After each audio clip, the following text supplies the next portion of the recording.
Hello and welcome everybody to the TFT Challenger Series. I am DoA. With me is Admirable, reuniting as a caster duo for the first time since I think 2016. We were just talking about this before we went live, but the last time we casted together was a different game many moons ago in 2016. And so it's been a while. How you been? Gotten into TFT since then, huh? Yeah, it's been fantastic. You know, TFT is it's a game that's certainly captured my heart, very much like a couple games have in the past. You know, I've pretty much dedicated my life to games when I was like 12 years old, and TFT has recaptured that despite the fact that I am a bitter old man at this point. But DoA, you've moved back to America since this has happened. How have you been? That's true. Well, it's been a wild ride, that's for sure, but TFT has definitely captured my heart as well, and it's been so much fun to be casting it since set 2 now. Wow, it feels like it's been a long time, but a long time in TFT terms. But we've got a great lineup this week for Challenger Series. Of course, everybody fighting for that spot in the mid-set finale at first place in the end, but let's check it out. Let's check out the prize pool, see what everybody's playing for here. It's going to be an awesome weekend. Or week, rather. I'm used to things being on the weekend, but this is actually a Wednesday, Thursday thing. But Admirable, we got that first place $800 prize, but it's really about the direct invite to the Reckoning mid-set finale, isn't it? Yeah, we're extending all the way down through 8th place for the $100 if you're able to get to that spot. But that first place finish, the direct invite to the Reckoning mid-set finale, I promise you, if they swapped the dollar value on first place and second place, players are still hunting down this first place. The direct invite is what all the players are hunting down. They want that competition. They want to be able to crown themselves a champion. Yeah, and you want to get one step closer to Worlds, right? I mean, the great thing about one of the many great things about TFT is that we have 2 Worlds per year instead of just a measly 1 that Summoner's Rift has. So, you know, more chances for players to fight for that. And Worlds has been great. Set 4 Worlds was awesome, and I'm sure Set 5 is just going to be just as good. But let's take a look at all the players playing today in our lobbies. So here's our format first, actually. If you watched the Challenger Series before, you're going to be familiar with it. We got 16 players. They're all going to compete in 5 games. We're going to narrow it down to 8 going into day 2. And it's going to be reseeded based on a player's ranks initially on the ladder, and then we're going to go every 2 games and reseed based on results. But it is pretty cutthroat, isn't it, Admirable? Only half make it through to day 2. Yeah, and once you're in day 2, also, that format changes a little bit. In order to win the tournament, you're going to have to get to a 24-point threshold, and then you're either going to have to capture a first-place finish inside of a lobby, or you're going to have to get to 40 points first. Now, if players are matching that same circumstance at the same time, the first win condition, winning once you have that 24-point threshold, getting a victory inside of a lobby, that's going to count the most. So on day 2, the finishes get a lot more cutthroat, and the games get a lot more dramatic as those point thresholds start to be escalated and start to be captured, because it'll get to the point where, you know, there's like 2 players that can fend off the lobby and send it to like a game 5 or a game 6 or what have you. And so in day number 2, once we get to that point, once we get to that checkmate format, that is just something that I love watching because the games just become so intense at the end.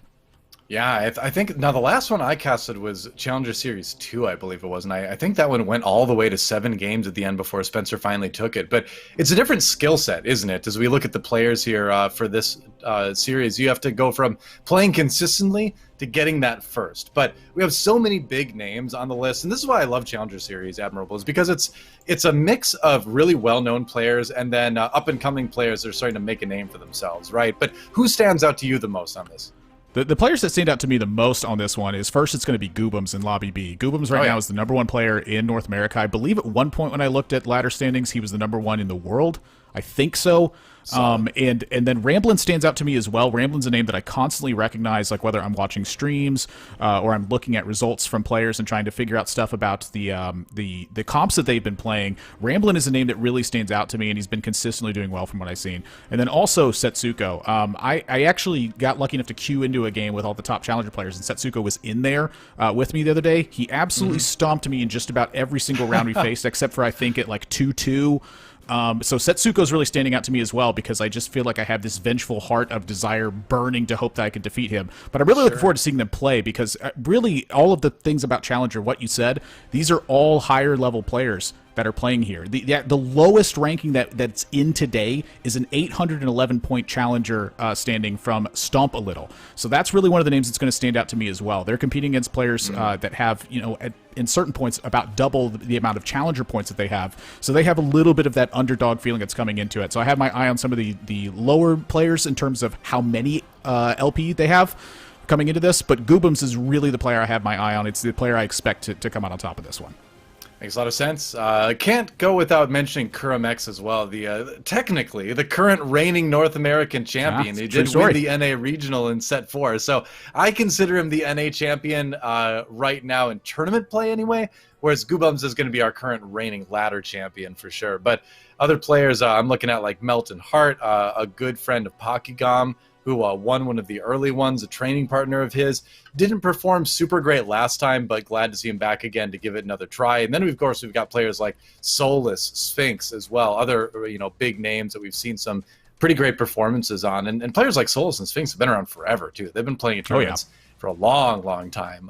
Players like Kivix as well. So it'll be neat to see if they can hold up their strength, basically, against some of these newer faces that we haven't seen before. But I'm just ready to get in the games. This is it's an interesting meta. Every time I come back and cast TFT in set 5, it's a completely different meta than it was before. The patches have been a roller coaster for sure this time around. And right now we're in a very vertical meta, Admirable, right? And so what that means for those of you at home who may not be as familiar with it is the traits that go to like 6 basically are a lot of what people are going to Dawnbringer, Redeemed, Forgotten. These are all traits that if you go up to that 6 members of that trait on your board are going to be very, very strong. And that tends to be the strongest way to play the game right now, although there are exceptions. Abomination coming up right now. There are other options. But it's an interesting meta, isn't it? Yeah, I actually tend to like this quite a bit because I like the idea of like your early units giving you some direction in combination with the items that you have instead of it just being mostly item dependent. Now, I do think that the vertical traits are a little overtuned right now, but I don't think they're like too overtuned. And so the big ones that stand out obviously are Dawnbringer, Redeemed, Forgotten. Those are, I think, are like 3 of the biggest ones. Nightbringer also goes pretty vertical, but usually at like 4 Nightbringer, it's kind of enough unless you have like a spatula or something.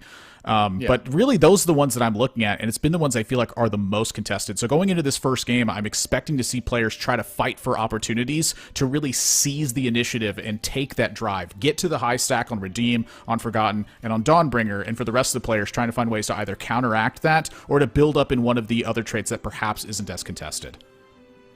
Indeed. So here we go into game number 1 here at the TFT Reckoning Challenger Series. On board with Ramblin', who's was a player I really liked watching in set 4. He at the time liked to play a lot of AP based combinations, and we're certainly in a bit of an AP paradise right now. I feel like between the Karma, the Vel'Koz, the Rise, there's AP carries for every trait. It feels like at the moment. Yeah, and honestly, like Rise is probably the one that stands out to me as one of the most powerful ones, as well as we're seeing that dual brawler get picked up here alongside of a Victor getting dropped here for Ramblin'. Ramblin' really hasn't had much major focus, I would say, in kind of looking at their profile. And taking a look at what their games have been in the past, really the one thing I feel like that Ramblin' has been focused on is making sure to include Mystics into their composition. So really following up to that excellent point you made, where this is really just kind of like the AP dream that we're sitting in right now. There's lots of different directions they can go. There's lots of different items that they can use, as we saw a big change to some of the AP items that took place in this. Jeweled Gauntlet having a change, Sacrificial Jeweled Gauntlet having a change and whatnot. Even the Archangel staffs getting updated and getting a little bit improved. There's a lot of different things that you can do, and so that's something that I really am keeping my eye on for AP stuff, is I feel like AP is probably the most item-influenced compositions that you can build right now. Well, there's also that recent change too, right, where like critical strike in general got a little bit weaker, and so that's going to generally impact the attack damage compositions over the ability power compositions. And so that's just another thing, pushing AP a little bit more in the line of quote-unquote stronger comps at the moment. That said, it does feel like a pretty balanced meta overall in terms of that there's a decent amount of variety of comps. I think the major complaint people have had so far with this patch is that you feel too committed too early as far as what you're going to play. It's a little bit tougher to pivot during the mid-game right now than it was in earlier patches, but balance-wise, it does feel like you've got a good amount of options to pick from, at least, or at least whatever opening you get is generally going to lead to something fairly strong. But what do you think about this this Warmog Slam? It's getting to be a really important item, and it works well in a lot of comps, Dawnbringer especially.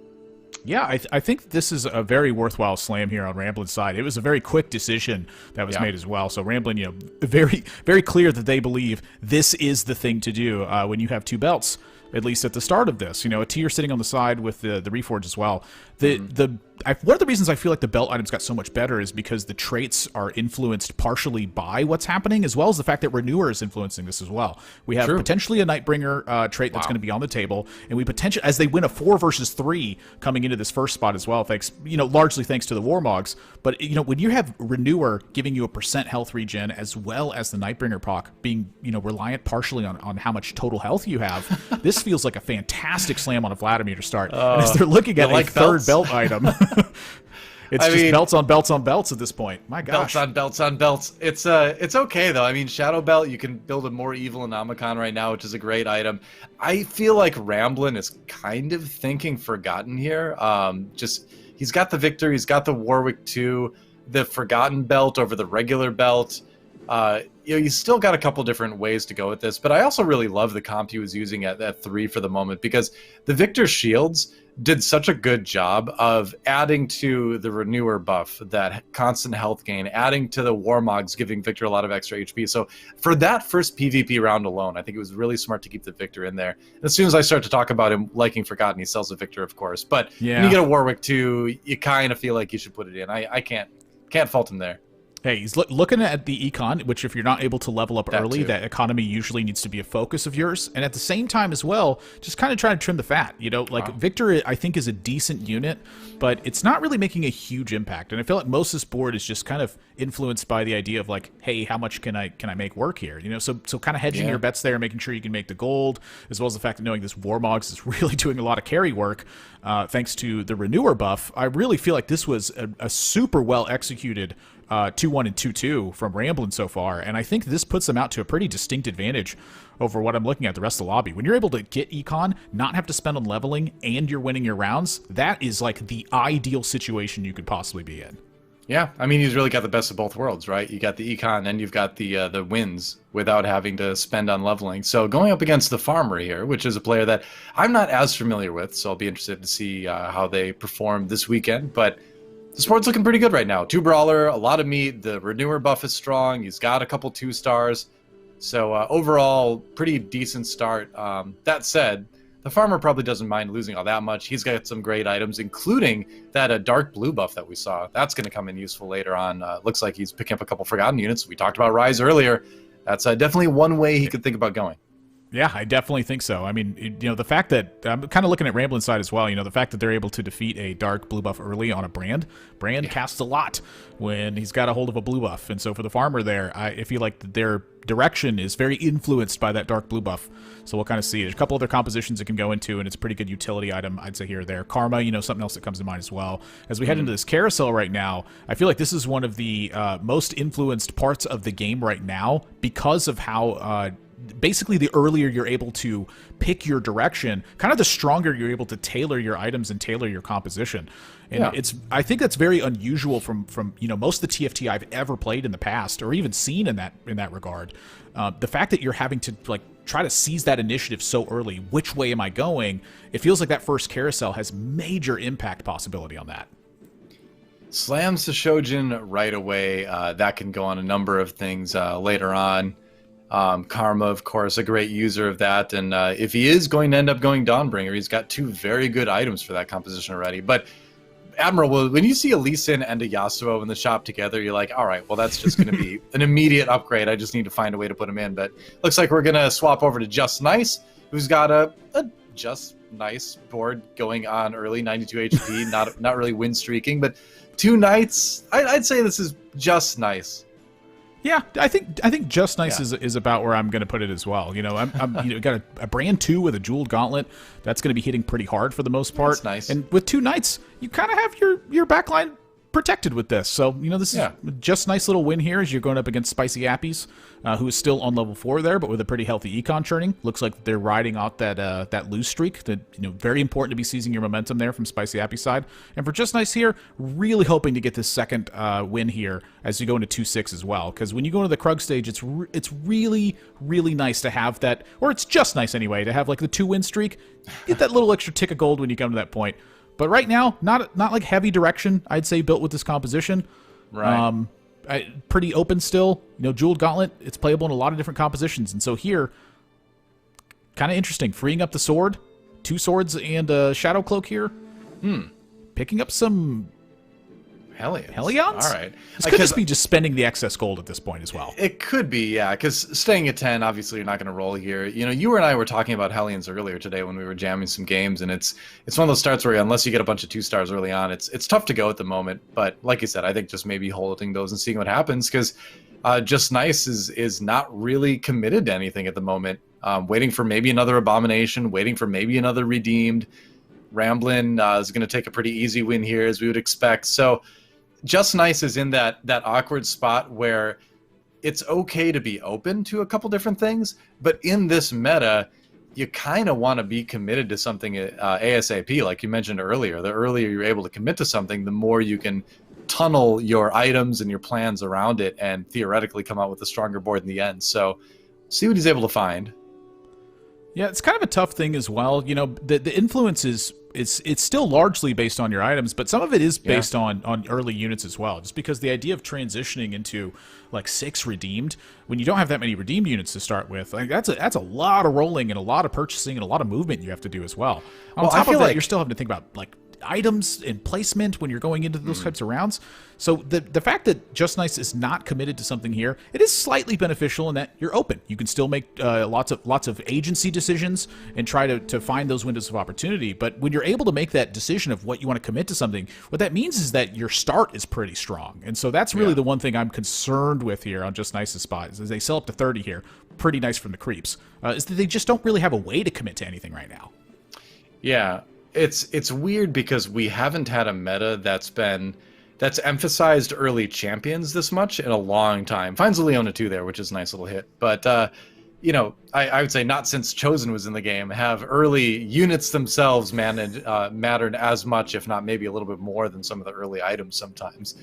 Generally, like you said, TFT is more about playing around the items that you get, and what you hit in the shop is sometimes / usually secondary, but lately, when you're trying to get those vertical synergies started, you want to try to get that going a little bit sooner than normal. Yeah, taking a peek around caring as about well. It more. Yeah, Just Nice's perspective. There are some tough looking boards out there right now. Look at this one right here from Prime's side. That's an early RFC built, a glove stuck onto the Yasuo as well. That can become a number of different things, and a rod waiting by in order to make something happen here. This is very much a commitment, as you can take a look at their bench as well, to that Yasuo composition. Yasuo wants to be built up as quickly as possible. I'd say Runon's one of the most important items. RFC, a very important item as well, not necessary. Runon's technically not necessary as well, but all these bows, the bows are necessary. That's the one thing that Yasuo really wants there. And so picking up that win on Prime's side for Just Nice here, still being at 30 gold, but having a 2-loss streak, and again, not having a commitment to anything as we roll into 3-2, probably one of the biggest inflection points of the game. Seeing that Shadow Rod there, it still feels like it's a little bit difficult for them to commit to one strategy or another. It's at this point, you find a Varus 2 at this point, it kind of feels like Redeemed is the way you're supposed to go. He's grabbing a couple Forgotten units as well, but you've got 3 Redeemed, you've got 2 Knight. You don't have the greatest Varus items ever, but you're kind of thinking about Vel'Koz long term anyway in a lot of cases. He does find a Zyra too, so you can kind of go with the Spellbinder way. And so 3 Redeemed, 2 Knight, 2 Spellweaver. It's certainly an improvement from where he was at, but if I were him, I'm kind of thinking this brand is going to turn into a Vel'Koz at some point, hopefully. Yeah, it's still looking kind of tough though. 2 swords kind of hanging out. I like this. I like the Shadow Hex tech. That's a really nice little adaptation on the brand because he's probably the best user of it in the game.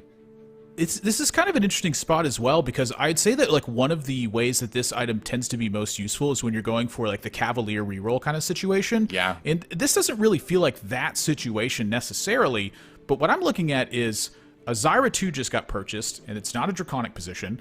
A Brand 2 just got built, and you built the Shadow Hex tech on top of that. Like, if you can get a Cavalier front line kind of benefiting this situation, things can drastically change. Now, that being said, they did sell a Brand kind of coming into that second round there. You know, players are 3-2 players are rolling, they're completing items, they're really seizing those positions and taking their firm stance. This is the direction I'm trying to go.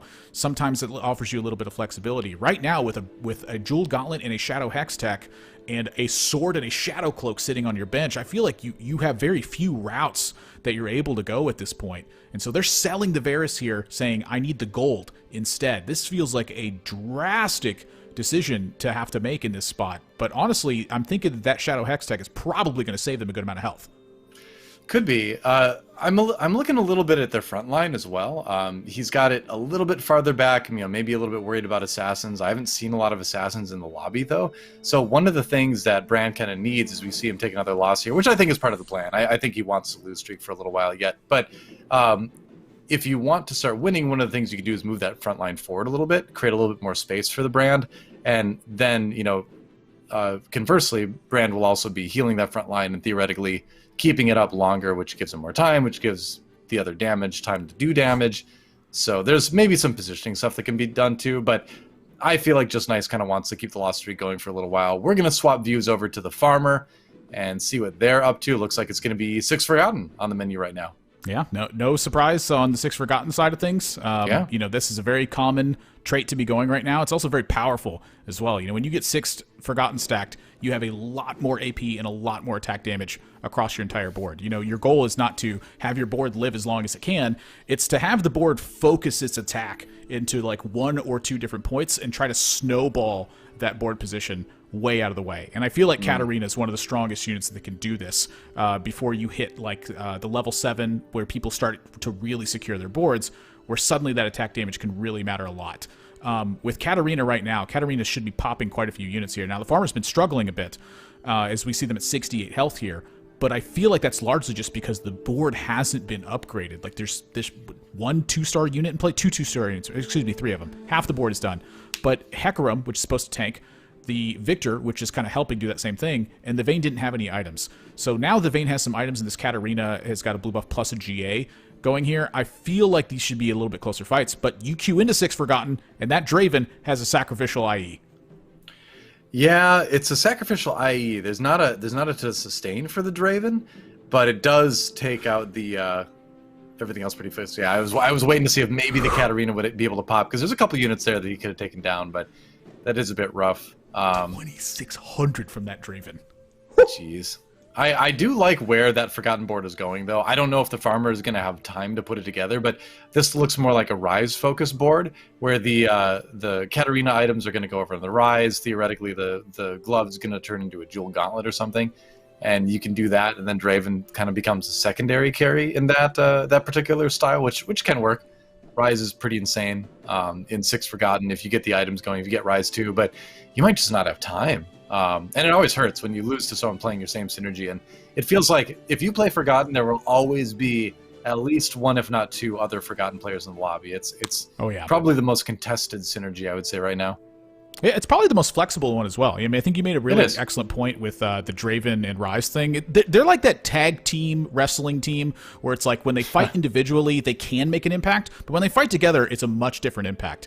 And really, I think that's one of the best things about the Forgotten composition is that the items are not super important. It's like you really want Dark Blue on Rise, you really want like a Last Whisper or an Infinity Edge on Draven, but outside of that, the rest of the items that you put on those units are very flexible, and they can be a number of different things. And I think that is just fantastic that once you get to the 6 Forgotten, that the 7th and 8th units you put in play, they're very flexible in terms of which ones you want to support, and they're very flexible in how their items work. I think that's the thing that's most appealing to me about the Forgotten composition. Yeah, I made the mistake a lot when I first started playing Forgotten of hardcore itemizing my Draven like too much and not emphasizing Forgotten items and just being more flexible where I put things. And I feel like that's kind of the big lesson to learn when you're playing Forgotten is just to grab shadow stuff. And like there's a couple core things, like you mentioned Dark Blue is a good indicator that you should maybe be looking at Forgotten, but it's better to have a quote-unquote subpar shadow item than a not shadow like IE or something like that you're not going to really benefit from that much. There's a Draven though. Yeah, Probably better than that Vayne too. Probably one of the biggest rounds of the game here for Just Nice and for the Farmer as well. You know, I'm looking at these life totals, and 4-1, this is like the accepted major inflection point of the game where players, they all move up and they all start to roll and they all start to try to complete their compositions. You know, this is the toughest part of the game. Yeah, no Rise built here. It's just the one Draven is found. Very few extra completed things here from the Farmer side. And honestly, when I'm in a kind of situation like this is one of the spots where I feel like I start to panic a little. Yeah, we'll see what happens. I mean, the Draven is okay. I was wondering if he was going to slam the Bloodthirster because it feels like you really need a sustained item on Draven at some point in the game, and when you've got such low health, sustain is kind of the key there. Looks like he might be able to get the win here. Yeah, looks like he will against Kivix. But you're looking for that Rise. That's really where it's at. I mean, you talk about Legionnaire, it doesn't really benefit the Draven that much because Mord doesn't really use a trait too much either, and you know the Draven, like we mentioned, kind of ends up becoming secondary. But we'll see. He's very close to having a strong board. He just needs a little bit more. Yeah, I think it's a pretty tough call, I'd say, between the Infinity Edge and the Bloodthirster. A lot of it's going to depend on the other lobby. No 4-2 Armory crops up for anybody here as well. There's a Rise that shows up now, so that's a big deal. And so I imagine you feel a lot more comfortable once you find that Rise. Dark Blue GA get loaded up. That's an extremely good frontline I'd say support frontline style of unit that's taking place there. And you do have a Draven, and again, the choice on Infinity Edge or Bloodthirster. And the fact that neither have been slammed right now is telling me that Farmer is looking at those and saying, like, I just don't know what the other item's going to be used for, and I don't really have a good visual of it, so I'm just going to go ahead and wait. If it feels like I need to slam something, I'll slam something. But in the meantime, if you feel comfortable to wait, this is one of the, I'd say, the toughest skills to develop in TFT is, can you avoid consuming an opportunity somewhere? Because if you can, and it doesn't really cost you anything, that's great. But if you don't, does it cost you something? That's really tough to evaluate in hindsight. And so here, you see that dark blue buff, it tries to make a difference. The Yasuo does defeat that in the 1v1 situation where he just needs that final hit. So Farmer taking another hit here. Melton Heart still on a win streak. There is a lot of change that's going on right now. But when you look at Just Nice and the Farmer, they're still in those bottom two. Spicy Appies is falling a bit. This feels like a really hard stage of the game for some players who have yet to really, I'd say, find that definitive position. It does. I mean, and when you're playing these vertical synergies, right, where if you don't quite hit what you need to hit, you'll really start to fall off into stage 3, beginning of stage 4. Stage 4 especially is when you'll start to just like hemorrhage a lot of HP right now. But we're on board with Prine at the moment, who's currently sitting in second place, doing a little bit of scouting. Does find that Ramblin has that Karma. We mentioned earlier he likes the AP builds, nothing different there. Karma's one of the best right now. Doing some scouting. Oh, look at that big old board. Oh my goodness. Wow, that's a lot of upgrades early for 4-3. A lot of players hunting Yasuo. It's also what he wants too. So he's being directly contested there as well. But still not a bad board. Just needs that second Yasuo. If you want my opinion, this is the best in slot Yasuo. The RFC, Runons, and Shadow Hodge gives him extra damage, gives him a little bit of sustained healing as well, and you can see just how impactful this unit is. This was a level 1 Yasuo that got here, but Spicy Appies, they're looking at going to 8 in this position. So, that's one of the reasons why this board was such a high impact is you have effectively the right synergies in play, you have the right items, your stuff isn't upgraded, and your opponent has not spent gold rolling and trying to develop their board this turn. They have a Karma sitting on bench, they're at 50 gold, and they're taking a lot of damage here. That's a player who wants to get to 8 and try to have their opportunities cascade open if they can find Teemo or Heimerdinger or what have you. Right. See the Redeem player. We see pretty much what we were expecting to see today, Admirable, where it's just a collection of those vertical synergies. I don't see any Abomination players in this lobby, but I know we're going to see at least 1 or 2 today and tomorrow because I think that trait right now is a little bit underestimated in terms of what it can do in lobbies. I think it's more flexible than people realize, and it's strong. So yeah, we'll see it. Like Abomination is going to come up in the next few days. I guarantee you on the ladder. We're already starting to see it. So yeah, we'll see if people start playing that here too. If you get that early A-bomb spatula, that's really the difference. I'm telling you. Well, that's a big part of it for sure. Let's go over and check out Spicy Appies now, who is currently sitting in 6th place at the moment, going for the Coven Vladimir. And this is an interesting sort of take on the Nightbringer build. We've seen the Yasuo. There's also the Aphelios one as well. This is sort of another take on it that we see, a little bit less. But it is interesting. Oh, he finds a Teemo as well. Okay. Yeah, decides Exciting. to rid of the Coven spot as well, and I think this is the right call. You know, that Teemo's not in the most fantastic position in the world, but this was like the entire point of what Spicy Appies was trying to do, was get, you know, the reroll opportunity. I think was just wasn't there. You didn't, you know, have quite the amount of units, or perhaps the items didn't pan out perfectly how you were envisioning, and so you get to this point. It's sacrifice your health, it's save your gold, it's get to 8, and try to have the opportunities crack open, and that one Teemo could be the difference here. Like, I see that Teemo hit place, you end up winning the fight that you're in, and so the farmer takes another hit, still on 7 over there with 20 gold, and now for Spicy Appies, this is where things can drastically turn around. The entire game has been focused on getting to this one major point. It's so funny because I was in my long TED talk, I was saying Coven is great, but it definitely tends to fall off at this point in the game, and so finding that Teemo was just the out that he was looking for sure. And now you can look at, keeping the renewers going. That Vlad is certainly going to be strong. But like you said, now you start thinking, all right, how can I get a few more Invokers in here? How can I better protect the Teemo? He's even got the Garen, which provides a lot of good magic resistance shred to power up the Teemo and, you know, everything else AP on the board as well.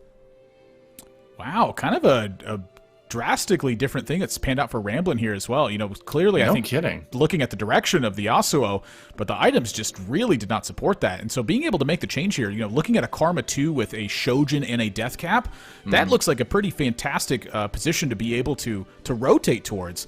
But here, we're seeing the reason why this Vladimir is so well respected is it's still at full health. When you have each one of the Archangel staffs, you're getting more AP and you're getting more health. That's the Karma just can't crack that down. It needs a way to isolate that unit and have it get, you know, CC'd to death. That's basically the way that happens. And so from Spicy Appy's perspective, this Vladimir from the start of the game is really one of the biggest differences that can be happening to their board. Everything else will start to develop and start to change, as you're seeing here now as we enter this final item composition creep round. The idea of changing all this stuff out. But you look at the board and you go, you know what? 4 Invoker just looks a little bit weaker. Well, it's just all 1-stars, right? And, you know, we know this Vlad is really strong, and sometimes you have to make that decision to say, you know what, I can't swap to what is, quote-unquote, the meta synergies that this is supposed to have. My board just won't be strong enough. And in a low-health situation, it's a tough choice sometimes, but I think for the moment, Spicy Appies is making the right one, where it's like, all right, I just need to go with what the stronger board is, and, you know, hopefully I can pick up some Invoker upgrades. Ooh. And yeah, you're gonna buy the Teemo at this point. He's got the Nikos, yeah, and that's huge. That maybe is a point, especially with the Ivern too. Wow, Spicy Appy's starting to really hit here. That is some massive hits that just took place. So now you're looking at this and saying, do I need the 4 Renewer in play? And honestly, I think so. Like 4 Renewer is. I think so too.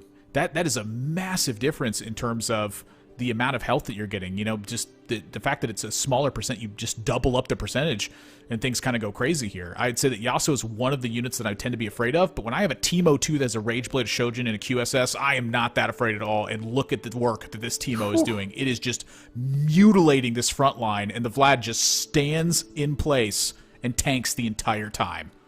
I mean, somebody needs to build some anti-healing, basically, on one of these other boards. Otherwise, this Vlad might just run over everyone. That Yasuo even couldn't cut through it.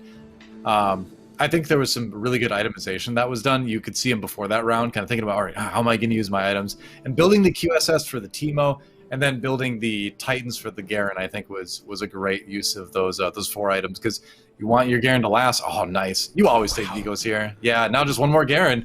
One more Garen, and this is looking like maybe a top 4.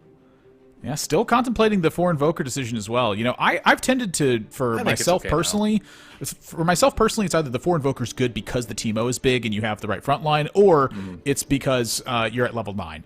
And I think that because you have the front line right now is definitely the direction I'm looking at right now. Because you made an excellent point. There really is not healing suppression that's taking place across the lobby. Like, I'm seeing a glance here, but it looks like there's 1 Morello's out of this whole thing, and there's a Katarina that's kind of floating around.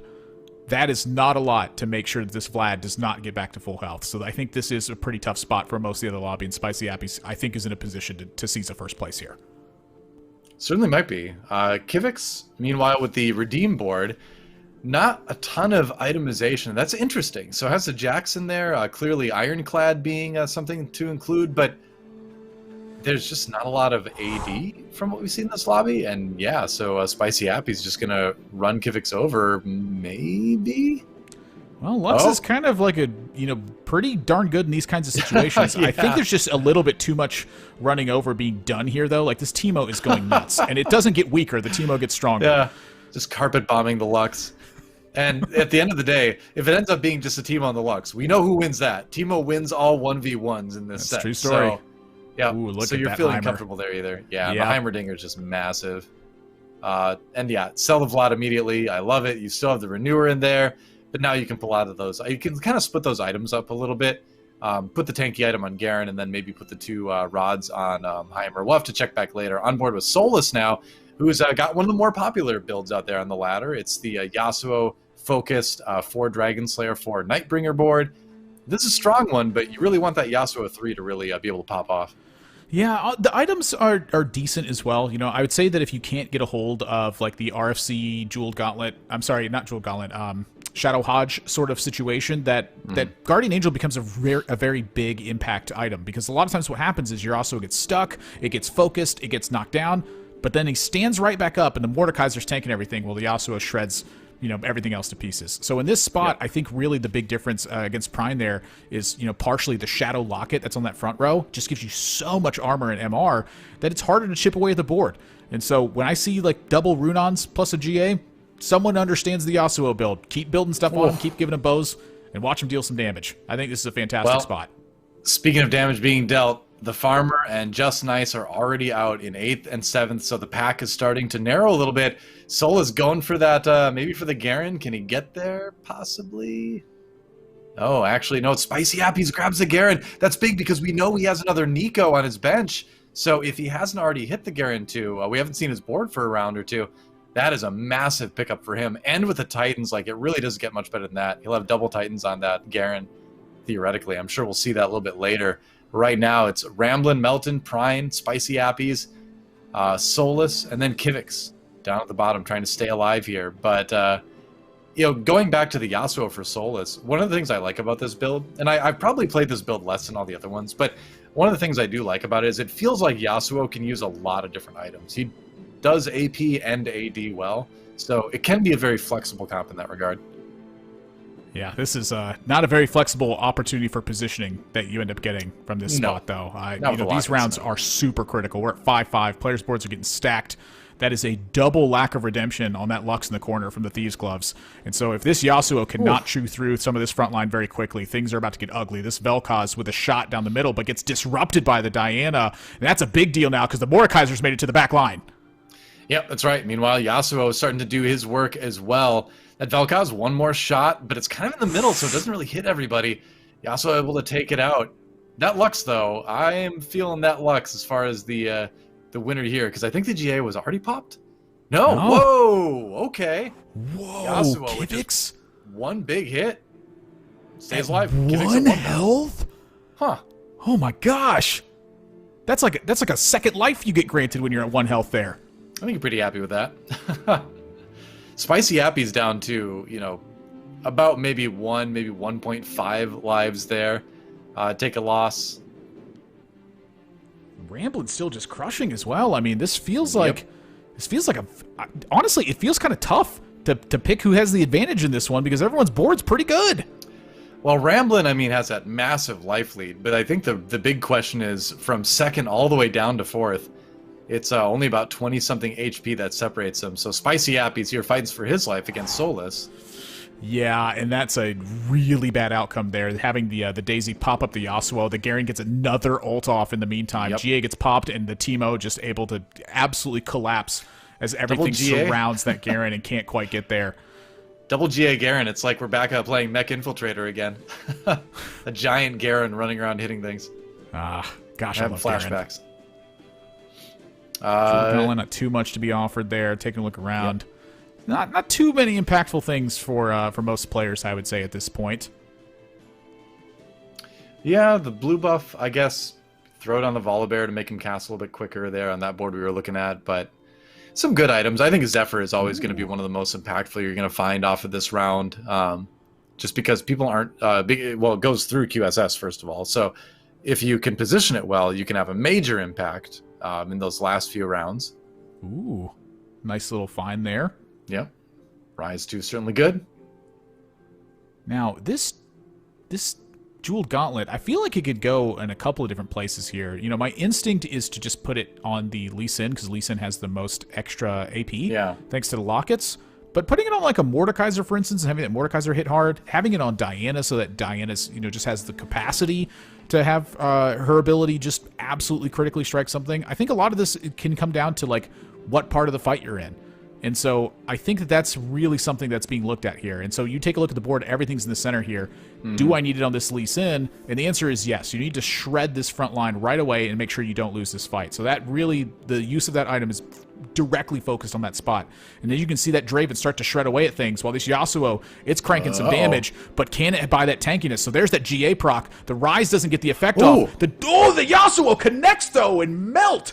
Gets knocked down to just 2 HP. Spicy Appies falls in 5th with that board that they had. The Garen having no belts, I think, is a big part of that. But as you look now, taking a look at that top 4, everything is so close except for Ramblin', who is just, you know, pretty much close to the moon at this point. They have just rocketed off. 55 health, still in a win streak at level 9. The rest of the lobby is pretty much playing for second place. Man, that last round for Solus, though, like it was Rise getting one last ult off as he died, and that got the stun on the Draven that let the Yasuo finish him off. So pretty clutch from the Rise there, and it's one of the reasons why if you can fit a Rise in your comp, it's always good to, because the CC late game is going to become more and more valuable. Ramblin', you can see he's deciding on where to put that Volibear, because Volibear with a more evil Anomicon is going to be insane, right? Because he's going to hit nearly everybody every time with it. And that's just going to be a clock. That's just a ticking clock for your opponent to deal with here. It's also just insane against these Nightbringer things, shredding the shield from that Volibear. If it's able to land on those shields, that's such a big difference. But right now, I think it's just that Ramblin' is so far ahead in terms of board strength in general. Karma's still untouched. Teemo, that he found, has a blue buff over there, knocks that down. And so here we go. We have 2 players left. It's Prime and it's Ramblin'. Melt in 4th, and Solus in 3rd. Yep, and I'd be, you know, obviously the chips are definitely in Ramblin's favor right now. You can see him scouting a little bit, but I think you brought up a great point where it's not just the more evil Anomicon on the Volibear, it's the fact that he removes shields. And the timing in which Volibear jumps in and does his ultimate and removes those shields lines up in a lot of rounds really nicely with when Nightbringers, a lot of them have those shields up online. You know, they've taken the damage to activate that. So that alone, I think, has just made this board really good in this lobby in particular because of the multiple Nightbringer players in like the top 5. See what he can do, though. Prime. Teemo being able to get some stuff done here. That Mord does have a QSS on, so the initial impact on CCing this Mord, it's not vulnerable right now. But is the Mord on the correct side? Taking a step back to attack that Lamb instead of attacking real units. That could be a bit of trouble now. The Mord is isolated. It's by itself, and that QSS has worn off, and that means Prime has worn off as well. Ramblin' takes that first lobby with an astonishingly large lead left at the end of that game. I feel like Ramblin' could have made that to like 9-4 in terms of where the stage outcome was at that point. My gosh, what a lead that was at the end.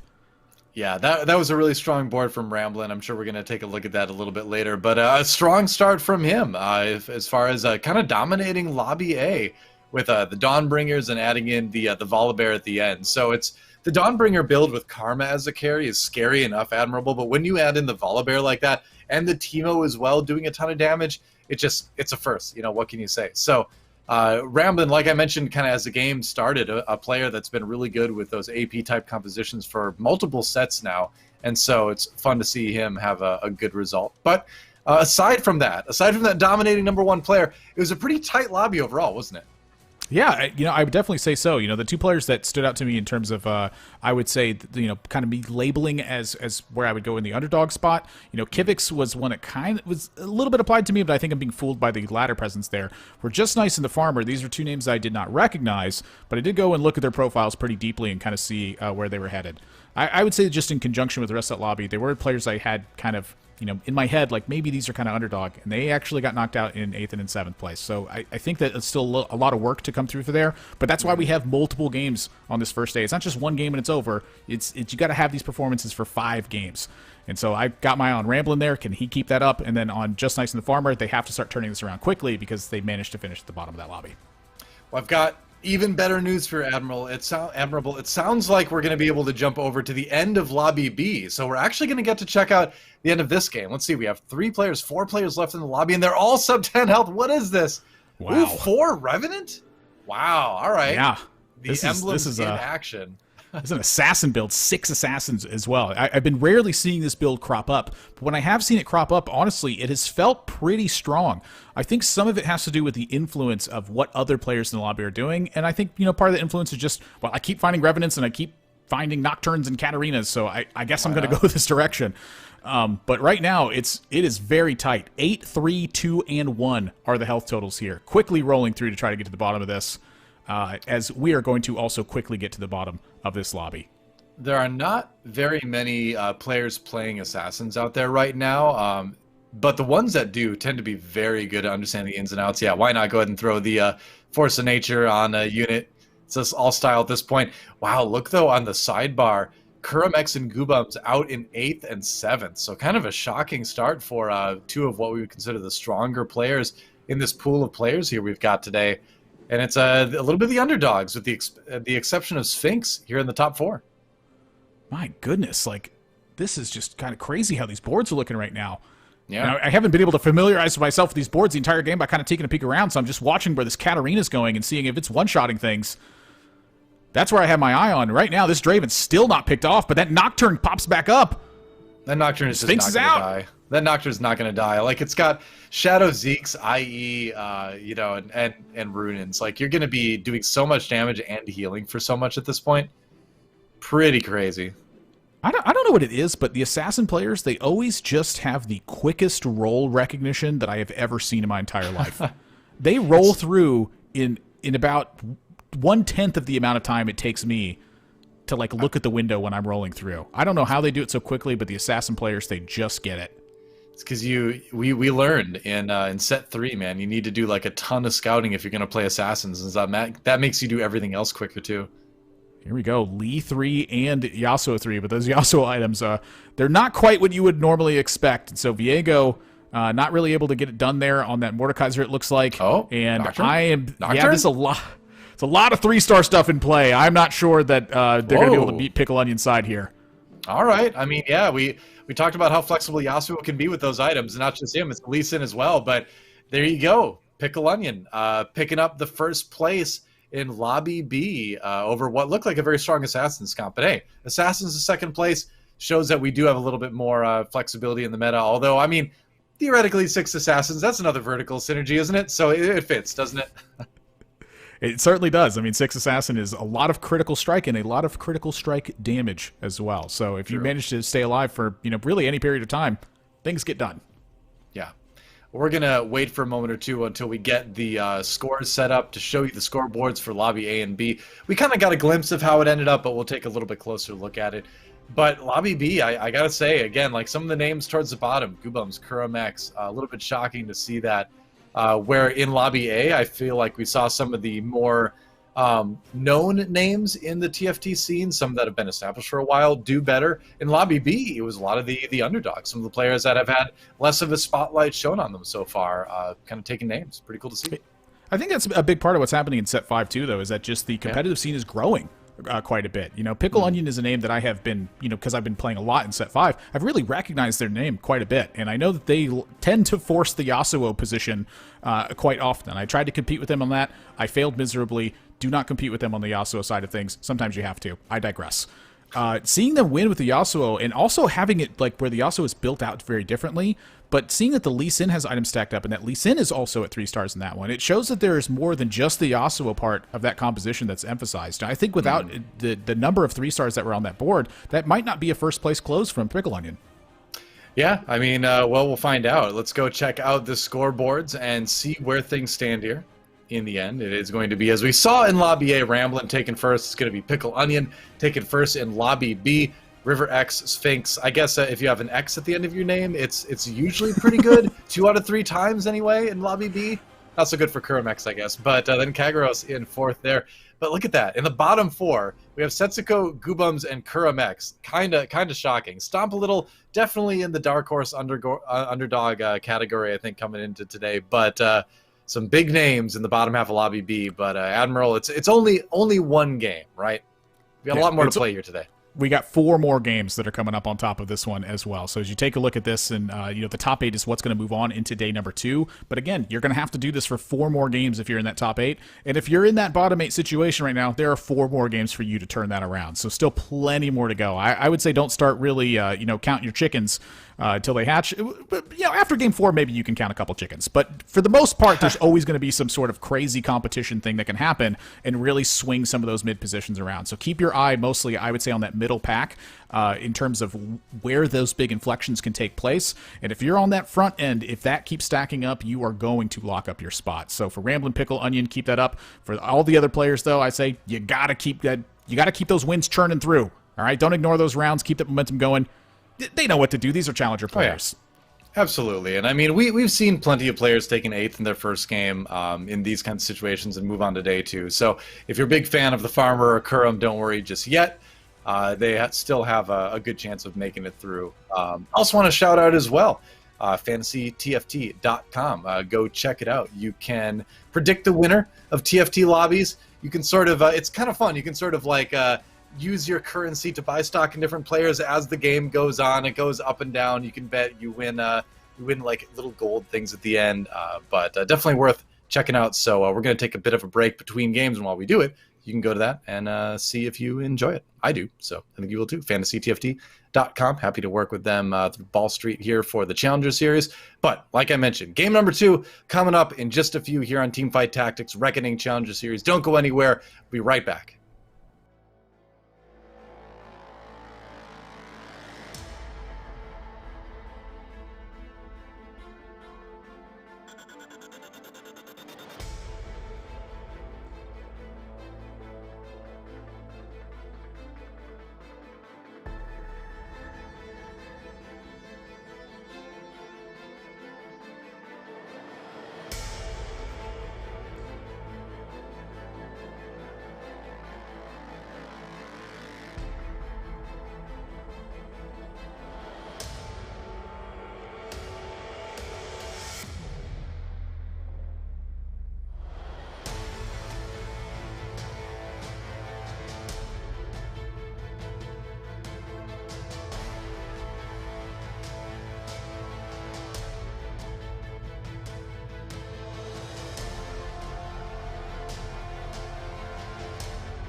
Welcome back to the Teamfight Tactics Reckoning Challenger Series. I am DoA, with me is Admirable.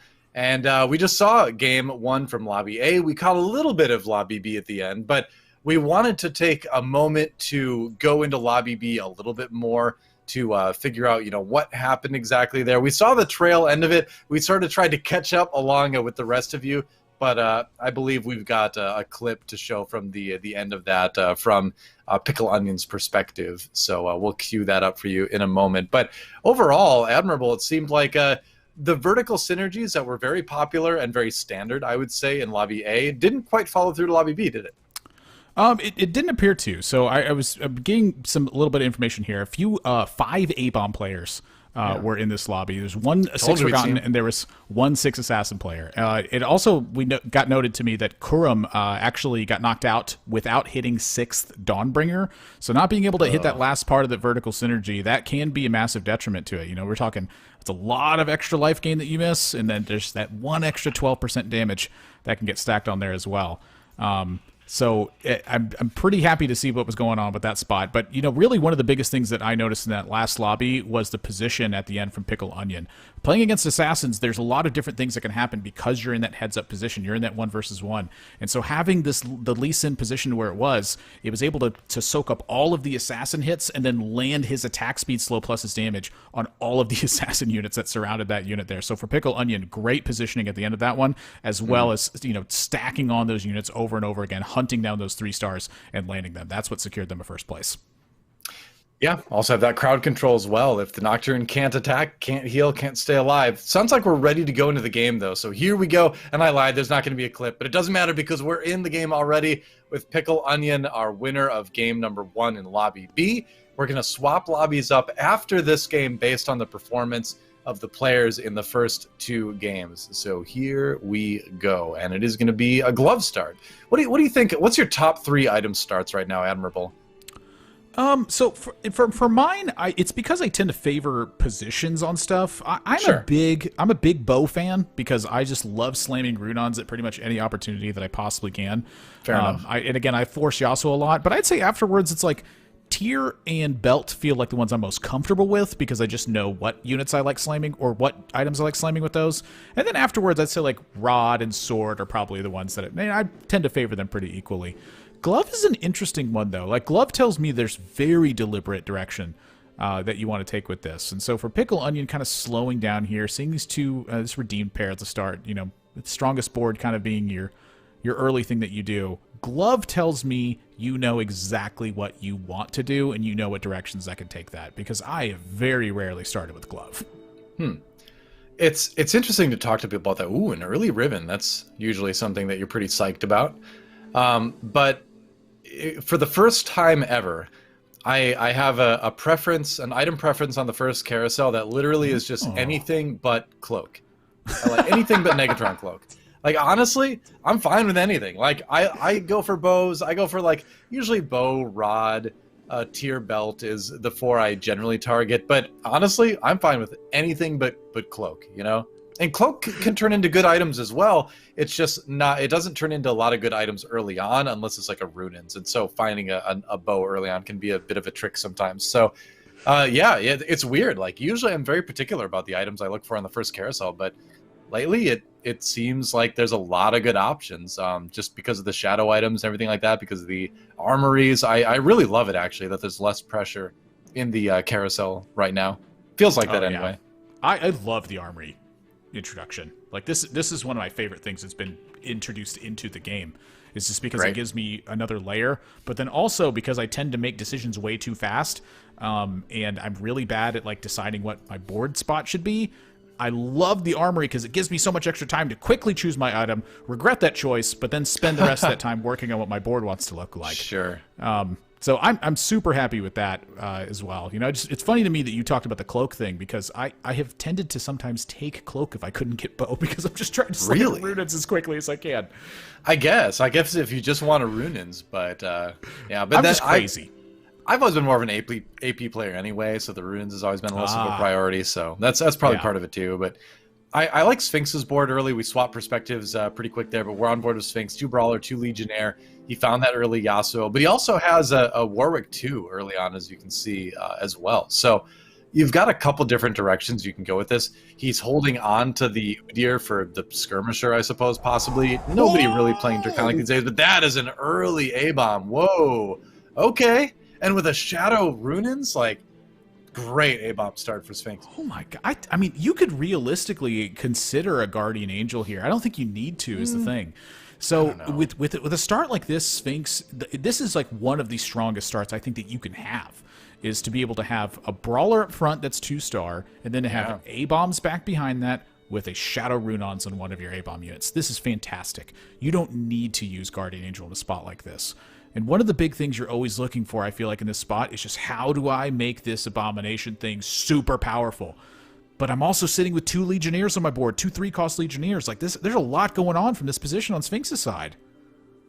Yeah, there certainly is. Shadow Runin is probably one of the best items a bomb can the monstrosity rather can get his big green hands on.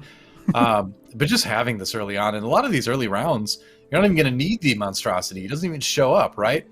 But you're right. With the Legionnaires, you're kind of thinking a little bit that too. But I think Abomination is just way too strong. He sells one of them, and you know, I've been, this is weird, I know, but I've been playing a little bit of Draven Abomination carry lately, which is strange, and it's probably not great because Draven's contested by Forgotten players anyway, but it can work.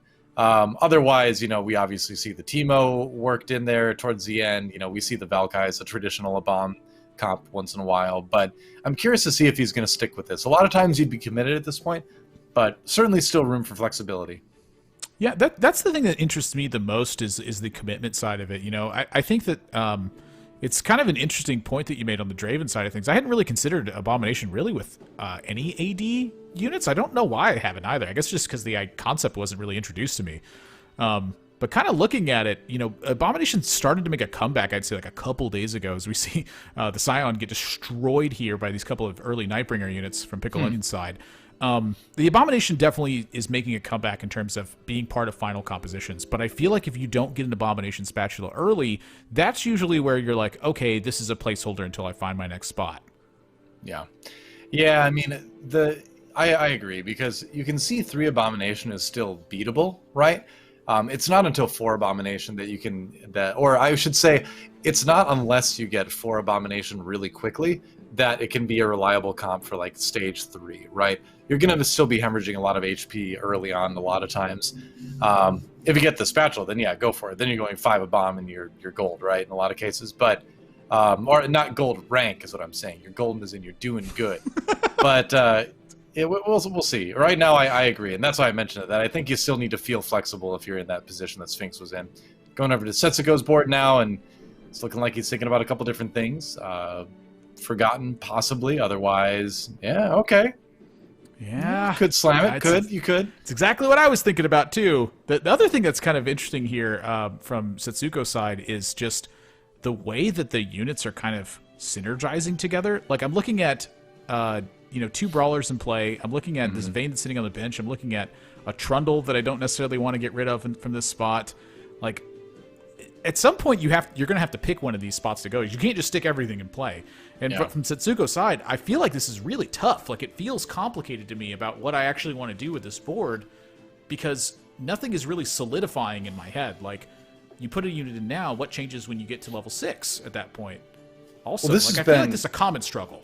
Yeah, I was gonna say, this is a conversation I feel like we've had a lot in like our Discord and with a lot of other people that are playing the game right now at a high level, is that this stage in the game where you feel the need to commit to something early on, when you have these situations where it's very hard to make that decision, knowing what factors need to be involved to help push you one way or another is really difficult to kind of suss out sometimes. So I definitely want to watch to see what Setsuko does, because you look at this, and I'm glad he didn't combine the Runins, actually, because you could go Downbringers from here, too. And he was holding onto the Trundle, because I'm sure he was thinking, all right, well, maybe it's like Dawnbringer Skirmisher if I happen to find like an early Nidalee or something like that, because Nidalee carry is a thing.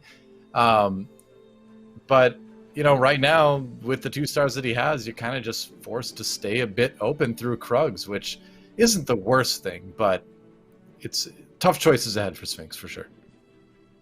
Yeah, and you're kind of seeing this board, and you're like, oh, I can win. Oh, the Hecarim's still... Oh, Yeah. Still just keeps going here. The Shadow Locket Shadow Locket is such a powerful item, especially on the Forgotten side of things, because not only then is it providing this tremendous tankiness that, Forgotten doesn't really have, I'd say, a solid footing in, but at the same time, it's also giving you just that little bit of extra AP and AD across the board as well. And seeing an Ivern pop up into this composition, so now you have the Revenant on your Assassin, but again, you have like half Invoker, half of a Renewer buff. Your items are very AD focused right now. Like, what's going on? I feel like I always get so lost in these positions, and you made an excellent point with the Nidalee as part of the Dawnbringer comp. Yeah, that was a composition I was just recently introduced to, and I haven't been able to really try it that much. But honestly, it's such a fantastic point. It's a reroll comp, so you reroll and you try to hit like Pantheon 3, Nidalee 3, that kind of thing, and then you mostly play around Dawnbringer, but you can go up to 6 Skirmisher sometimes too, depending on what you hit. Basically, he did hit that Gragas 2 now, and there is a Nidalee in the shop. I was saying maybe he was thinking about that, but then he sold the Trundle, so I think that might kind of be out of the thought process at the moment. But the fact remains, he doesn't really have a lot of damage right now. You've got the Nocturne, and yeah, you've got Revenant, but I still don't think this is going to be enough damage to carry through a lot of rounds. Or at least it might be like a win a round, lose a round, lose 2 rounds, win a round. You're not going to get a consistent streak going. So the good news is that at least Setsuko hasn't been losing a ton of HP. He hasn't been losing a lot of rounds hard. So you can still, he's still at 88. So you've got that hit point comfort bubble to still kind of work with here. Yeah, and honestly, I think that with the Nidalee not being picked up and with the Yasuo being sold, that this is like an assassin focus that's taking place here. You have an Ivern, you have a Nocturne in play, you have a Runons plus a glove and another bow floating. I think this might have been a great recognition from Setsuko as well to kind of narrow down that point and be like, well, I have one of the hard to find key units for assassins a lot of times is this Ivern. This is such an important unit just because you need the Revenant buff.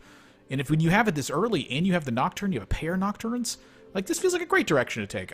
Setsuko, I think, made a fantastic choice coming into this spot and seems to be a bit upset by the items. Well, it is a little bit tough. I think you'd probably be wanting the IE here. Hand of Justice not as important on something like Nocturne because he's going to have a decent amount of healing anyway. You'll always take the damage, but you'd ideally want the Shadow version. So yeah, I think picking up the Shadow Cloak isn't bad. We'll see what he can turn that into later, but you're absolutely right. I think about the assassin side of things. Picks up the Katarina, and usually you put that behind Brawlers early. It doesn't want to lose the Dawnbringer buff, even though, theoretically it might be better to have the new in, unit for unit might be stronger than the Kha'Zix, but I don't know if it's enough to make a change. Yeah, it's fine to leave it for now. A little bit surprised at the upsetness there. Like, I'm curious with I guess you need a good attack speed item like a Shadow Zeeks or something like that for the Nocturne. Trying to think about like best in slot stuff. Sure. I usually am pretty happy to slam a second Runons when I have done this. Now, granted, I've done pretty bad with assassins in the past, so I am kind of curious to see how this ends up panning out. That's what I'm thinking too, actually. Like, I don't play assassins. I have very little experience with this line of play, so I'm kind of like, oh, do I really have to talk right now? Can't I just like watch and like soak it in? Because this is definitely like the line of play I have done the least lately in why TFT. is talking my job? I want to just watch and take notes. But there is a lot of stuff to consider with that, and like we said, the assassin players that are willing to do it usually are pretty good at knowing what's up. Doing a lot of scouting. Saw some Forgotten players out there. Saw pretty standard stuff. Didn't get a glimpse of Sphinx's board. Yeah, it seems like I'd like to see a lot of Yasuo favor in this particular lobby, in Lobby B. And, that's something that I can definitely get behind, as that is my favorite composition to just ultra aggressively force into the lobby. And if somebody even calls out that they're playing Yasuo, I will tell them that I'm holding hands. And so kind of going into this one, you notice that, part of this, again, that Revenant, how important that is, that Nocturne wakes back up and starts punching again, restores a little bit of the health, and that's enough to turn that back around. It's such a big difference, and again, I have to give big kudos here to Setsuko, recognizing that, hey, the Ivern is what tilts you towards this assassin direction. You have one of the most powerful, again, difficult to find units that's in the game for this composition, and you got it early. Lean that direction and take what the game gives you. Now, there's a Diana there, and he's got a Reforger too, and he's got an item remover. So normally I would not advocate going for a champion at this point, and he's probably still going to go for an item anyway. But if you want 4 assassin, Something to think about.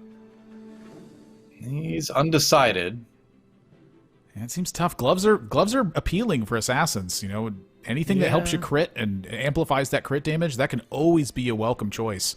You know, I'm even looking at this thinking like you might be interested in Final Whisper, but you know, maybe not at this point because you could have slammed that already, but maybe just didn't know what you were going to do with the cloak. Again, it feels like that position where Setsuko's just a little bit upset with, you know, the way the items are panning out right now, and that's kind of one of the difficulties of being on win streak sometimes, or being in that top half. You don't get the best item picks. So with Assassins, too, I guess you have different carries that you can kind of consider. You've got the Katarina carry, you've got the LeBlanc carry, you've got the Nocturne carry, but you need to have good items for one of those. And right now, it doesn't feel like he's got great items for any of those options. So we'll have to check back in with that later. Now on to Kaguros's board, 3 Legionnaire, 3 Redeemed at the moment, as this board is still coming together a little bit. But we do have a Riven with a Spatula, too. Yeah, notice also that this is a 3/5 level 7 roll down for Kaguros here as well. And when you're at 38 HP, you know, that makes a lot of sense. But when you end up spending all your gold and rolling up here and you still lose the round, like, my gosh, this has got to be tough. What's going on? Yeah, doesn't look like there was a big decision made here. I mean, maybe really trying to find a Vel'Koz to put those items onto. This is what it feels like. Another Rel gets found. Yeah. All right. Well, like I said, that's a Rel. You probably really want the Vel'Koz though. But I think this, unfortunately for Kaguros, just might be a fast 8. This board is just not looking good at the moment. The board doesn't even look that bad to me, honestly. I'm kind of surprised they lost. I mean, it's still redeemed. You still have Legionnaire. Your items on your Callista aren't bad. You know, Callista still does a pretty good job of, you know, putting out some damage.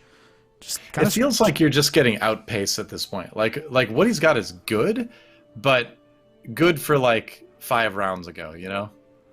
Might be a win this time, though. Maybe. That's a Deathblade Runons.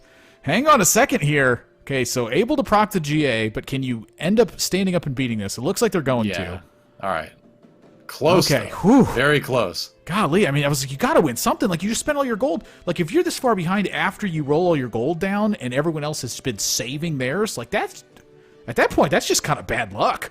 Yeah. I feel like the plan was redeemed. Maybe the plan is some sort of weird forgotten build now.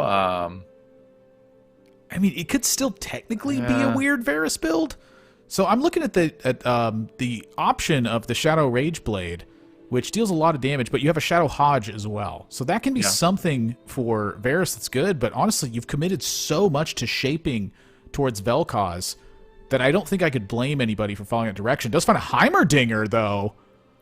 Yeah, but is that the kind of front line that's going to live long enough for a Heimerdinger to cast? I guess maybe with the items, if you commit and do the change completely. You have Renewer available as well with the Ivern. True. And so you are 1 unit away from having an Invoker position here as well. I think that this is definitely worth it. Fair enough. And you know, it's just what the game has given you. I think you got to go this direction. There's the Shojin, Shadow Hodge, and what's the rest of it though? You have a Renewer Spatula available as well. Like, there's a lot that's going on here that I think that could be beneficial. Gotta go There's fast. the Sacrificial Jeweled Gauntlet. And so here we go. Look at this cast. That Dragon's Claw really disrupting that. Diana pulls that Heimerdinger in and still gonna wait. Maybe? Oh. Maybe? Oh. Not quite. No, not quite. It was close, though. I mean, I think you hit the nail on the head. Where this board is really close to gaining a lot of strength. Invoker would help out a lot, but right now there's just not much of a front line to give that Heimerdinger time, right?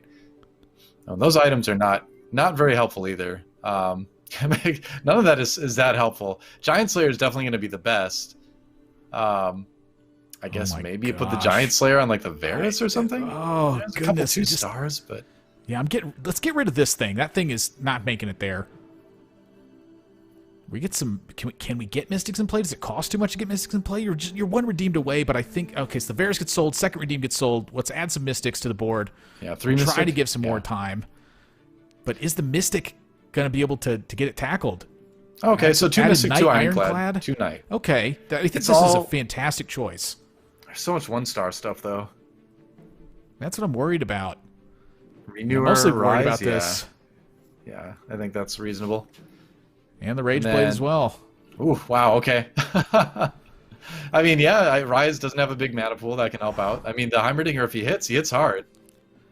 So here we go. More Final hit cast. from Heimer. Not quite getting a not bunch of enough. crits. Yeah. Still going to take a hit this round. My goodness, it feels like this board is pretty powerful, but it's just not quite there. It's missing like one single little linking point. Yep. Well, okay, yeah, he found Another Lysandra, Renewer? so he could go up to 4 Renewer here, which I wouldn't be opposed to taking the Nautilus out. Although you lose so much tankiness by doing that, it's just a really tough spot. Rise gets cut, maybe. Yeah, then you put Goodness the Renewer gracious. spat on like the on the Lux or something.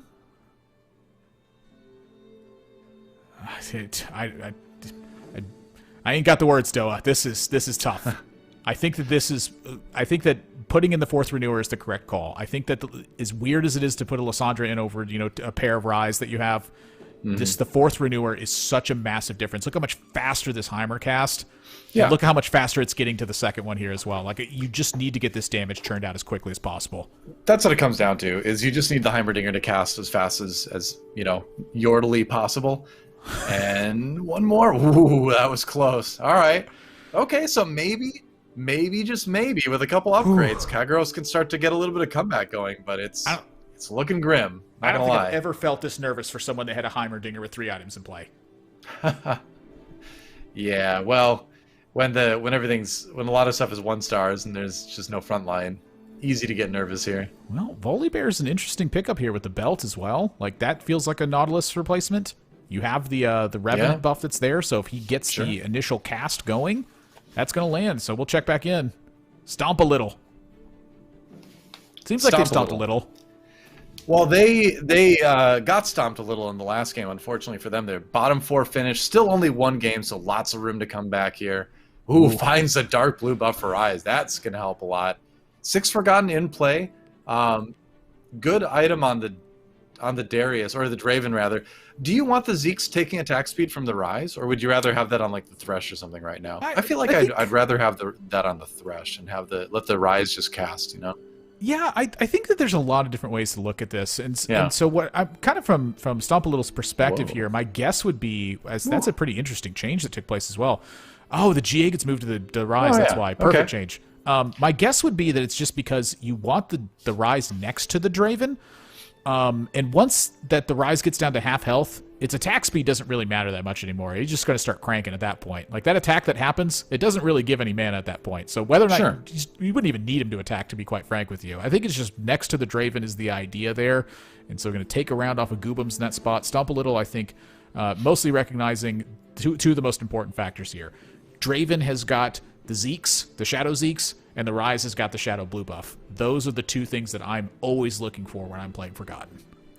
Yep, we saw him try to move the Rise out of that Shadow Zeke's position at the end of the last round. Didn't quite get it done, but now he's in the front line. Now he's going to be gaining a little bit less mana per attack, but like you said, kind of the same principle. It doesn't really matter if the Shadow Blue buff is activated, right? Because you're going to get enough mana to cast every time anyway. I like waiting with the items, by the way, until he sees Raptors. A lot of times you don't get item components from Raptors anymore because the items are more front-loaded in the set, but you might as well wait. Otherwise, the Jewel Gauntlet on a Rise is going to be okay, And just look at the difference here as well. I mean, Rise, no doubt Rise is a strong frontline unit. It's weird as that sounds as well. He stands up from the Guardian Angel and just starts stunning the entire board. That gives Draven just enough time to pick off the rest of these units. Uh-oh.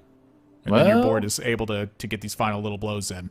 But my gosh, 6 Forgotten is just so powerful. If that Shadow Blue is on the Rise, much more powerful if you have the Guardian Angel. And then again, that Shadow Zeke's on Draven is a big difference. Setsuko having a bit of a struggle over there as we take a look now. We closing in at the end of stage 4, and so this is where the hits that you take start to get very big. Players go up in levels, their boards get stronger, and stage 5 is going to deal you more damage. Kurum undergoing a massive transition, it looks like.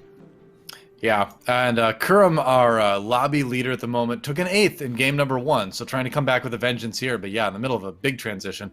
5 Dawnbringer, gets that in, still looking for the Garen, and we didn't see it, but we heard that one of the reasons why he took a fast 8 last game is he went Dawnbringer, never found the Garen. At least this time, looks like it's been a much more stable early and mid game, and so Kurum has a lot more HP to work with here.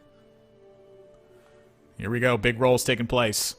And when you're on 8 and you're rolling, it means that you're going to find this Karma a lot more likely. Yep. Finds an Ivern, Heimerdinger. A Riven 2. Already has one in play. Oh, no, he didn't. That was a... No, he has 2 Riven 2s in play. Okay. Another Volibear. Where's the Garen? There's the Dawnbringer. I'm sorry, the Karma. Oh, there you go. And you're right. Dawnbringer in play. Yeah. This is a big deal. And so when I'm looking at this board right now, one of the things that I'm seeing is that Riven is a reasonable secondary carry in terms of what's being supported here. Riven still delivers a lot of damage and is, stunning frontline as well. So just a little bit of extra time to help protect Karma, I feel like, is a very big deal. And you're seeing that kind of take place. But that Yasuo and the Mordekaiser both live. But is that enough? Karma! Oh, the Yasuo. He had enough mana. He had full mana right when he came back. So yeah, he's gonna smack the Karma down. And that was a battle between the lobby 1 and 2. So Kurum, honestly, for a board that is in transition right now, looked pretty good.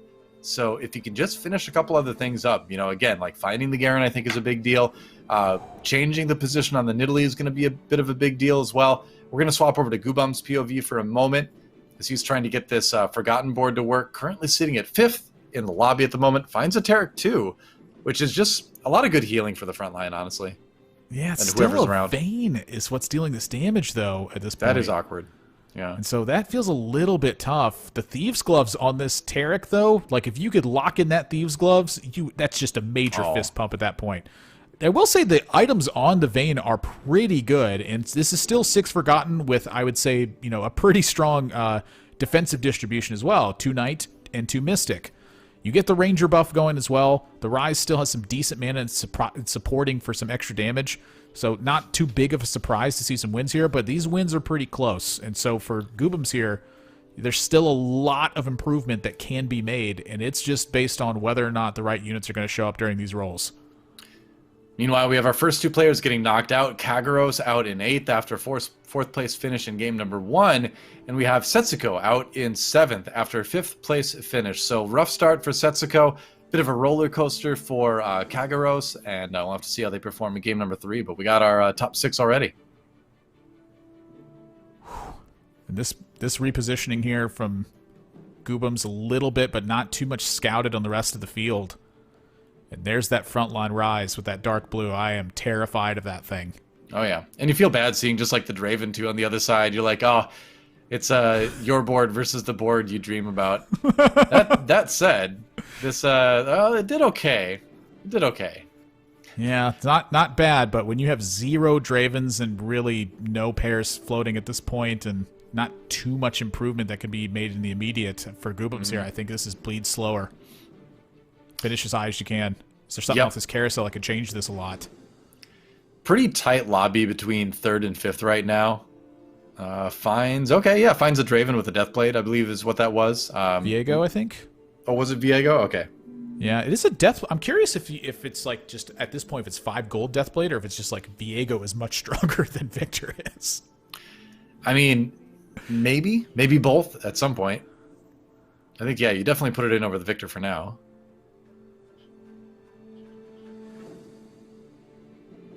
Could have had a Victor 2. Skip the other one. But even then, then you have to make the choice. Do I put the Victor 2 in over the Viego? And I think you'd still go with Viego then. Because you get Assassin. If you position Viego well, even a Viego 1 with not many items can still make a difference. A lot tougher for that to happen, but it is still possible. Swapping back. Yep. Here we go, gets Pickle Onion. Pickle Onion, by the way, it's been building Yasuo a lot differently. And again, I know that they forced this composition a lot. And so I kind of feel like I'm learning quite a bit here because the Yasuo has still been doing some pretty drastic work in a lot of these positions. This is going to get picked off here. And so I feel like Forgotten on Goobam's side going to lock up a victory. And this is important because, again, I feel like the position that Goobam's in, it's bleed slower than the rest of the lobby. Try to lock up a top 4 here. And so for Pickle Onion, looks like a little bit of struggle taking place on that side. Second Viego gets found. All right. Viego 2 can make a really big difference if it does come through eventually. All right, got a Darius there, but Draven. Draven shows up. You know, I like Draven 1 over the Vayne 2 there. Oh, but he rolls again and he finds the Viego 2, but no gold to buy it with. You've got HP to wait around. You can lock here. Yeah, 38 HP makes me a happy little locker at this point. Yeah, I think you're fine waiting, but that look at those trap claws. Oh my gosh, if that Viego touches the back line, it's just not stealing anything. Yep. Yeah, this is looking pretty tough. Notice that the Thresh Hook got suppressed by the Trap Claw interactions that are happening there. And Kindred versus the world at that point. Goobam's taking another hit as we come to the close of Stage 5. Pickle Onion taking another hit as well. River X knocked out in 6th place. And so we have 5 players left battling for that position. And so here for... Wow, this is interesting to me. The fact that this has been exchanged to the bench with the Deathblade. Is this if I find Nico's, I'm giving this Deathblade over to my attack carry at this point because it really needs the extra damage. Yeah, it could be. Could be. I wonder. You got the Hextech Gunblade as well, which is not the greatest item for this particular comp. You can do things like throw it on the Rise. You could even throw it on the Viego as well. So Viego too. I feel like that's or the Katarina. Sure. That's the out in my head, is having this Viego 2 be able to just absolutely sway these fights and seize you a victory here. It's going to be all about the positioning now, as far as where to put that Viego. Because he doesn't have the QSS, he needs to find something to take kind of on the side where he's not going to get interrupted. A little bit of repositioning. Yeah. That's a level 9. It is indeed. It's a Zephyr up that Rel. That's a big one. Stomp and that Katarina goes unchecked, stealing the Draven. Ooh, wow. He stole the Draven. And he's playing Forgotten, and like that Draven is going to be huge. Yeah. Easy win there, and Stomp a Little takes a big damage, big Pickle shot of damage. He's been looking good. Pickle's Onion at 1 HP. Ooh. Golly. DoA, these games, every single one of these fights that we've been watching towards the end of these games, everyone's getting knocked to 1. Everyone's like struggling to try to get that last position that matters a ton. My gosh, these games are intense. Oh yeah, and this is the last game where you can kind of take a bad result and be like, all right, well I can bring it back, right? Because when you get into the 3rd game of the series, then it gets serious, where it's like, all right, well now I'm significantly behind in points. I really need to sort of pull forward a little bit. So we'll see. We're on board with Stomp a Little, and I really like this board overall. He did get his Draven stolen, but you know, overall this is just a strong Forgotten board. The only thing he's really missing is that Rise 2. Yeah, I mean, this is a strong overall board. The thing that really stands out to me is the Draven items, where again you ended up going with double sustain potential on the Hand of Justice and the Risk Thirster that took place, and you'll notice he's just taking this Draven forever to chew through units. And that gives time for units to find their way back here. Now, is going to win this one because the board, I think, is just a bit stronger in general. And I really think that's the thing that's changing this, is that dark blue on the Rise that's taking place there. But when Draven's got nothing but sustain items, you need a lot longer for that unit to be able to kill stuff. Well, that's where Rise comes in clutch, right? Because you've got the GA on it in this case as well. So Rise goes down, everybody walks past the Rise, he reses again, and then he's able to provide a lot of crowd control from behind while Draven, finishes off the rest of the board, which is what we saw in that last round, and what I would imagine a lot of other rounds have been going. But you've also got this Darius too, actually. No items, but the armor shred that he provides is really going to be strong for the Draven. You can see you want to keep the Darius on the same side as the Draven in a lot of cases, so that Draven tends to target the same thing so that Darius is debuffed. Going up against Sphinx with 4 HP, could knock him out here if he wins. Yeah, but Sphinx also knocked up that Viego, and that seems like it's pretty good, but right now that Viego's making it to the front line, and it's not focused yet, so it picks up the A-bomb, and is it going to steal this Scion that took place? But it didn't stop it for the entire time. Sphinx gets knocked out. Pickle Onion gets knocked out. Ooh, but Pickle Onion's going to go to -9. 4th place for Pickle, 5th place for Sphinx. Goobam's hanging on still with 1 health remaining. So first and a fourth so far for Pickle Onions, so that's pretty good. Staying in the top 4 here, 2 games in a row. Goobum's making a comeback after his 7th place rather, finish in the last game. Let's see what Stomp a Little grabs. Okay, RFC is going to be it, as it's a 1v1 between him and the current reigning NA regional champion, Kurum X. Finds a Rel too. That's a nice little upgrade. And Kurum moved up to 9 as well. All right, so let's see what Kurum's up to here. Like we said, level 9. 6 Dawnbringer. Still no Garen.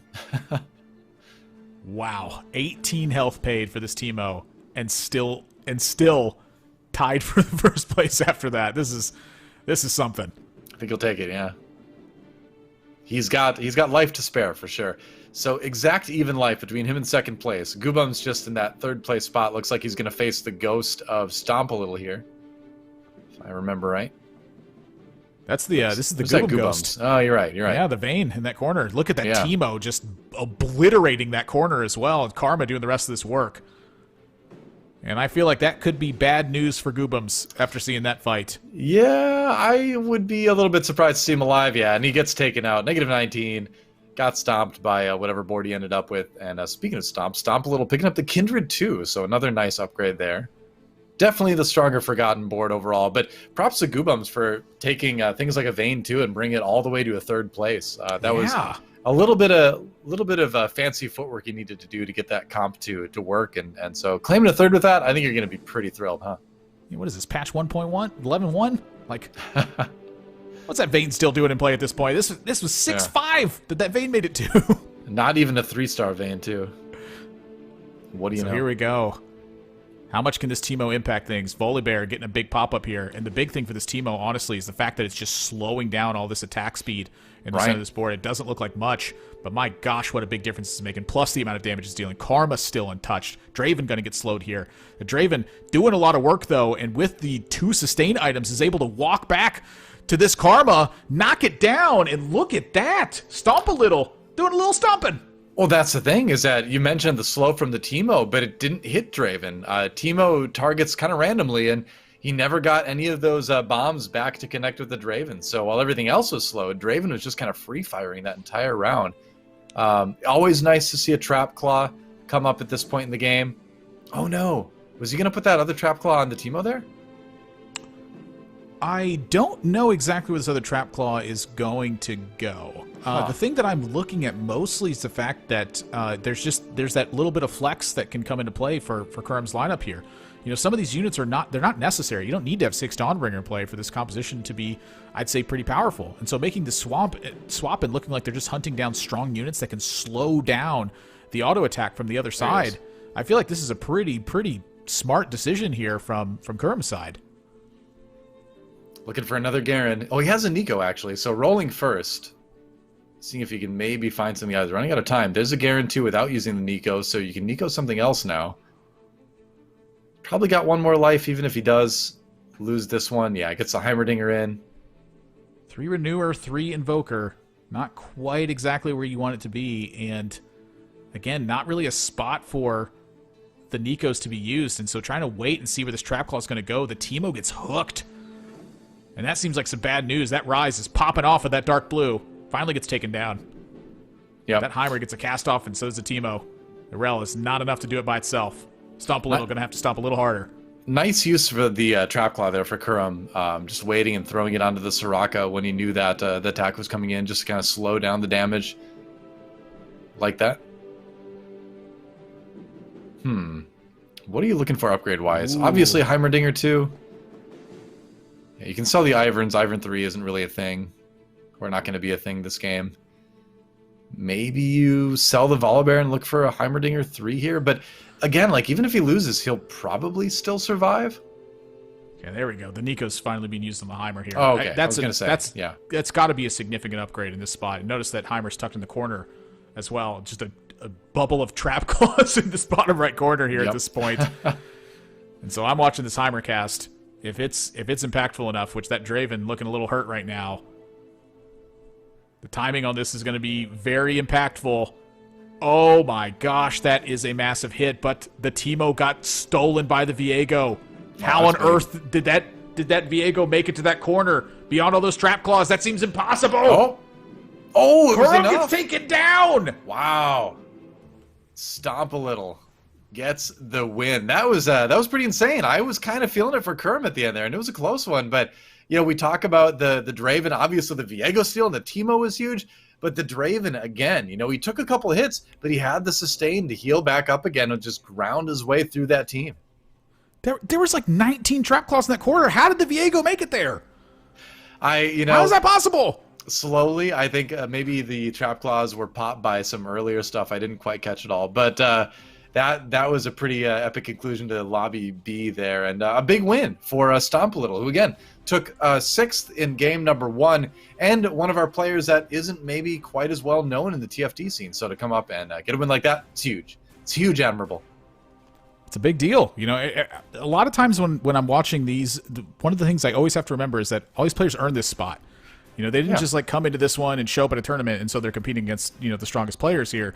They have to get to these high challenger points, and that's a lot of work that you're doing because you're competing against the rest of North America who decides that they want to play as well. So when you made it to a spot like this, when I say underdog, I want to clarify that it's mostly just I know who the other players are very actively. This is a player I've seen very rarely. So that's always something that comes into mind for that one. And so for Stomp a Little coming in, 8-11 on the ladder is their LP count coming into this one and just absolutely picking up a first place victory in this one, especially against such a strong team from the opposite side. Like that's got to feel like a huge surge of confidence coming into these next 3 games where you need to keep those performances up.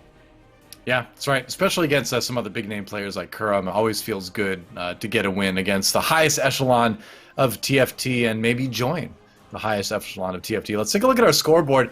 Lobby A did get done, so we're not going to jump over to see the end of that one. It's already finished. And the results are just nice. Wow, another underdog coming through and getting the win in Lobby A. Ramblin' in 2nd. Spicy Appies takes 3rd.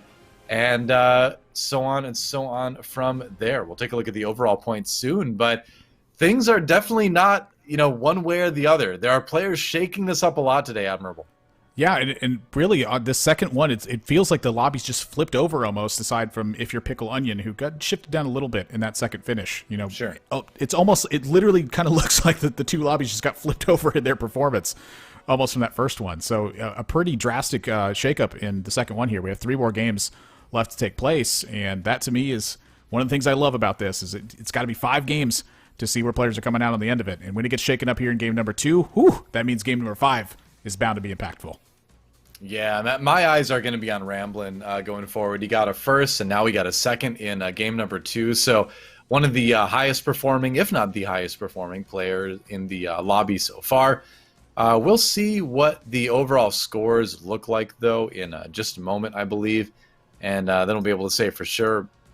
But we're trying to figure out, looks like a couple of tiebreakers right now. Let's take a look at how those work. So the first tiebreaker is the average placement. The second tiebreaker is the player with the most first places. And the third is a player with the better placement in the final game. And remember, the reason why we're talking about this now is because after game number 2, we're going to reseed the lobbies based on performance. So we need to find out exactly where everyone is to do that. So that'll determine what the final scoreboard is going to look like. Pretty standard tiebreaker stuff, though. Yeah, and I do love the shakeup of the lobbies as well. This is another thing that is a bit impactful, is the fact that you're not playing against the same players 5 games in a row necessarily. Things are bound to change up. Players, as much as everyone doesn't want to accept it and they don't want to talk about it and they want to say, oh, there's a right and there's a wrong way to play, players have play styles. We're all human beings at the end of the day. And there are players who just favor things. And, the big one that comes to mind when I look at all this is just Pickle Onion, because I know Pickle Onion is going for that Yasuo pretty much every single game that I have ever seen from Pickle Onion's point where this patch is concerned. So, that's something that influences the meta of that lobby quite a bit, is if you know that somebody's going to be hunting down a specific strategy, I imagine if you consider yourself a more flexible player, that you are less likely to try to go after that kind of strategy if you know there's someone hunting it down. And so that, to me, is one of the cool things about reseeding it, is that it has that little bit of meta shakeup layer somewhere in there. True enough. The tournament meta always evolving, and we're going to take a quick break while we get those lobbies reseeded, so do not go anywhere. Teamfight Tactics Reckoning Challenger Series. We'll be right back with game number 3 and new lobbies right after this.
Welcome back, everybody, to the Teamfight Tactics Reckoning Challenger Series. I feel like I almost said welcome backtix at the beginning of that. Like, I seriously almost did. I guess I just revealed that right now. Welcome backtix to the tactics, everybody. DoA here with ThatsAdmirable, and we're about to go into Game 3 here at the Challenger Series.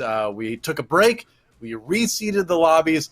We're going to show them to you, I believe, in a second, and then we'll get into it. Admiral, any Admirable? For some reason, I want to just keep saying Admiral. It's because I live next to the ocean now, so I see boats all the time. I think Admiral, I think Captain, just how it is. I think about pirates. I haven't seen any of those yet. Put on a tri-corner hat for you. Might become one later. Yeah, that'd be cool. I'd wear that. I expect that. Mailed to me by tomorrow. I'm going to tell a little bit of story here of how I got the name ThatsAdmirable and how you diffused that in less than 5 seconds. So when I first chose the name, it was right when I started playing Hearthstone very competitively, and I knew that you and Artosis were going to be casting me soon. And when I'd heard that, I was like, yes, it's about to happen. I chose a name that's admirable. It's really weird and hard to say as a normal person's name. And as soon as we got into it, you just go, all I can see is ThatsAdmirable. And I'm sorry if you can't unsee it either, but that's the only thing I can see. And I was like, DoA diffused it in 5 seconds. And that has always been one of the influences for me wanting to become a caster, was to be able to do that exact same thing to someone sometime. And here I am sitting next to you casting it years and years later. It's just crazy. I'm shocked that you diffused that name in less than 5 seconds. Bravo. I haven't thought about that in years. Yeah, ThatsAdmirable. Well, welcome. I'm glad you're here. And we go way back now. Like we said, last time we casted together, it's been a while though, but it was 2016. We did do some Hearthstone stuff back in the day, but here we are now on TFT. But what I was going to ask before all of that happened is, what are your big takeaways from game 1 and 2? Because we're sort of digesting this 11.12 meta. We're seeing it go very vertical, but we're seeing players start to play around with that a little bit more than I think people might have expected too. I'd say that one of the big ones to look at is just what happens when you're actually in that final end game position and you're in the winning spot. Because it's not always just keep following through on that. It's sometimes change that up a little bit. We're seeing Invokers still be a very common end game thing that players are moving into. But, you know, pretty much everything is still capable of closing lobbies out. However, it does feel like Redeemed has been struggling quite a bit in these first 2 lobby playouts that we've had here so far. Yeah, we'll have to wait and see if it picks up a little bit, but for now, we'll have to see the lobbies instead. I'm excited about that. Let's check out how things have been reseeded. Like we mentioned, there were some tiebreakers, I believe, and the tiebreakers are right at the end. There's 11 people with, or 3 people with 11 points, and a lot of people with 9 points, but at the end of the day, 11 is going to be the cutoff to get into Lobby A. So remember, top 8 are the ones that move on to day number 2. So you really want to be in that upper lobby here with 3 games to go, Admirable. The pressure is starting to really be on. Yes, and if you've been having a struggle in a couple of these starts, and I'm looking at Farmer, Setsuko, Kivix, and Kagaros there, this is where things have to start turning around. If you have a 3rd poor finish in a row, that's starting to look like really tough. You're going to have to really go into some 1st or 8th style strategy, I would say, heading into those last 2 games. And that's part of where the tournament meta, I think, is really exciting, is when players are put into these tough positions, sometimes they have to take bigger risks.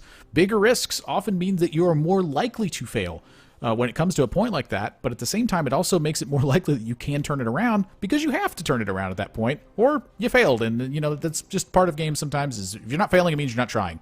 The TLDR for that is that if you are in the lower portion right now, you have to start turning things around in this 3rd game, or else it's really looking grim. Yep, very true. Everybody wants that spot locked in for the mid-set finale, and especially players on the bubble right now. So players, I would say, Spicy Appy's down to like Prime, right? Those are the players that could really move up and down. We still have 3 games left, so it could still be a much greater variety than that. But if you're one of those players, you're really kind of thinking, all right, how can I be consistent? I don't need to necessarily take those risks that you mentioned there for some of the lower players in the lobby, Admirable, but you need to play consistently. Make sure you nail those top 4s and secure that spot in the top 8. We're going to be jumping in with Lobby A when the game gets started. We're just going to kind of alternate here, because then we'll get to see everybody play. And so once that's set up, we'll jump into the game. But yeah, the pressure is definitely starting to be on now in Game 3.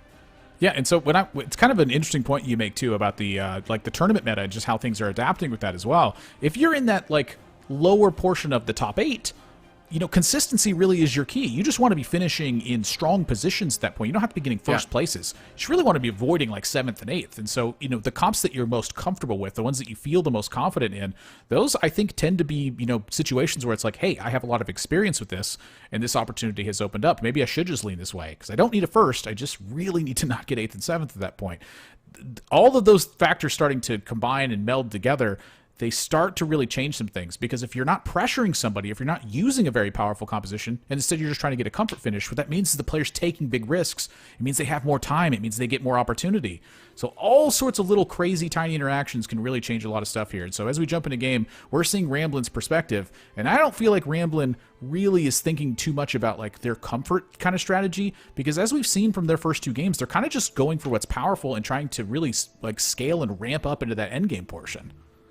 Yeah, it's funny because we talked about this at the very beginning of the day, right? Where it's a meta, I think, that really plays into what Ramblin likes to do in TFT, just based on what I've seen him play a lot of in previous sets, even previous patches, is that he likes the AP comps, he likes mages, and we've got a lot of casters being powerful right now, and I think it's suiting him well. He's also one of the players that's been around for a long time. He's not going to get nervous in a situation like this. He's been in lots and lots of tournaments, and so to see him take a first and then a second, not too surprising. The first looks like he went with a Dawnbringer, a bit of a Karma build with the first one, and then the second one was Teemo, so yep. AP is on the menu for Ramblin. We'll see if he can keep it going. So he grabbed a belt, too, from the opening carousel. So that kind of goes in tune with doing it. Yeah, I think these are really all excellent points you make. And something that I wanted to follow up on also is just, the notion of experience. I feel like experience is very commonly referenced when it comes to kind of these, analysis points. But I feel like it's very rarely credited in much regard. And experience really helping to keep your nerves calm, it's a really big deal, because it just, when you're competing at stuff like this, you're going to get nervous at some point. It almost doesn't care how much experience you have. At some point, nerves are going to affect something. But it's understanding how the nerves are going to affect things and how to try to keep that calm and really shy away from the idea that you just have these, seizing moments of panic where you really just have decision paralysis. That's the thing you're trying to avoid the most, especially in those critical timing moments where you have to roll down. And so I honestly, experience here I think is a very big deal for Ramblin. This tournament's, it's important, it's a big deal, but it's not like the most important tournament that they're ever going to play in. It's just an important tournament. And so being able to keep your nerves calm and make decisions and have good risk assessment, that's going to change things constantly. So experience, definitely something that's on my mind here when it comes to Ramblin and finishing well. Yeah, can't let yourself get distracted by who else is in the lobby, and I don't think Ramblin's going to get intimidated by that. Knows he's probably going to go on a little bit of a loss streak early on, decides not to level. Looking at his board, it looks like he can get up to 10 gold if he sells everything, I believe. Doing some quick caster math there. But he's also got a lot of pairs, so you might just want to sit on this too and see if you can maybe create a stronger board in a round or two. It looks like that's going to be the case. Yeah, this is a very common thing I've noticed for players as well, is that there's a pretty stark contrast of players who level and players who really they don't necessarily level. I am very much a leveler kind of player. I'm like, I want to get more stuff in play. I want to find stronger units, etc., etc. But something to be talk about is that this little bit of sacrifice in life, it gives you a position on the carousel pick to be able to affect things. It's giving you a better opportunity to 2-star these 1-cost units that can be pivotal parts in some of the compositions that you play. And this is really the time of the game where the loss streak costs you the least amount of life that it can. Yeah. And players consistently follow through on just what they feel is the strongest thing to do. It feels like, to me, almost regardless of what they open with. So this is always an interesting thing to me, is when I see someone who's choosing a different route than I normally see, or the one that I normally take, is because it feels like it teaches me something about the game here. And seeing them just kind of complete this and go, you know what, don't worry about the 10 gold mark at this point. Just get a board that stops you from losing health. It takes a little bit of time, and it costs you something. At some point, you're going to have to cost something. Life in the early stage for Ramblin here. That's what they're trying to capitalize off. It's kind of a bummer that he didn't get one more unit kill, and I think that was kind of the idea behind slamming the more evil Anomicon, is that because the rounds last a lot longer, because damage is dealt slower in these early rounds, a slam like a more evil Anomicon that does so much damage, but just over a long time, can be really effective. Unfortunately, it didn't work out as well that time. Only killed, I think, 1 unit, but should serve him well going forward here. I was wondering if he was going to slam something else. I think putting the bow on the Callista is fine, but he's still, he's still pretty open right now. Yeah, I personally kind of like the Medieval Nomicon. You're saying welcome back, Dix. I cannot say the Shadow Morellos. I can't say the full name of this thing. I don't know why I can't do it. It's just impossible. More evil Nomicon. Yeah, God, you make it sound so effortless. I don't understand. It's a lot easier than saying your ID for some reason for me. I don't know. It's an item that I very much enjoy slamming because I feel like I understand all the units that want to carry this thing. And the big one that stands out to me is Lee Sin, which is when I learned that Lee Sin carries Morellos very well. I was surprised by it, and it was super impactful. And honestly, that catapulted some of the situations I was having, and the ability for me to win stuff. And the spatula getting picked up here. Yeah. I think spatula, I mean, with all of the impact that emblems have, especially at this point in the meta where vertical synergies are so important, getting a spatula early and getting access to building some sort of emblem at some point is such a major boon that, yeah, I mean, my choice is like, is there a spatula? The answer is always yes, as far as taking it. Interesting. I am quite interested at how this pick is going to end up panning out, because honestly, I think the spatula was probably the last thing on my mind looking at that carousel. Oh, really? Interesting. I just haven't really thought about it. Like, you mentioned the vertical synergy thing. It just makes sense. Like, yeah. Why wouldn't I want a spatula if vertical synergies are so important? There's a lot of side traits. It just wasn't on my mind. I mean, there's also a lot of side traits, too, that are just really useful to include later on. Like, you could end up using it for, like, something like Ironclad, right? Where that's something where it's maybe awkward to put in a Jax or a Nautilus at certain points in the game, but if you just make someone else an Ironclad, suddenly you can get that and be a little bit beefier against the Draven comps, that are so popular. So there's just so much you can use a spatula for right now. I love the item. It's an auto grab for me whenever I see a spatula or a Shadow Spatula. Look at that, too. Vlad gets upgraded. Lee Sin hits play. Gives you the 2 Nightbringer. Suddenly things turn around. Yep. Strong board. Strong board for Ramblin' now. And didn't lose a ton of HP. 82 is I would say right on the positive side of concerning. Whereas if you're down in the 70s and it's like, all right, this was a rough stage too. But if you're still in the 80s, you're like, all right, it's okay, We're going to go over to River X and see what they're up to. Looks like a blue buff on Katarina right now. As, again, still fairly open. But, Forgotten seems to be a possible direction. Could also look at Dawnbringer. But a lot of players still figuring out their boards at this point. Yeah, this is kind of an interesting spot here where, it looked like you wanted to go for the Vayne side. You put the belt on the Vayne. You're like, I'll 2-star this Vayne real quick. That didn't really crop up here. And so having to move to Skirmisher on this point to try to get just any amount of frontline going. That's a Riven 2 with a Shadow Locket on Just Nice's side. Wow, that seems difficult to beat. And I'm looking at this bench now, and I'm kind of curious where River X is going to take this direction, because honestly, this is exactly what I was talking about earlier, where I see a spot like this and I just go, I don't know. I'm not sure what I would want to happen. I'm still a big fan of Dawnbringer Skirmisher mid games with Nidalee carry, and then stretching that into either Dawnbringer or Skirmisher late game, depending on what you hit. That's like one of the, I guess you could call it a reroll build. It can become more of a vertical synergy, but it is a bit of a re-roll in that you're looking for some of those 3-star skirmishers, or at least a 3-star Nidalee. I've played it a little bit. I wouldn't say I'm like a mega expert on the comp, but the games I played with it and the games I've seen other people play with it, I've really liked it. So I'd love to see River X pursue that line, but you can see there's still a couple different options. And okay, yep. Whoa, what a big find that is! No, my kidding. Gosh. Second Lee Sin is in the shop, which is good, but then a Yasuo pops up on top of that, and suddenly you look at these items and you kind of look at this, you go, well, hey, wait a second, maybe this is like swaying me away from Forgotten. Pair of Katarinas gets found as well. These are some difficult choices here that RiverX is having to make. Like, my gosh, I feel like I can see all this stuff, and my game isn't being impacted by it, and I still don't know what I want to have happen here.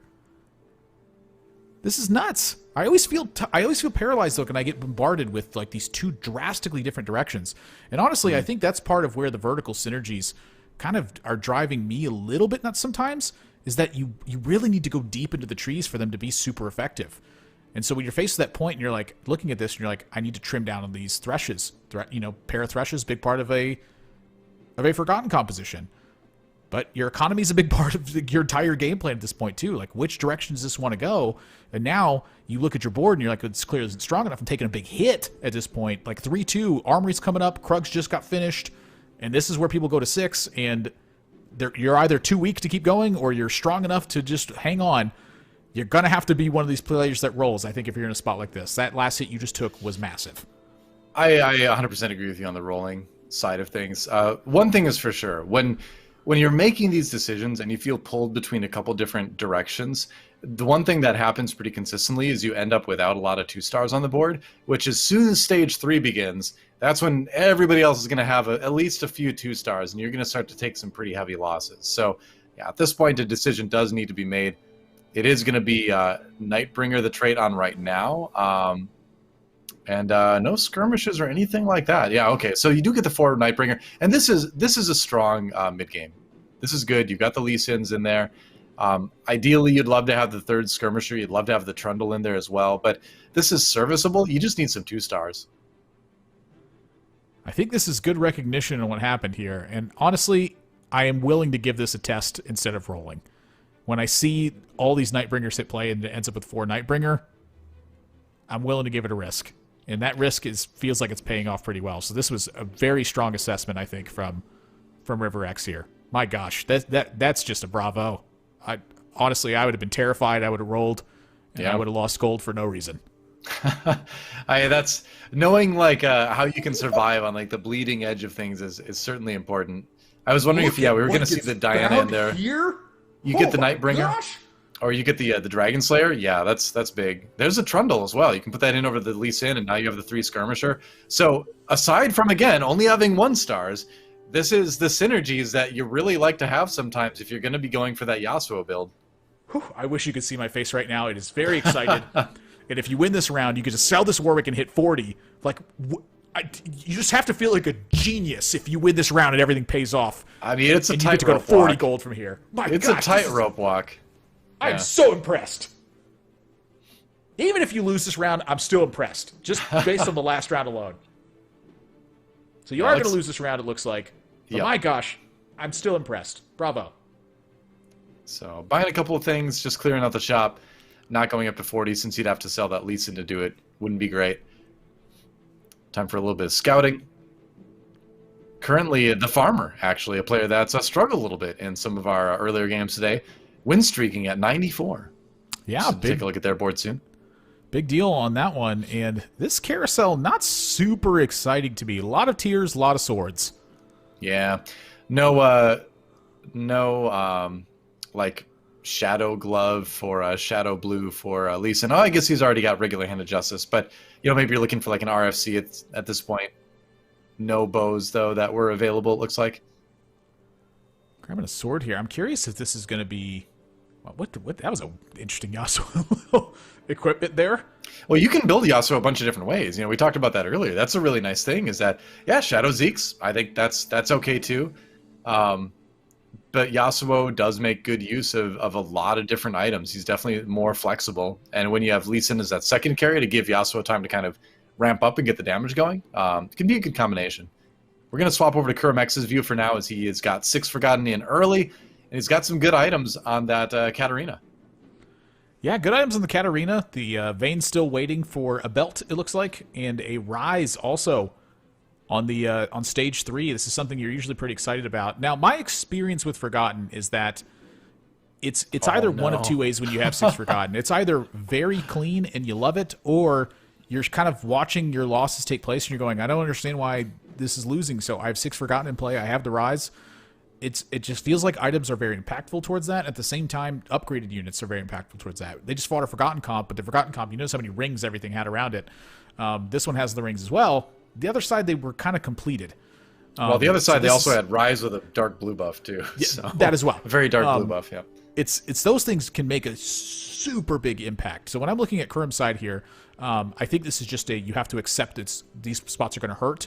Because, we're on 3-5 in the previous round. We're going into 3-6. If you're not making it to level 7, all of this crumbles and it falls apart. So you have to just accept the fact that this is your weak point. It's going to hurt. Let's figure it out at stage 4. Yeah, Forgotten always feels like the most fragile to me, so we'll see what happens here. It's a pretty good items on that Nocturne on the other side. Still 1 star, but getting the back line is definitely causing a lot of problems here. Yeah, that's a lot of good items on that. Maybe? Wow, does pick up the win here. Got it, yeah. Well, nice, the GA on the Katarina really coming through there. Yeah. Definitely notice that better Guardian Angel, for me, it's always better on the offensive characters. They get picked off and they stand back up and knock some things down. Oh yeah, for sure. Yep, that's kind of always how it has been with the GA, with a few exceptions like the Gangplank and the Nico back in like set 3. A lot of times, you know, you just put your carry in a place where they're going to get taken out and then get the heat taken off of them at the same time. These, honestly, none of the compositions look too weak to me at the moment. They all look like they're providing something important. I'm looking at Ramblin', though. Ramblin's sitting down at 37. Yeah. The Farmer's still on a win streak here. And notice all these 2 stars that are cropping up on this right side. Everyone is rolling down and trying to get as powerful as they can right now. This is the common point where it happens. Looks like things like Nightbringers have been a little bit contested. You can tell Ramblin's doing a bit of a roll down now. He just hit 2 stars. See if he can maybe get something going again. Good start with the first 2 games. But you don't want to stop there. You want to keep the momentum going. Last Whisper slammed on the Vayne for Kurum X. Yeah, it really seems like Nightbringers are kind of contested at the moment. Yeah, there is Ramblin's board. All right. And it is not looking the strongest at the moment. I gotta say.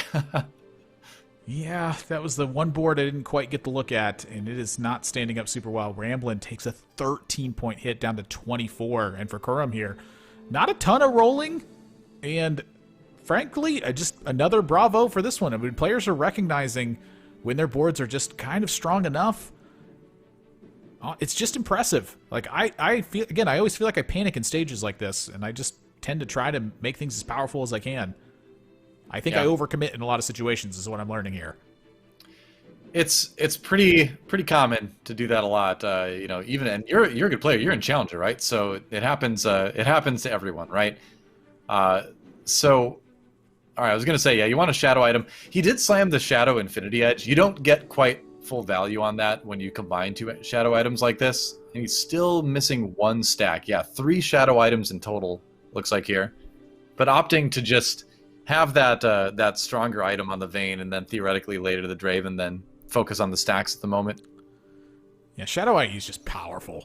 It does cost your attacker some life, but my gosh, it hits does hurt so you bad. hard. Yeah.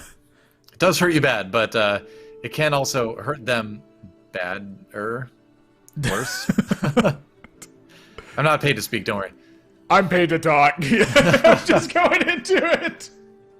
Looks like it's enough to take this round at least against the Farmer, and that's big. The Farmer was a player that was on that long win streak for a while.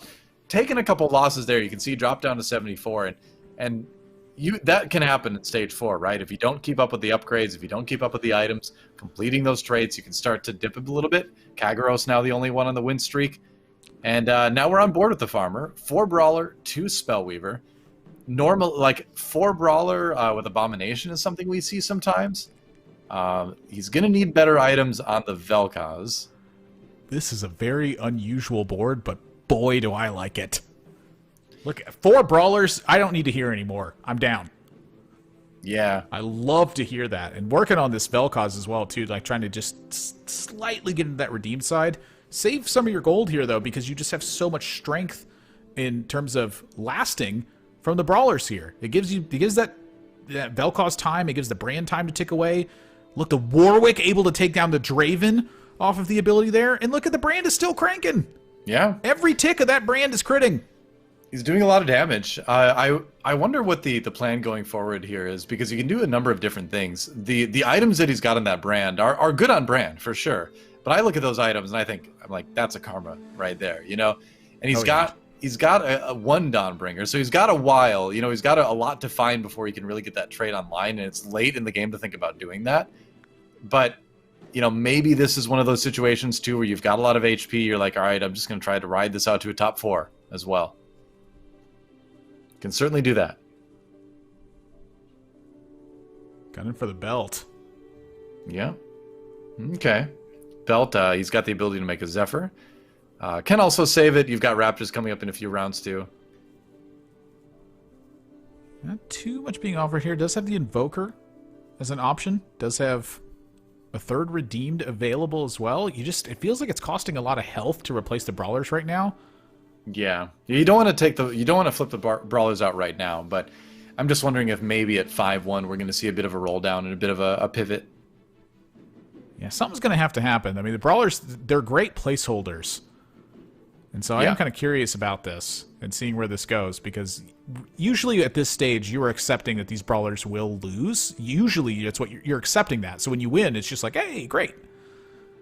But my gosh, it's, you know, that time continues to go. This is still winning though. Like the Vel'Koz is just getting so much time and the brand is just cranking away. I can't believe this. Yeah, that's a big thing, is that brand is shocking. Strong, man. I mean, and we saw Brand be a pretty impactful unit when people were re-rolling Brand and then Cavaliers. And this is almost a similar, you know, result, honestly, where you've got this very tanky front line that just basically gives Brand a lot of time to do his thing. You know, it's the same principle at the end of the day. And he does have 3 Abomination in now. You're not going to have the most ideal Abomination items, obviously, but it does allow you to reposition and put some of these brawlers in the front line.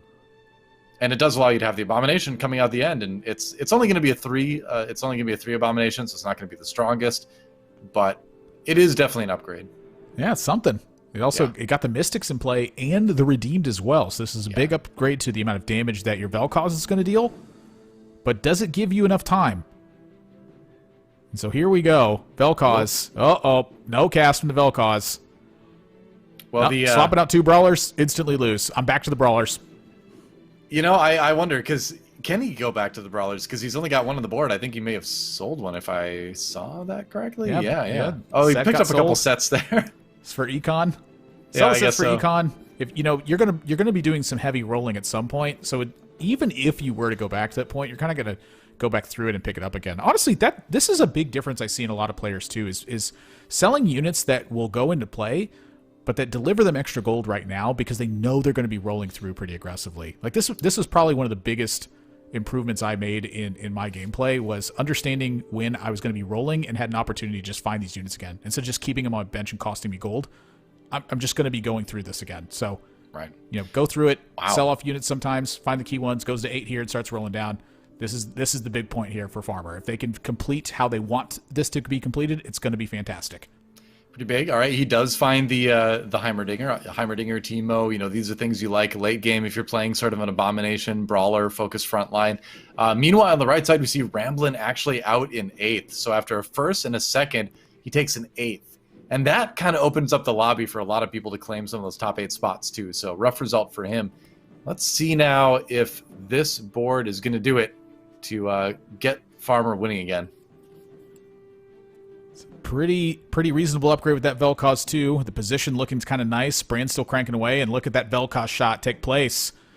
Wiping out that Draven, but that Katarina still alive. Ooh, however, not able to get the job done. And so for Farmer here, a big improvement just on a couple slight different things. Adding a unit into play and getting a Vel'Koz to 2 stars.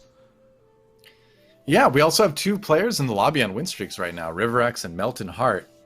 All right, choices. Hextech for your Vel'Koz, I guess? But then that means you can't move the items over later. You can also put that Hextech on something else as well. Yeah, there's a Karma there. So Invoker's on the menu. Wow, not a lot of gold to work with. Yeah, there's just not a lot of gold to work with at this point. Find another Ivern. Speaking of Invokers, sells them. Ooh. A Garen sitting there. I'm trying to decide if I like the Garen more than the Heimerdinger. I think I do. Yeah, I agree with this because you're, again, like Garen's ability shreds magic resistance, and your Heimerdinger is not going to be doing a whole lot at the moment. I agree to not sell it. Hold on for later. But for now, the Garen's probably going to give you more effective damage output overall. I think it's definitely a tad stronger in this position. Vel'Koz getting a blast in here, does wipe out the Draven, but does not have the sustained front line in order to finish that spot off. But the Farmer now, I feel like, just gotten a lot of good direction there. Honestly, this is pretty good patience demonstrated, I think, overall. but those Iverns getting sold when you pick up a Heimerdinger, that feels a little bit tough. I am a little bit surprised at the Heimerdinger, or the Iverns rather, being sold, because Ivern Volibear ends up in this comp at the end a lot of times, in this line of play anyway, so I agree. I'm a little bit surprised about the Iverns getting sold. He was looking for something very specific, apparently. But, you know, certainly a build that could net him a top 4 on board with Kagros now, who's at 31 HP. And check it out, the triple Archangel Staff Karma. Wow. I can't hold all these Archangel Staffs. My gosh. I'm picturing that guy that's holding all the limes and can't keep them contained. What? Yeah, staff for each hand, and then you hold the third one in your mouth, maybe? I don't know. It's tough. It gets the initial cast off early, which honestly is a pretty good ramp for Karma, because then she starts casting right away really fast. Yeah. And so that honestly, that feels like one of the more important points from this. And I think it does take a number of casts for the Archangel Staff to kind of outshine like Rabadons or like a Jeweled Gauntlet or what have you. But again, it gets those initial casts going pretty quickly, which I feel like is a big deal. It's funny because, like, Archangels isn't really the greatest item for Karma, because the benefit it gives you is based on your max mana, which of course goes down to 10 for Karma. So I guess if you have 3 of them, that kind of mitigates it, but it is interesting, isn't it? That's a third Garen! Yeah, Garen's nice. That's a Garen too. That's a locket to put on the back line as well. Whew. Do you want the Kindred? Guess not. Yeah, what for? That's what the Dawnbringers are for. Dawnbringers are like Mystics and Knights combined. Yeah, I suppose. Where to put the locket? I'm okay putting it on the Soraka. Yeah, give her a little bit more survivability, I guess. A little bit more AP. Yeah, the other one's casting. The other one's the dark blue. Yep, true. So here we go. Get another glimpse at this Karma. See if they can get some things done. Prine got knocked out in 7th place before we went into that carousel. Just look how fast the first one happens, and then the second one, and then that propels. Yep. It certainly does. And you also have Soraka slowing things down, and so part of this too is Soraka with the dark blue buff gives Karma more time to ramp up. Might need to give her a little bit more time next time, but this Rise, you know, anytime you have a Rise too with the Ginsus, he's got the GA as well, which is going to slow the attack speed, offset again by the Ginsus, but the main thing is the stun that the Rise gives you, and that makes it hard to win some of those rounds. And you know, Kagros, though, still, because this lobby is so close, look at this, 2nd through 5th is separated by 2 HP, able to be in 2nd, but this lobby is insanely close. Even first place is only 35 right now.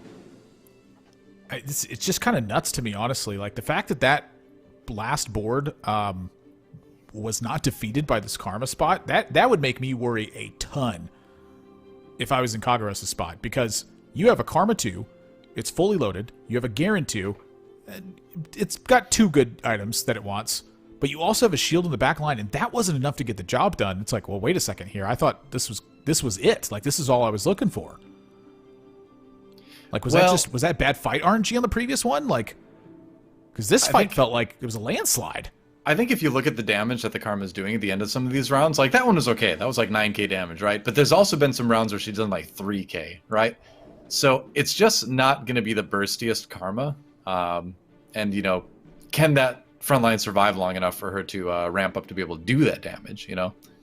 That's the question. It always is a question with Karma anyway, but more so this case. That said, seems like a top 4 is locked in for a Kagros, so that's good. At least objective accomplished there.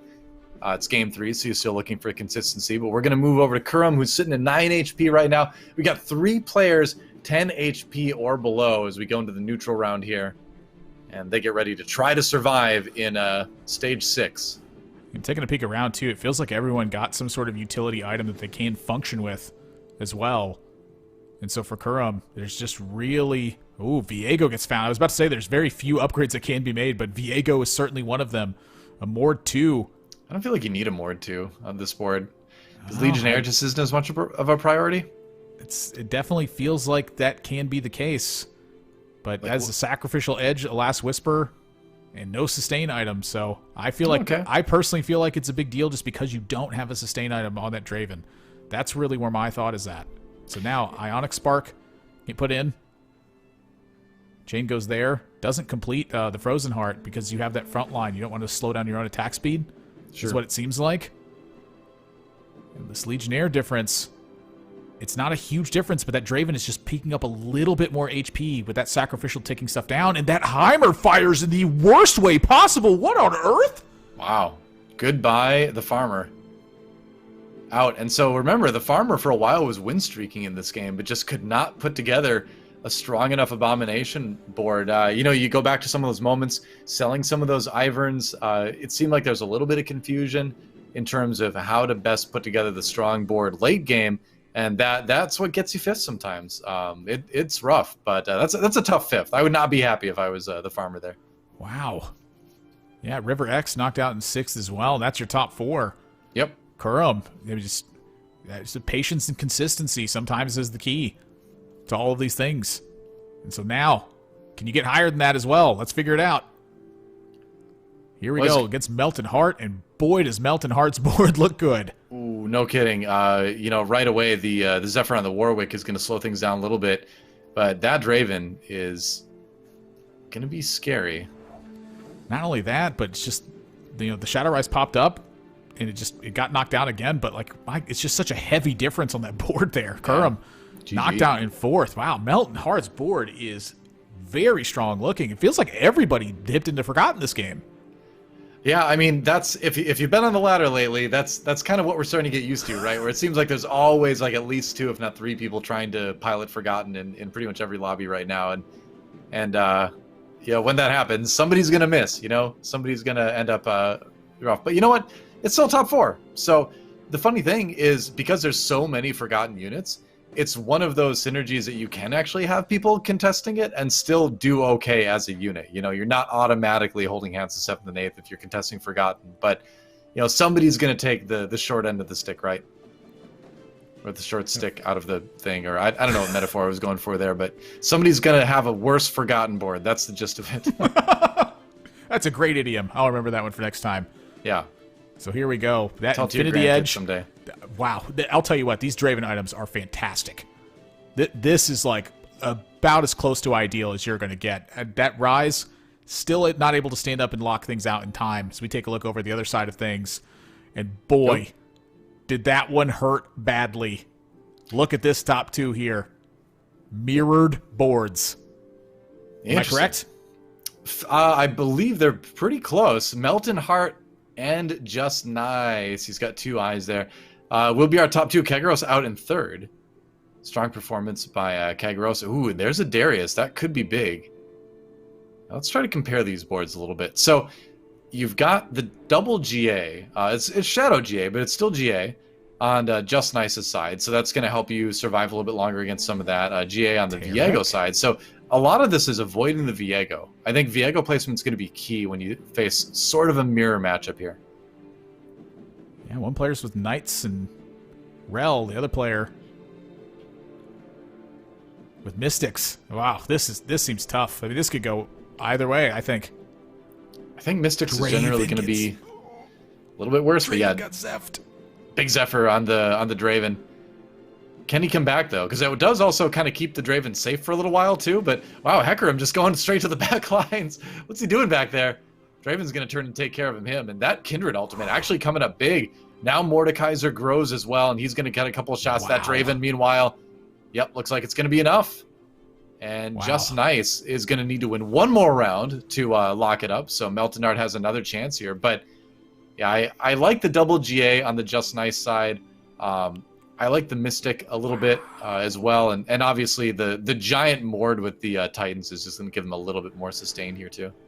I think the big difference that's being made here is the item difference. You know, you look at opposing Draven, it's got the Shadow Zeeks, it's got a Runons, but then it's got a Trap Claw. You look at this one, it's got an Infinity Edge, it's got a Last Whisper, and it's got the Shadow Zeeks. Like, that is a massive damage difference taking place. So despite the fact that Draven was taken out for, you know, the first, 5.5 seconds of the fight, it still came out on top of that position. And I think that's the difference that's being made here, is the Infinity Edge and Last Whisper. As long as Draven stays alive. I could have spoken too soon. Draven had no sustain, though, and so there's the danger with proper positioning that Draven can go down very, very quickly, whereas the Trap Claw on the other side keeps him safe for a little bit more, and it looks like positioning is going to be the key as Melton Heart takes a loss, but then comes back and wins it with a little bit of tweaked positioning here. That was exciting. That's a round I want to go back and digest a little bit after the show today, because when you see a mirror matchup, it, like you said, that's admirable. It really does come down to the smallest things. And in that case, it was just keeping your Draven alive for just a little bit longer, and that's what Melton Heart was able to do. It's kind of nuts to me that it was such a drastic difference off the positioning change as well. You know, that's something that you could go back and you could look at for I feel like hours and try to analyze that sort of stuff and then try to peek in your head. You know, this is one of the reasons why I'm glad there's not like a sandbox mode in TFT. It's because you would just figure all this stuff out by just running it through and simulating it over and over again. And you would just, you know, get a data pool and see it. You have to experience these things and kind of understand how the units interact in order to really capitalize on a spot like that. And so being able to make that adjustment and then turn that fight around, I feel like that's such a huge deal to be making there. It's something that's definitely going to stand out to me for a long time. And, you know, furthermore, when I see them play and I watch these players position, always remember that they have a plan in mind. And it's just whether or not that plan is going to come to fruition. One thing I feel like I've noticed with this patch is that when you get to those 1v1 positions, there's more stuff to think about than there were in some previous patches. Like before, it was like, oh, maybe the Zephyr, or it's maybe one or two things. But now it's, in that particular matchup we just saw, Viego positioning is very important. The Ryze positioning is very important because he's going to cast early, so who do you want him to stun first? Draven positioning is very important because you want to think about not only who is he going to hit first, but who is going to hit him first as well. And then you've got, you know, the arrangement of your front line. You know, who do you want the Hecarim surrounded by, all that kind of thing. So that ends up being very intricate, and I feel like we're seeing more intricacy than usual by a little bit in this patch. It's been really fun to watch. But let's check out the scores and see how everything broke down here in game number 3. We've broken the halfway point, Admirable. We've gotten 3 games done today, and you can see in Lobby A, Melton Heart getting first, and Lobby B, Goobums bouncing back with a first. I'm never selling my Goobum stocks. It's never happening. Ramblin', we've shown that the king can bleed after those first 2 games. Had a first and a second place, now in 8th place on top of that. So remember, the first 2 games, they influence a lot. But remember how we got to that point was the first 2 games. There's still 3 more games after that. The whole thing can flip around and turn over. Pickle Onion finding themselves in the bottom 4 on this one. They had 2 top 4 finishes, a first and a 4th place after that. So, you know, some of this starting to shake up quite a bit at this point. As you know, I'm looking at this Lobby B. That's a huge spike for Goobums at this point, because first game, not so good. It was 7th place. Second game, pretty good. Got 3rd place. Now a 1st place finish on top of that. Like, Goobums has now entered the Ramblin' spot. Yeah, and you know what? Stomp a Little has started to put together a pretty consistent performance here, getting a win in game number 2. Now in game number 3, able to get a 2nd. So that's making up a lot for the 6th place that he got in the first game of the day. So some of these players starting to come up and put together some strong performances here in the second half of the day. It's players like Setsuko that need to step up a little bit. Let's look at the overall standings right now. Setsuko needs to step it up a lot bit. In fact, it's going to be very difficult for him to make day number 2, sitting at just 6 points, unfortunately, in the lobby right now. But let's take a look at the players on the bubble right now, Admirable, and this could still change a lot, couldn't it? Yeah, I mean, we're looking at Goobums 19, Sphinx 17, Kerm 15, and then right after that, 14, 14, 12 from River X, Kagaros, and Spicy Appies right afterwards. Now, Solus and Prime, honestly, they're still available into this right now. And if you take a look at the way the points can form, you know, even in Solus's spot, the biggest spike that they can make is to 26. So if you're at the 6-point marker at this point, I'm pretty sure that knocks it out of it. I haven't done the math entirely. I'm just kind of doing like some very loose, you know, admirable math in my head. Sure. But if you're like in Prime's spot right now, like, you still can make it to that top 8. You just have to have 2 beautiful performances in game 4 and game 5. So what it comes down to a lot, what we've seen in this format in the past, the 5 games, this point spread, you know, where you have the drop off from 1st to 2nd and then from 4th to 5th, it generally ends up being like the mid to high 20s where the cutoff is at the end of the day in formats like this. So you look at how easy it's going to be for players to get to that mid 20s mark. In 2 games for players like River X and Kagaros, even players like Spicy Apples, Solus, it's doable in 2 games. You look at players like Kivik, Setsuko, the Farmer, it's going to get a little bit rougher there. And then you look at players like Goobums, Pickled Onions, everybody from Goobums up, basically. And you're just looking for those top 4s. You're looking to just play consistently and, you know, get towards that mid-20s, high 20s mark. That'll probably guarantee you a spot in day number 2. Yeah, and I'm just looking at this top part as well. Melton Hart with 22 points coming on top, stomp a little again with a tremendous performance. It's just nice to be able to turn things around. And Ramblin', despite the 8th place, still in 4th where the points are concerned. So that's a good feeling there when you get hit with that 8th and you're like, oh, okay, I'm still in 4th. Okay, take a deep breath. This is fine. Everything's okay. Not everything has caught on fire around me just yet. Right now, this is fine. Yeah. Well, it's neat to see with players like Melton Hart as well, because that was a player that remember, this is Pakigam, who has done very well in set 5 earlier in some of the tournaments. He says Melton Hart is one of his practice partners. It helps him out a lot in terms of developing his comp plans, gameplay, and all that.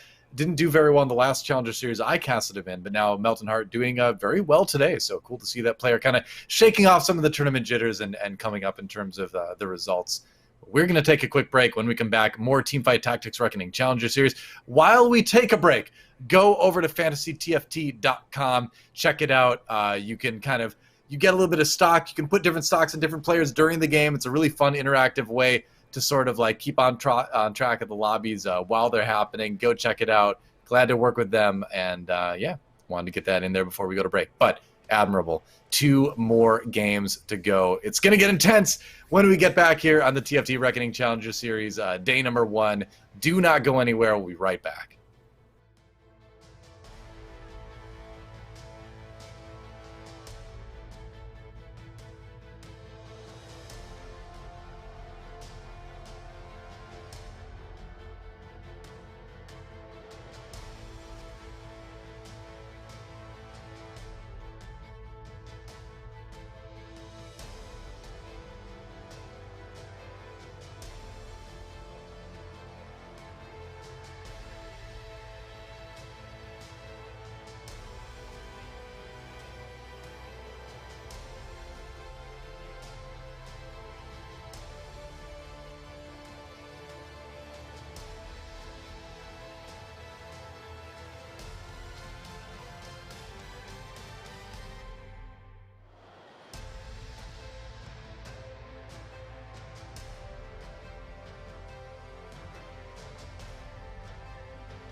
We are back here at the TFT Reckoning Challenger Series, DoA and ThatsAdmirable, bringing you the action. And it has been action-packed. It's been a fun meta to cast.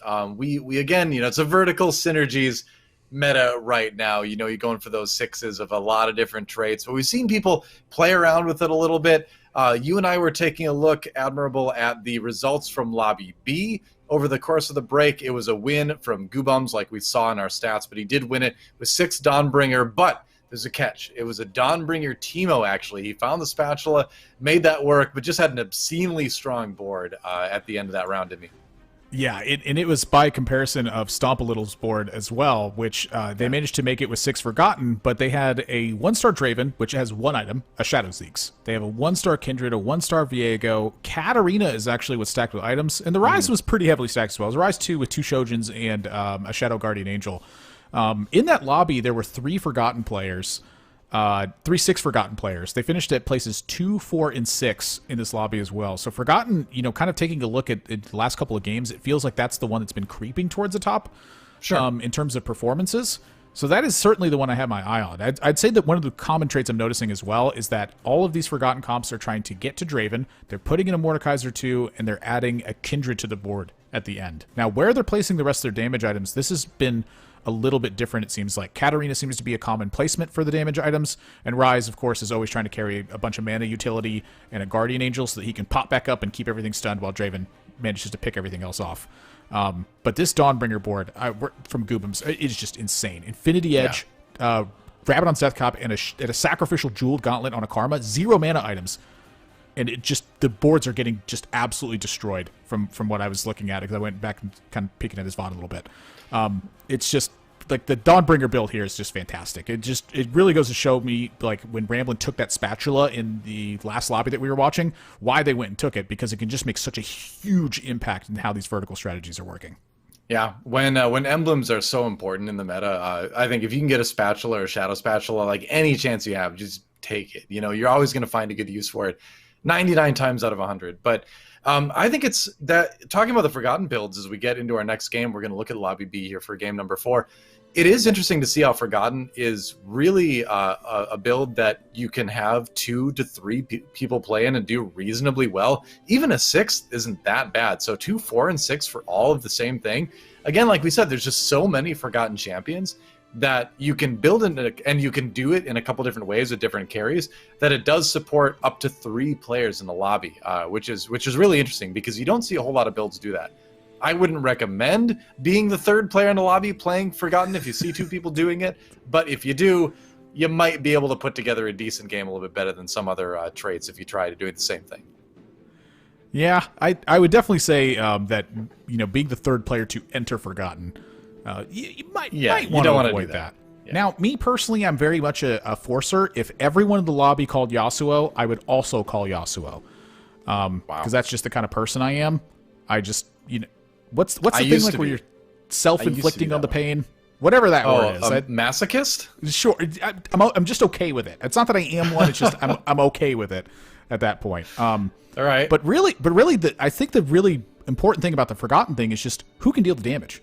There's tons of units that can deal the damage. Like, I've seen players have it where Viego ends up being like the key unit in their composition. I've seen it be Draven. We've seen it be Vayne has gotten to the top 3 today.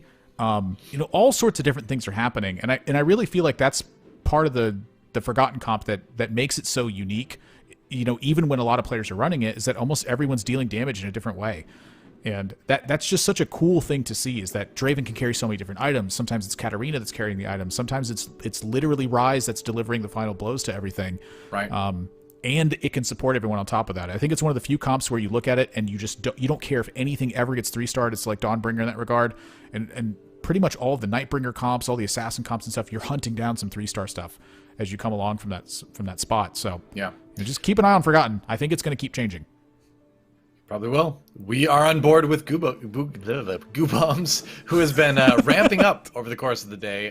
Took a 6th, then took a 3rd, and then took a 1st. So steadily getting better. He's just recovering from being on Teamfight Talk Show this morning, apparently. It was such a great experience. He just had to sort of settle down from it, get his head back in the game. I understand. This happens to a lot of guest Goobums. Don't worry about it. But Starstruck. Yeah, right. We'll see what he does in this game. Slams a Jeweled Gauntlet. All right. 2 Renewer, 2 Dawnbringer for an early start. He did level.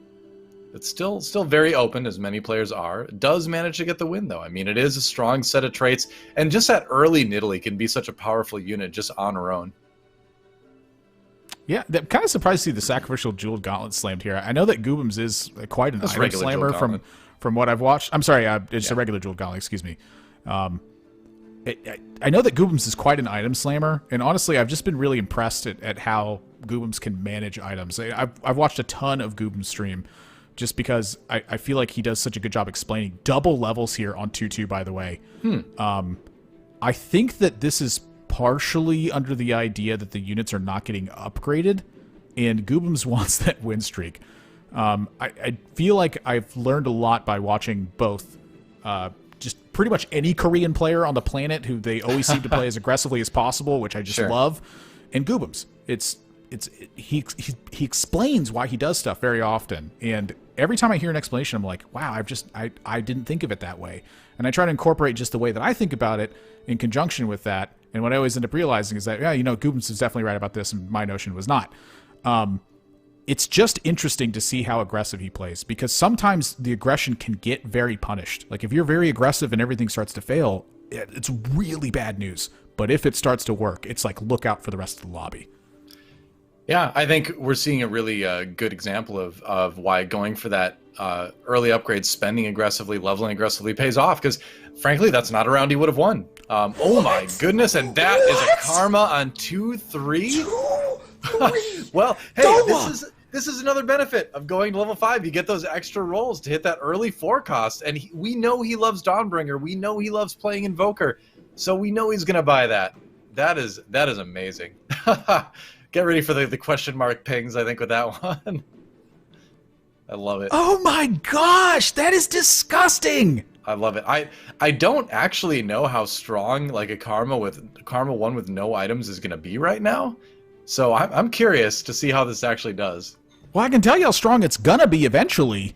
Right, sure, but how strong is it right now? Can it keep the win streak going the way as Assassins would have? Doesn't look like it. Gets kind of wrecked. Yeah. I think still a big hit there. Nidalee got powered up as well. Nidalee's just got to dodge everything. Yeah, sure. It's only 40% though. Oof. Yep. So, all right. So I think, I mean, that was a strong board that he went up against. Udyr 2, Gragas 2, of course. But I mean, I think everyone would have put in the Karma, right? But it seems like it made it a little bit weaker, but probably not to a degree where you're going to feel super bad about that. It was maybe a little bit weaker, but not that much. Still, Karma on 2-3, you're never going to be sad. If that Karma cost me 6 gold and 10 health, I would have bought it. Wow. That'd be an expensive Karma. But just that one, though. Not the rest of them. Just that particular one. Yeah, I mean, of course you're going to buy it. Again, like we talked about, too. And he's talked about that himself, even this morning when we were interviewing him, that he doesn't tend to be like a hyper flexible player, and that he plays like a different build every single game. He likes the builds he likes, and Dawnbringer is one of them. And Karma certainly is one of the carries, so good start. Wow, speaking of good starts, nice items on the Yasuo. Lots of players feel like that they're getting some good starts in this one, too. I was taking a peek over at the side. Pickle Onion had a Varus 2 pop up as well. And I know that Varus is a very strong unit that can be a carry. You just have to tailor your entire composition around it. And, you have to tailor your items around it as well. Looking at Yasuo with this start right here, this is like, in my head, what dreams are made of. If I can get the Yasuo with these 2 items this early, I am slamming the cloak on it. I want everyone to know this is my intent. I'm never changing this. You better look out. Well, slams the cloak on it when he sees that it's going to get hit by the Lissandra as well. And unfortunately for him, he doesn't have the healing from the Hand of Justice active, so he doesn't survive against the monstrosity. But it's not the world's worst loss. And yeah, when that turns into a Runins, I think he's going to feel pretty psyched. I'm loving the interaction here of walking to their bench and pinging their Yasuos. Get rid of them. Sell. Using them. Yep. 2 gold. All right. The gold count here for Solus as well. This has been a very common thing I've noticed when I've seen Solus play, is that they favor trading health for economy early on as like a very common thing. And I've noticed that players who do this, they just they don't care about taking health total risks. They're like, just give me the gold and let me figure out what my comp's going to be. Sure. Yeah. I mean, we have seen players be very successful with that strategy. Aegon comes to mind as a player that was the master at going on these long loss streaks and then coming back and winning lobbies. Yeah, I'm thinking about Spencer as well from Last Challenger. He just forced Assassins, or from Dawnbringer maybe? I'm losing my mind because of that karma. It just forced Assassins every game. And, you know, I think about watching Kiyun do it to pursue Vel'Koz in the previous patch. It was just like literally just selling all the units you had at this stage to hit that next gold threshold and get things going. Solus actually wins this round against Pickle, who's on level 5, and that breaks kind of an interesting loss streak point there that Solus had. I mean, that 5 loss streak going into this Krug stage is a lot of extra gold you get. Draven shows up. Wow. And this is a temporary find. Yeah, I mean, like, do you know, he's got the option. He doesn't really have Draven items per se, but if you see a forecast this early, you kind of want to grab it as long as it doesn't mess with your economy that much. Might sell it again depending on what he gets out of Krugs, but yeah, I mean, you just never know. A lot of those forecasts are going to just be independently strong units in some of these rounds as well, so we will see. Looking for the bow. Cloak gets found. Yeah, looking for the Where's bow. the bow? No bow. Looking for the units as well. Yep, sells the Draven right away. Kind of what we were expecting. Yeah, once you commit to the Yasuo this way, it's hard to decommit. Yeah. You know, you can hold items for a little while. You can see he's starting to move towards 3 skirmisher. You're looking for probably that Lee Sin at this point. And that'll be the next person to hold some items. Dragon Slayer as well, kind of taking a peek around the board. Stomp a little. Jewel Gauntlet so far. Lee Sin 2 already as well. Ooh, that's a scary little board to look at. Yep. Gosh, everyone's board. Seems like there's a Vel'Koz! Everyone's board is scary! Everybody's hitting those 2% 5 or 4 costs rather at this point. I believe this is what the kids these days are calling a high roll lobby. I guess so. Yeah, there's a question mark ping on the karma. Yep, I definitely be having some questions about that too, but it happens, isn't it? And it's okay because she's going to take forever to ramp up right now. So she's actually not strong at all, and Goobums takes another loss. That Yasuo is going to be stronger. I've always felt like it seems like everyone disagrees with me on this one. I've always felt like the Yasuo comp did pretty well against Dawnbringer because of the way that it ramps up with the true damage. It hits so hard at a certain point that after like the first 2 units you kill, it's just striking extremely large, and that it takes out the Dawnbringer units before they have a chance to really get the full heal off. Whoa! Whoa, that's nice. Yasuo too early on finds Lee Sin as well. I think you're right. I think, yeah, Fortnite bring online. I think you're right to a certain extent. It finds the Runins as well, which is crazy. So pretty much perfect item Yasuo, according to a good amount of people at this point. I agree with what you said with the Dawnbringer matchup, but I'll put the caveat that I think it's mostly the early game where you get the most benefit out of that because that's when the hit point totals are low enough that Yasuo can get a lot of those one-shots. As the game goes on, it gets tougher for sure. But that's where the RFC on Yasuo comes in handy, is that he's just sitting in the back and people don't reach him, and he's able to just hit a lot. Golly. I'm just stunned. There's a Draven with Infinity. What is going on, DoA? Everybody's hitting. What can you say? This is they just hack into the mainframe and they're like, give me the units I want? It is looking like a bit of a high roll lobby for sure. It's been a while since I've seen like so many forecasts. And I love this. The funny thing is, this Yasuo is just going to be stronger than all of that right now. Like, a lot of forecasts need comps around them, and they need items to really excel. And so, aside from that, Vel'Koz is insane. Aside from that Vel'Koz that we just saw for a split second, a lot of forecasts are going to need more than just existing to be huge at this point in the game. These are the lobbies that I always end up getting super nervous in. When I end up in one, sure, I could feel my heart rate change because I just get so involved into it. And I'm like, I have to do better. When I'm watching it, my heart rate does the exact same thing, and that's how I just know I love the freaking game. Let's go! Everyone keep high rolling. Nobody stop.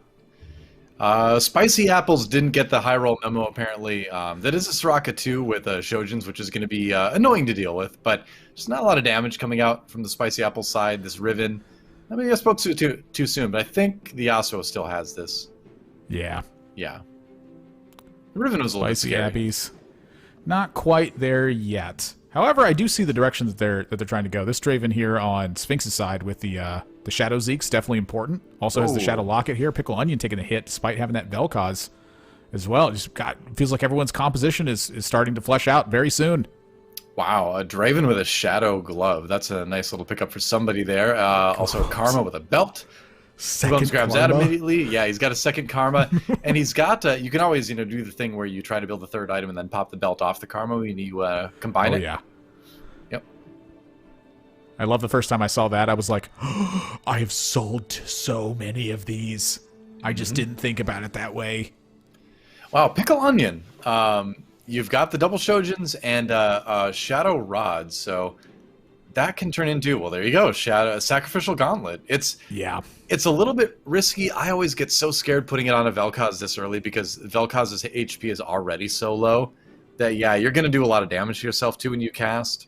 But theoretically, you're only going to need one cast to win the round, so if all goes well, that Vel'Koz should benefit from that. But yeah, it's just a big item. Yeah. You're going to cast quickly, too, so. Got the redeem stuff in play. You have a decent front line to tank for this. Yeah, I'm afraid of everyone's board. Honestly, it feels like... Oh, so fast. Pickle... Oh, yeah, double Shojin. It feels like Pickle's a little bit disappointed that they're not on the Yasuo composition. This is one of the first times I think I have ever seen them without a Yasuo in play on this patch. I mean, if you're going to not do it, at least you at least pick up a Vel'Koz like this really early. It's a nice runner-up prize, I guess. Yep, Solus on the win streak, of course. Not too much of a surprise. I do feel like they have the strongest board at this point. Again, 2-star Yasuo with what I would consider best in slot. True. God, everyone's just so strong. It's so hard for me to look at this and be like, someone's definitely got the edge here. Because just so much can change in just a couple of rolls. If people complete a unit or find another key unit or get one single item that's super key at this point. Like this 4-1 I feel like is going to be massive. I don't feel like we're going to be seeing level 9 so much this game just because everyone is so strong that you're going to have to be spending your gold to really just peak as much as you can right now so that you don't get knocked out. Yeah, it's really players like Stomp a little down at the bottom that need to start to get a little bit worried because, yeah, if you don't hit good stuff in a lobby like this, you're going to drop fast. You're not only going to lose, you're going to take big losses, right? So looking at Kivix right now, Monstrosity coming out, going to be able to take out the Vel'Koz at least, but I don't think it's going to be enough to win the round. Yep, just throwing the Monstrosity away. Another win for Pickled Onion. Just tossing it like it's nothing. Yep. Syndra doesn't care.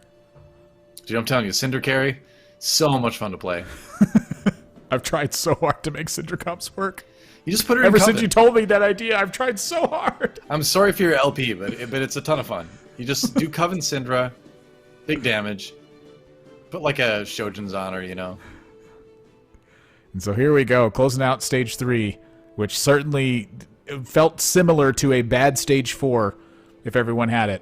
This stage 4, I think, is going to be massive if this continues. Yeah. Seems like very healthy gold totals for a lot of players. Solus still the only player on a win streak. And here we go. Ivern gets found. There's the level up. And I'll keep an eye on that on the side. Look at all these 2-stars cropping up. Oh my goodness. Draven 2 gets found. Yeah, the 4-1 roll downs are happening. Wow. Multiple Draven 2s, honestly. Because Spicy hit one, Setsuko hit one. Riven for Goobums down at the very bottom here. But 4 Dawnbringer and the Draven. So a little bit interesting here. We've got Legionnaire, of course. And Draven can fit into a lot of different compositions. He doesn't need to be in Forgotten. But this is a little bit of an awkward situation. That wolf, you notice it jumped to the back to that Kindred, and that pulls the Draven forward a little bit. Now, there isn't a lot of AoE damage that's taking place here, so for Spicy Appies, that's not necessarily a bad thing that happened. But that's something to keep your eye on, I'd say, in future spots, is that the frontline wolf, when it jumps back to Kindred that way, it pulls the unit that's attacking it forward as well. That unit will take a couple steps forward to try to find that target. Yeah. So that's something I have my eye on as we move through this, is players having to keep that in mind when it comes to having these auto attackers that want to stay in one place and just chop down a unit. I'm really wondering where he's going to take this. I mean, you could do some interesting things because he's got the Diana in there, so you could work some Dragon Slayer in there. So there's interesting ways you could take this board. And you're just looking for a top 4, really. I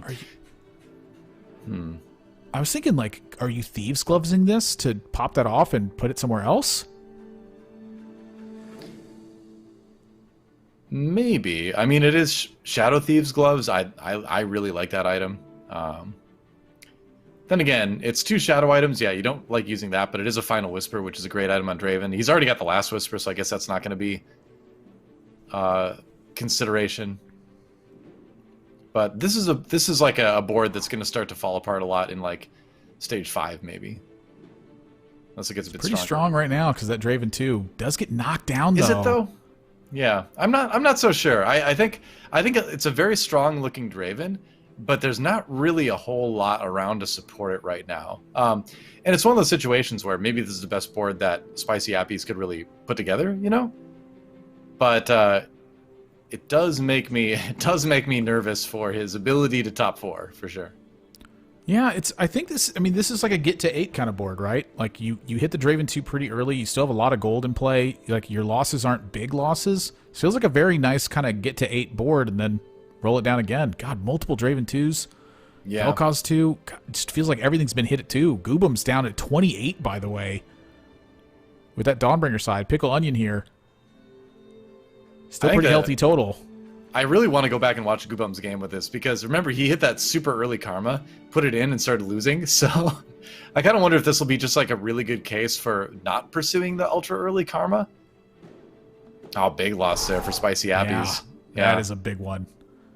That's kind of like what Vel'Koz, you know, I think one of the specialties of this particular unit is that when you get wins, you get big wins. So when you queue into these players who are trying to get to 8, and you beat them, you just get these massive punishes at times, and it puts a lot of pressure on them to have to hurry up. You know, when you close out on that amount of time that somebody has, it really changes the way that they get to play the game, and that affects the whole lobby. Oh, so he can do a couple different things here. He can pop the Shadow Thieves Gloves off like you were talking about, and then make a Shadow Runins on the Vayne, and then sell the Vayne and transfer that over to the Draven. And that'd be a good set of items.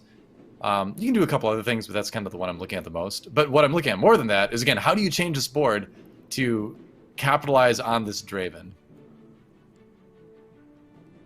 That's the main question. Let's find some Ward. All right. So you could go up to 4 Legionnaire here with the Yasuo, but you just don't have a front line, you know? Yeah, they're working on it. I think this is a wise position to roll at this point. You found the item connection that you wanted, and it's just... how do you fill out the rest of this board to make it make sense? Yeah, you definitely need to roll, that's for sure. Dragon Slayer, I think, is good. And then he probably is going to build that Runins on the Draven. Yep. And then where does the Shadow Thieves Gloves go? It's an interesting point, because right now it doesn't look like it goes to anything. Yeah, that's unfortunate. I think maybe, you know, you want to benefit Forgotten from it, but maybe it just goes on the Mord, you know? Wow. This was such an excellent spot as well, and wow, major kudos to you on seeing. I didn't see the item connection that was taking place there, and Spicy Appies definitely saw that, and you definitely saw that. 'Cause that is exactly what they were intending when they took that, and that was a major difference in that. Like when that Draven's got the Deathblade and it's got a Shadow Runons hitting 2 huge other things, that is a massive swing in the amount of damage that your team is dealing. Find some Mord too. All right, yeah. Now I think you throw that Thieves Gloves on the Mord. Yep. He's going to make some good use out of that, I think. So 4 Dragon Slayer, that's really nice to be Forgotten. You don't necessarily need 6 Forgotten at the end of the day. I really like how Spicy Appies has been playing this out. Yeah, this is like kind of the previous patch one, where it was very common to have the 4 Dragon Slayer, 3 Draven, or 3 Forgotten Draven build. Yeah. And it's working out pretty darn well here. So the question really is, how does this Thieves Gloves best present? And that Trundle, I think, is a good carrier of it, because he kind of does well with whatever item combination he gets. Like whether he's got AP or whether he's got AD or whether he's got just tanky units, they all seem to benefit. So I kind of like that. And you have a belt floating, and so like Mordekaiser, I feel like, is the unit that's going to be getting the rest of the stuff that takes place here. So taking what looks like a loss. Yeah, unfortunate positioning where the Vel'Koz was on the other side, and so he just got everything basically lasered by the Vel'Koz. But I think you put that on the Trundle there because, you know, maybe you can find like a Darius later to transfer that onto. And if you put it on the Mord, then it's really locked onto the Mord. So Spicy Appies, I think kind of saying, all right, I'm in 7th right now. Kubum's out in 8th, by the way. Yikes. That's the second 8th of the day, I think. But I could be wrong. Oh, no, it's not, but it's still rough. Anyway, Spicy Appies saying I need to take a little bit of a risk here if I'm going to be able to top 4 from this position. And so greeding the item a little bit, putting on the Trundle instead of the Mord where it would get the more immediate benefit, I think is not bad. Item remover, thought about using it right there. You can build a Morellos too. Yeah. Had the idea of some forgotten stuff here, but it's just really not showing up. So yeah, I feel like this is the direction to take. Get in the Nightbringer Mystic that fills in the spot. And then do you want an item remover? Now maybe you do it to put it on the Mord. Yeah, I was gonna say because the HP is getting a little bit low. I see what he was trying to do, and I don't think that was a mistake or anything like that. But it's desperate straits now. 27 HP, Admirable. You need to get something going here. Yeah, stage 5. I mean, the hits start being very hard. Another Vel'Koz. The cloak wasn't on the right side. He didn't really get to do much scouting because of all the decisions around the items, and that's going to cost him big time. Yeah, you can't keep taking these hits like this, and this really emphasizes the importance of positioning stuff. Where it's now Spicy Appy's fairly strong looking board, but it is kind of I don't want to say antiquated, but that was the word that came to my mind. This is a previous patch build, and you want to be hitting the forgotten stuff, and just also the positioning also making sense. It's part of having all these tight turns where you have to do everything and so much stuff in such a small period of time. Yeah, I mean, 6 Forgotten is certainly a better way of running it. I think this board can be, or that board that we were looking at can be good, but it just requires more attention to positioning from that spot. And unfortunately, that was not done, and so now down to 11 HP. Stomp a little, though. Looking great. 2nd in the standings overall right now in points at 21. And on a win streak in this lobby, too. Definitely a breakout performance today.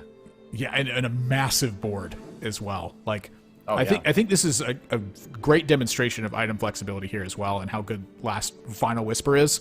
The Shadow Last Whisper on Vel'Koz, to me, makes sense, because if it critically strikes the unit it's attacking, that unit gets weakened on its MR. So you're getting attack speed, which is helping fuel the Shojin, and you're weakening the MR of the unit you're targeting, which is usually the unit that you want to die. It's the closest one to Vel'Koz at that point. It works pretty well. And so looking at this board, the board is very strong, but you'll notice that the early game from Solus has led to this Yasuo position where they're not on level 7 rerolling for Yasuo, they're on level 8 doing it. This is quite rare in my experience, because usually you stay on 7 and you keep rolling. So having that one extra pip usually means that there's a Mystic unit in play. And if that second Mystic unit is in play and it's giving you that 40 MR across the board, the Yasuo gets time. That gives you time to roll for the Yasuo as well. So that's a major difference for Solus there. That's probably why they're still in first place. I love that you're getting to extol the virtues of the Final Whisper on Vel'Koz, because we were just arguing about that earlier today in some of the games we were playing. Because I mean, yeah, it's got what? You have a 40% crit chance then with Vel'Koz on his attacks to proc it. And I was like, I don't think that's that good. But here we are. Here we see it. So, all right. I'm willing to give it more of a shot. Now, I would dodges prefer a shroud. That's big. Yeah, that's big. And I would prefer the opposing Vel'Koz build as well. But I would prefer this particular Vel'Koz team on Stomp a Little's side.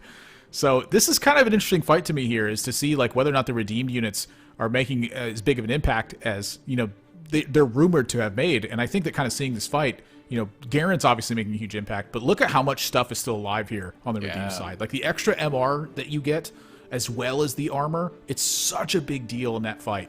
More lasers on the screen with that one than a 90s school portrait. That was crazy. Well, what do you find here? Yeah, you get the defensive item. Oh, Shadow. Okay. I was kind of thinking Volibear maybe could be a unit that you can use because there's so much Nightbringer stuff. Maybe. Yeah. We'll see. It does give the Heimerdinger attack speed, if you wanted that. Checking the cost to go to 9 as well. Wow. I do like the expressiveness of Stomp a Little here, I will say. Kind of watching their facial expression, their body language. It's given me some ideas of how they're thinking about this. And it's really like a lot of curiosity is what I'm sensing, where it's like, I think maybe I can. Sells the Volibear, sticks on the Runaan's to the Heimerdinger. You know, there are some slight improvements that can be made to this board, but it feels like it would cost you the rest of your rolling. And so that's the big question is, when do you roll if you roll, or should you just go to 9? Honestly, I feel like after kind of seeing this and thinking about it, 9 feels like the bigger impact. Yeah, you're not going to get a lot of upgrades from rolling at this point, so I'd agree. Looks like he's going to be able to finish off the Hecarim, so this Ghost will go down. Ooh, maybe at some point. It's got to, right? All right, there we go. Yeah, there we go. I always get worried in those matchups too, because you know when you use the Final Whisper, when it goes off, it lowers your resistances, and on a Vel'Koz, it's already going to be kind of low anyway, and that's counteracted by Redeemed, so I guess it's even more okay than usual. But wow, if the Draven breathes on it, it dies. So you do get a little bit nervous, but okay. Pickle Onion out in 6th place. Spicy Appies out in 7th place. Now it's going to be Kivix trying to stay alive at sub 10 HP. But there's a bit of a gap between 3rd and 4th right now. Yeah, pretty major one as well. Setsuko, you know, hanging on with, you know, perhaps 2 hits left, but that's not a guarantee at this point. And so for Sphinx and Solus, and Stomp a Little, that feels like the battle. So, you know, kind of looking at the boards and assessing everything and realizing you need to go to 9 here. Like, the health difference, it kind of makes some sense. And Setsuko, all the gold's been spent. Everything's in play. Setsuko really needs to win these fights. And for Stomp a Little here, though, that front line is just now getting fractured. And this Vel'Koz is going to get another cast, but that Mordekaiser's still alive. And it's got a Dragon's Claw on as well. It's a Cavalier Mordekaiser, but even that is not going to be enough, apparently. And there goes Setsuko. Ooh, alive with 1 HP. So close. Kivix. Is Kivix going to be able to get this cast off in time? The Draven picks the wrong target, but the Vel'Koz, why is it turning that way? What? Vel'Koz, what are you doing? You know, sets might change, but Vel'Koz will be Vel'Koz, you know? Oh, that's interesting. You ready for a double static Shiv Heimerdinger? Well, it's just, I am ready for that, and I'm also ready for the triple item dragon. This is the first TFT event that I have cast where not every single dragon creep that we have seen has produced 3 items, it feels like. Oh, wow. Feels like every time I cast TFT, there's 90% 3 item dragons. Really? It's been crazy. I'm actually not a fan of the 3 item dragons because I don't get any gold, and usually at this point in the game I want like a little bit of gold to roll for just like that one last upgrade, you know. Look at all the gold that Stomp a Little has though. Solus just found the 6th Yasuo as well. Okay, Lee Sin 3 for Solus. That's a big one. Oh, he's splitting up the shivs. Up the shivs. Okay, yeah. Oh, that's a Yasuo 3. Uh-oh. All right. Lee Sin 3, Yasuo 3. Huge upgrade for Solus right now. And are we going to get to see him play right away? No, it's going to be Sphinx. Another Forgotten board. Seems like it's another like 2 or 3 Forgotten boards in the top 6 here. Yep. This Vel'Koz laser not quite in the best spot possible, but again, just this front line is massive. It's on Stomp a Little side. It's just it's not getting taken down at all. Yeah. So much magic resists Shred right now between the 2 Shivs and the Garen, so everything's going to be taking more damage, it seems like, when the Heimerdinger and the Vel'Koz go off. Which is definitely what you want. Yeah, Volibear at 9. Might look to replace that with like an Invoker at some point. Yeah, there's a Karma. Yeah, I think that makes a little bit more sense. Kind of curious because, you know, when you see the 3-star Lee Sin and Yasuo, it does feel like the Volibear is pretty important.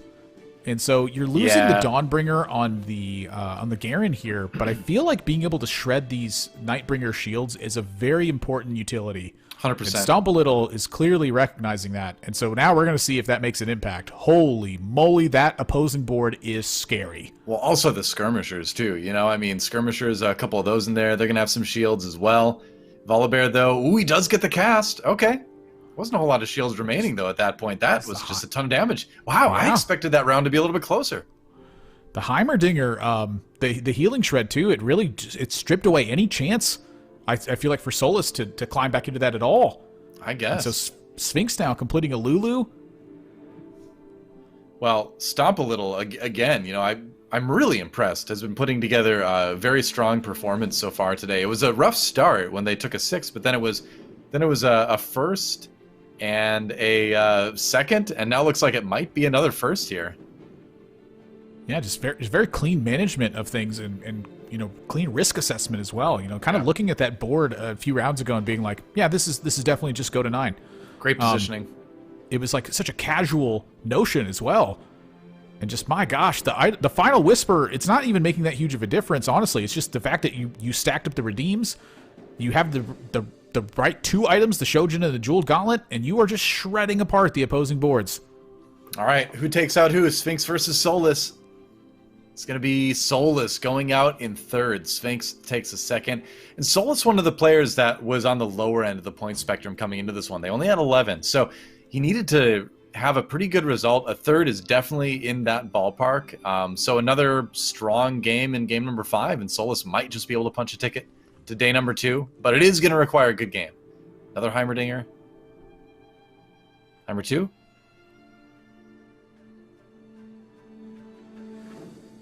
Just the Karma 2. Who do you really put the Karma in for, though? Not sure you do. Yeah, you keep the Ivern. You want the front line. Oh. Apparently that's what you do it for. All right.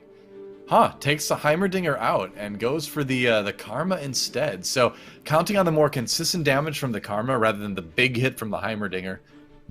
Interesting. I think part of that is the idea that you just don't need the health regen suppression from the Heimer side.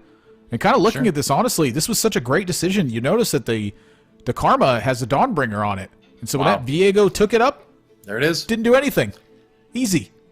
Yeah, Stomp a Little gets his second first place now in 3 games. It was first, second, first for the last 3 games for Stomp a Little. So a player, again, that I had not seen play a whole lot coming into today, making a huge name for himself in the Challenger Series. Very cool to see. Yeah, stomping a lot. I mean, my gosh, like the tail end of that game, watching their perspective, it felt like there was no struggle for anything. Like, that's so rare that you get to see a game in that perspective. And kind of taking that into account, again, that was a lobby where everybody was kind of completing everything a lot earlier than I would say is usual. And so when that's happening to everybody's side, like, it feels really tough to assess who's got the edge in that regard because everybody's board seems so strong. It feels like at that point that items are really going to be the tiebreaker. Yeah. Just really calm management of everything, even swapping the Karma at the end, I agree, was really good. I think we're going to jump into Lobby A soon as well to see what is going on in that game. Hopefully we can catch the end of that. We'll find out in just a moment. But looking at the results overall, you know, the big stories, of course, Gubum's going out in 8th. And he was Gubum was at 19, so he'll be at 20. And remember, we talked about mid-20s, high 20s is what you need. So still in the running, but in a dangerous position. Could definitely be a situation where he doesn't make it to day 2, which would be crazy. Whoa. But here is Prine, a 3-way battle right now between Prine, Just Nice, and Rivers. River X, rather. 6 Renewer. It's a lot of Renewers. Coven Heimerdinger. 3 Revenants. The Teemo's getting the Coven buff. Yeah. This is bizarre. I have never seen 6 Renewer in play. Good Shroud from the Ghost. But yeah, I've never seen this either. Yep. We also have a Morgana with Revenant. Is that what I'm seeing there too? Yeah. Oh my gosh. The Teemo just wiped out the whole back corner. Yeah.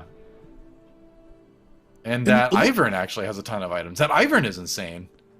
Yeah, this is crazy. Is the Ivern going to be the final damage deliverer here? Look at the Ivern with this with the Shadow Archangels. He's just not going to die. This is 6th Renewer. This thing has way too much health. These units cannot chip this away. All right, this is one of the most interesting boards I've seen in a while from Pride. And this is what happens when you just get the right spatulas. You get maybe an emblem from an armory. We'd have to go back and see, I guess. But very cool. 3 Revenant, 3 Coven, 6 Renewer.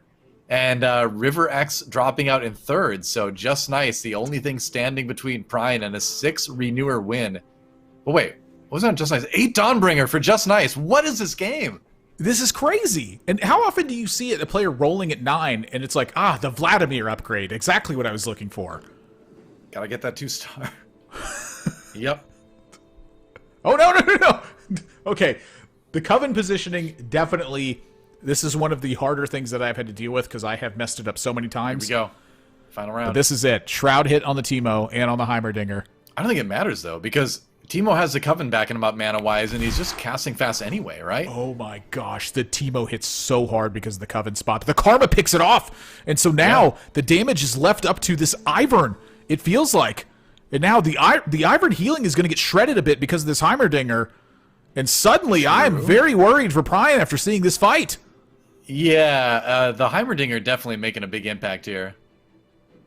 And you can see, yep, there it goes. All right, Revenant coming back. It's going to come back with a good amount of HP, but not a ton because it's only 3 Revenant. And that's that. Pryan, is he going to live? Yeah. Yeah, he will. Okay, so get one more round.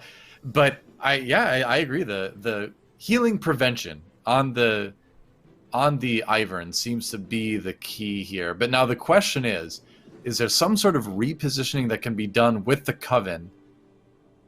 Because it's hard to reposition the Coven quickly. It feels like a spread apart kind of position, yeah? I agree.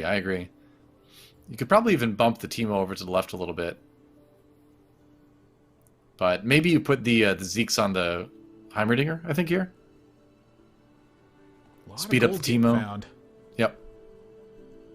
I think that's the idea. Garen 2. Oh, Garen 2? That's a big deal. Yep. Just use that Heimerdinger too.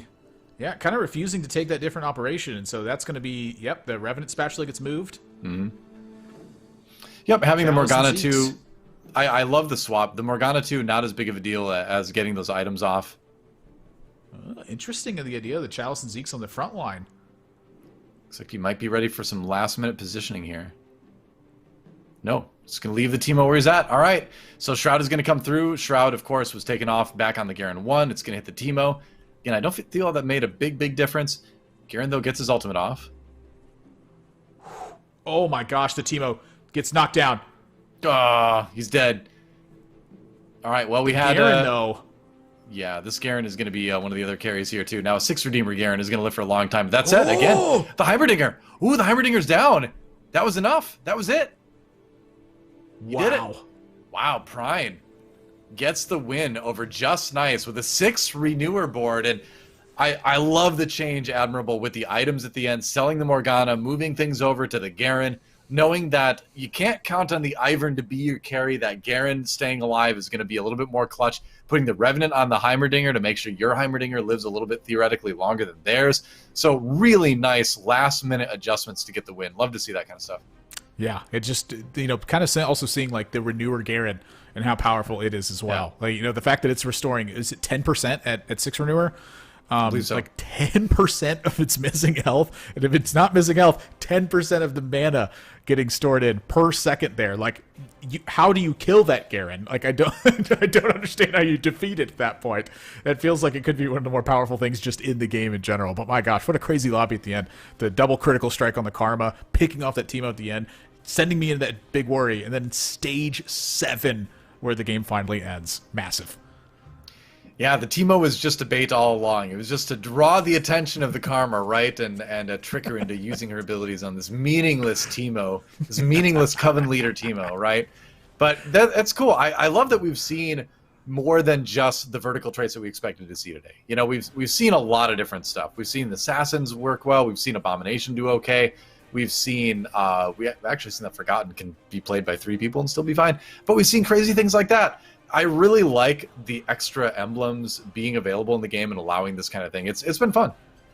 Yeah, I've been loving seeing it. We also saw that you can get a 2/3 Karma and have a poor performance as a result of that. I still can't believe she's that. Not strong that early. She just doesn't ramp up. Let's take a look at the scoreboards here to see where everybody's at going into the final game, because this is where it gets scary, Admirable. This is where if your players on the top, if your players like, these are just the lobbies. We'll look at the overall scoreboard in a moment. These are just the lobbies from game number 4. Stomp a Little and Pryan are 2 lobby winners. So it's kind of a attack of the new generation of TFT players coming up here, where some of the old guard, Goobums, Kurum, Ramblin, all towards the bottom of the pack with these two lobbies.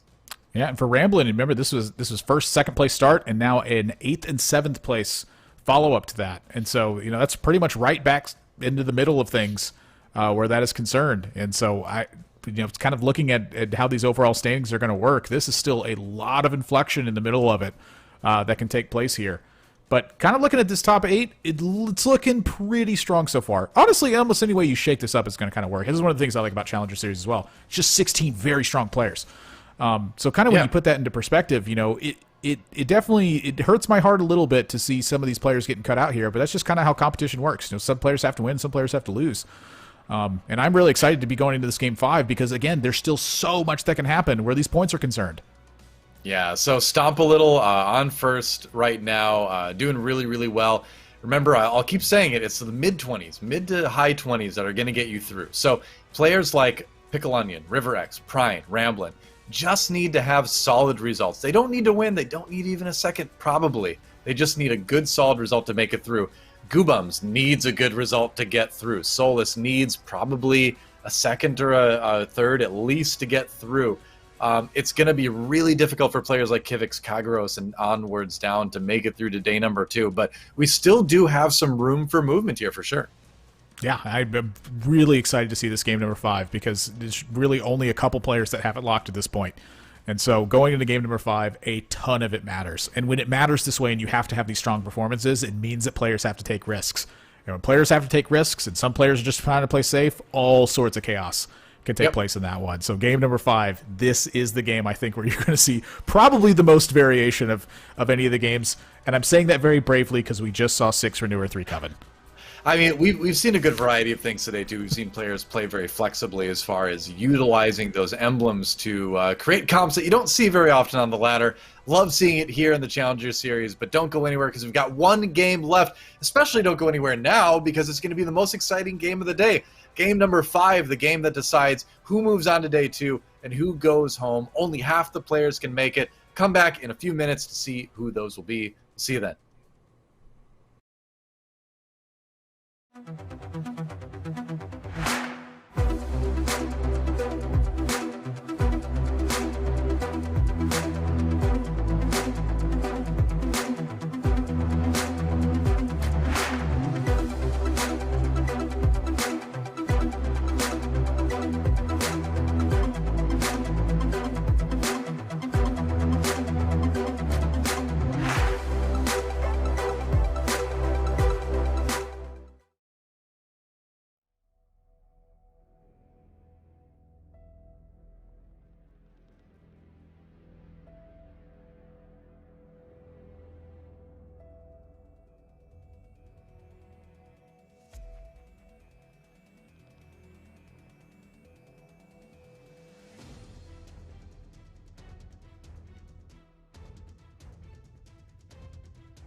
Welcome back to the Teamfight Tactics Reckoning Challenger Series. I am DoA. With me is ThatsAdmirable. And you know what? Here we are at game number 5. The ability to make it to day number 2 is on the line for some of the best players in North America. All these players are good, but there's some big names out there, Admirable, that might not make it through. I'm kind of shocked, but I'm kind of excited too. Yeah, kind of when I'm looking at the bottom of the standings right now, seeing Kerm and Setsuko down towards the bottom, it's very unusual to kind of see this sort of stuff. But this is a big part of, I think, what's happening not only to the TFT scene, but just also specifically in Set 5 is that the competitive scene is growing a lot. In this one, I've been watching a lot of the talk show that you've been doing and having like player invites on and kind of just hearing about how they got started in TFT and hearing players on their stream talk about the groups that they're practicing with and such. It feels like the competitive scene is really expanding a lot. And I've been involved in strategy games pretty much my entire life. It's been I don't even know how many years at this point. I need 4 hands in order to be able to even start counting it. And every single time that there's the single-player strategies, it's really groups of players that start to expand, and that expansion cascades, and the competitive scene keeps growing. And that feels like TFT has now hit that apex point where it's just going to keep going. Yeah, it's starting to become a cumulative. I don't know. You call it a building snowball effect, where it just keeps getting bigger. People keep getting other people more excited about it. It's great, and TFT is an awesome game, so why shouldn't that happen? It deserves it for sure. But who deserves to move on to day number 2? That's the question. We're going to take a look at Lobby A for our final game of the day, and there's a lot of good names in that one. Sounds like the game is about ready to get going. Remember, we did reseed the lobbies as well going into this one, and we will start off with Sphinx. So I can read to you real quick who the players in this lobby are going to be. It's going to be Stomp a Little, Sphinx, Pickle Onion, Ramblin', Goobums, Kagros, Setsuko, and Spicy Appies. And I have my eye, I would say pretty specifically on this one, in Ramblin' and Goobums, who are sitting 100%. right at that spot where you need to have some strong finishes to ensure that you're going to be getting there. Now, for Ramblin', he doesn't need as strong of a finish. He's 1 point ahead of Goobums, who is sitting at 20 points, Ramblin' at 21. For Solus at 18 and for Prine at 21 and RiverX also at 21. There is a lot happening that can get you into day 2 here. So if I'm on Ramblin's side, strong performance in general, very good to have. They had a 1st and 2nd in our first 2 games and a 7th and 8th in the 2 games after that. So, something kind of happened, it feels like, in those 2 games. Just needs a strong one here. For Sphinx is sitting at 25 points right now. It's pretty tough for Sphinx to get bumped out of this one, but an 8th place finish would certainly be, one of the things that could do it. It'd be one of the things that would cause sort of that panic. And I mean, if you get an 8th and there's like a tiebreaker scenario, maybe, but I'd feel pretty safe if I were Sphinx at the moment going into this one. Looks like a little bit of a redeemed start here. Always nice to get 3 redeemed going early. I have been playing it a lot. Yeah, it's just strong. It's just strong. The Syndra's really good. If you can find a Varus, it's even better. But it's solid. Seeing a lot of strong stuff around the board as well. Yeah, my gosh, a lot of good starts are taking place here. The item's not super hot, I'd say, for Sphinx right now. Like Rod and Sword, they're both in-demand items, but like whenever I see these 2 items in my first 2, I'm always like, oh gosh. Well, I mean, you can wait though. That's the thing. It's not like the old days, right, where you felt compelled to slam an item based on the first 3 components you get, because now we have that armory on 2-2. And when you have that to think about, then you can say, all right, I can greed. I can wait and play the first PvP round and then see what I want to make. Plus this start here, it's not a gold-heavy start, but it certainly is a, units in the same category start. Yeah, what's happening here? My gosh. 2 pairs, 2 2-stars? You already have the 4 lined up. Pickle Onion. Looks like not a heavy gold start as well. Going to keep this Riven in play, and look at it right away. RFC, slam the glove. You know where Pickle Onion's going. That's Yasuo. Yep, seems that way. And it's going to be used pretty well by the Riven early on, too. This is going to be a close round. No, maybe not so close. One more throw? All right. At least he got rid of most of the items. But that's okay. I don't think Sphinx was really too worried about winning this. He didn't slam any items. Now you get to choose. Easy choice on the tier. You can build that Shojins. That's something you're going to need for the Vel'Koz later, as he's fairly committed to Redeemed right now. And you know what? I think Cinder's a pretty great item holder for this too. Yeah, I think if you're not going to level, this is fine. Yeah, I mean, I definitely don't want to level here because it makes me sell something. Like this is such a fantastic start. One of the things that I actually like about these starts, and one of the things I've noticed is that I've tended to do well on these. Something I've been trying to do is figure out what early games have led to strong finishes for me. And honestly, it's just when I have these starts that just plan themselves out pretty well, and I don't have to level, and instead I just get a good first carousel pick. Because if you get a good first carousel pick, it means you usually have a pretty decent second carousel pick. And then your third one, it just can't be that bad, it feels like. You know, you've already... If you went from first carousel pick to fourth carousel pick, what that means is you're beating up the rest of the lobby. So I've noticed that like these little starts this way, where they have like these good progressions, and they get me a good first carousel pick, and I know that they strengthen up as soon as I hit level 4, but I just can't spend it on level 4 that way. It's been some of my strongest finishes. Sure, and I think for players like Sphinx too, when you find this early route to go, you know, a little bit earlier maybe than you do other games, it just lets you clear your mind. You know what you're looking for. You can roll quicker. You can make faster decisions. You can scout more. So I think just kind of having a firm idea about what you're going for, just makes the rest of the game easier in a lot of other ways and frees up your brain for doing some important stuff. Speaking of good early games, 4 Nightbringer right off the bat for Setsuko. This is definitely a start you'd like to see. Death Cap on Yasuo, sure, that's fine. Yasuo can use a lot of stuff. Yes, again, some pretty scary boards on the other side, but you know, 4 Nightbringer is hefty, and for Kagero's here, 7 veins are picked up. Huh? 7. That would be, you know, we don't see the Vayne 3 carry very often, but you know, if you can land it, if you can just natural it, it's not the worst thing ever. Yeah, because they have 10 gold in the bank as well, at least 10. Sure. So you're taking these losses, but you know that's a cloak that's sitting on the bench.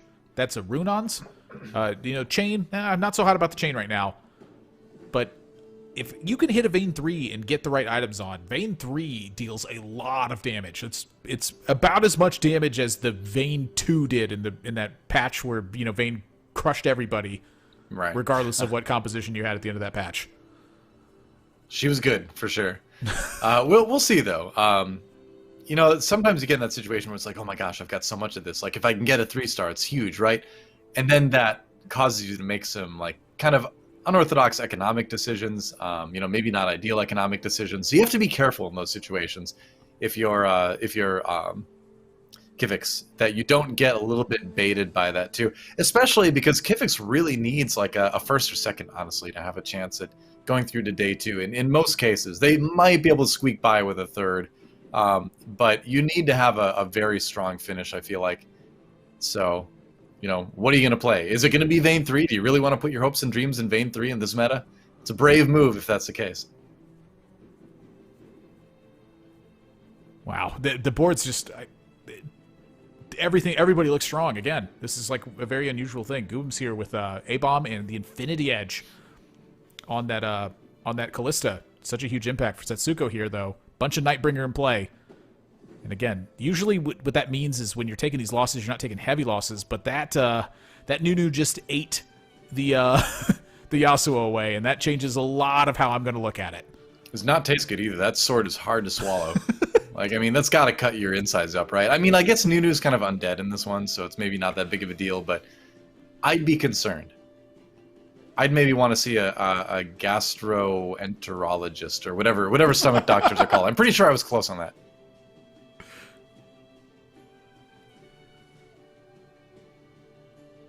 I like the not really bookmark too many Szechuanis choices here. Yeah. The rooks they're holding us in play.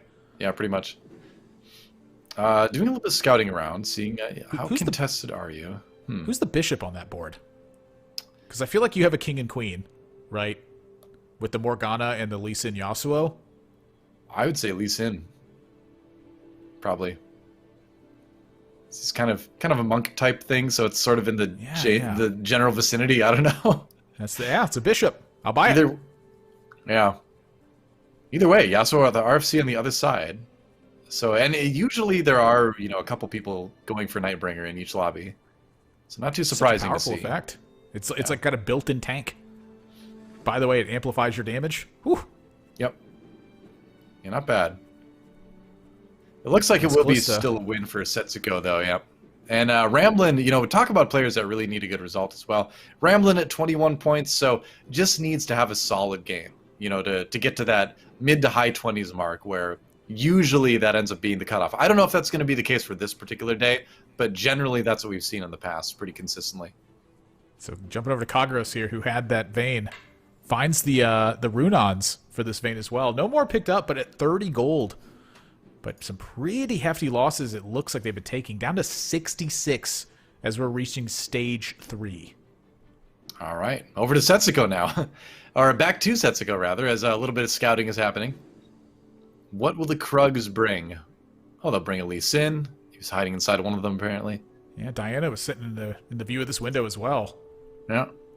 All right. Oh, wow. Huh. So it's gold. Yeah, I think at the very least it's just extra gold. But this is going to change some of my perspective because that is a Rabadons that's sitting on the Yasuo.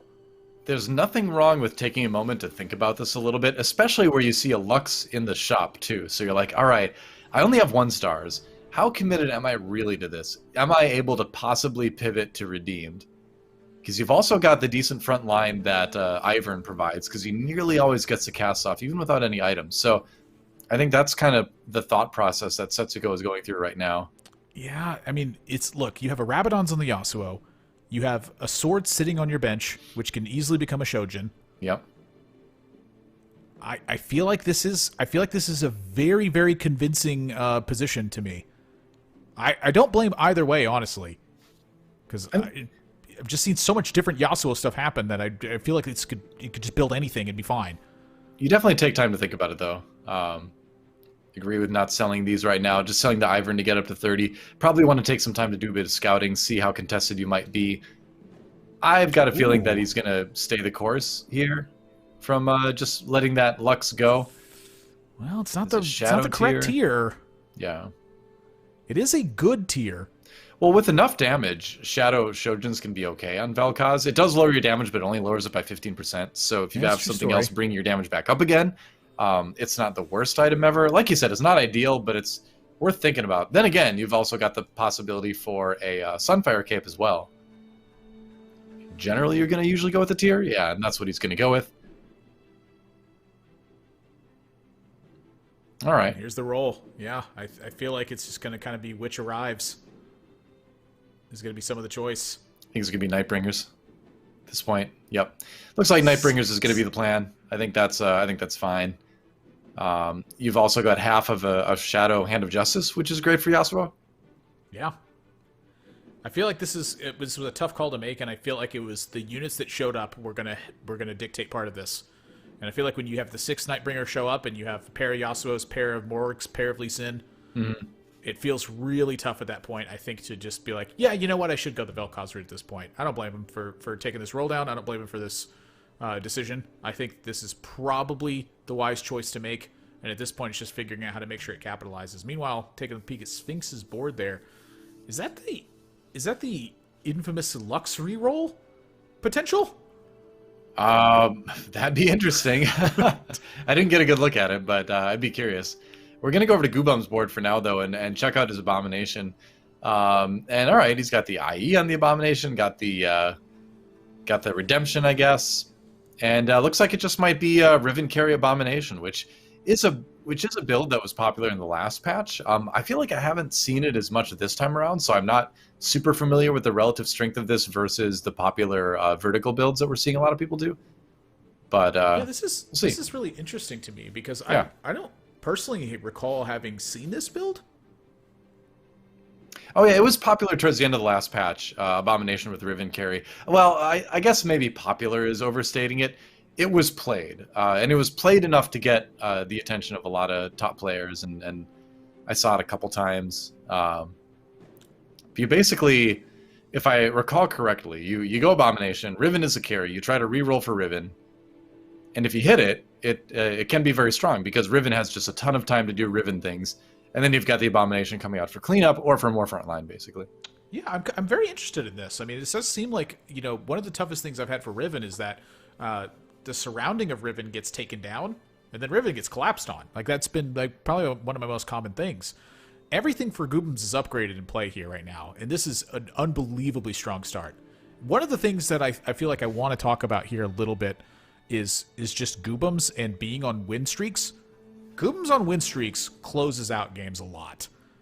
We've seen him have some like really tough games so far in this event.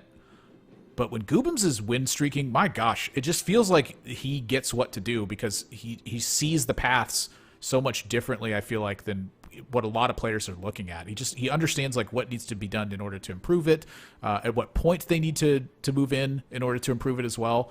And so when I'm looking at this board, I am very curious where this ends up going because I could see the Abomination thing being like a real finish.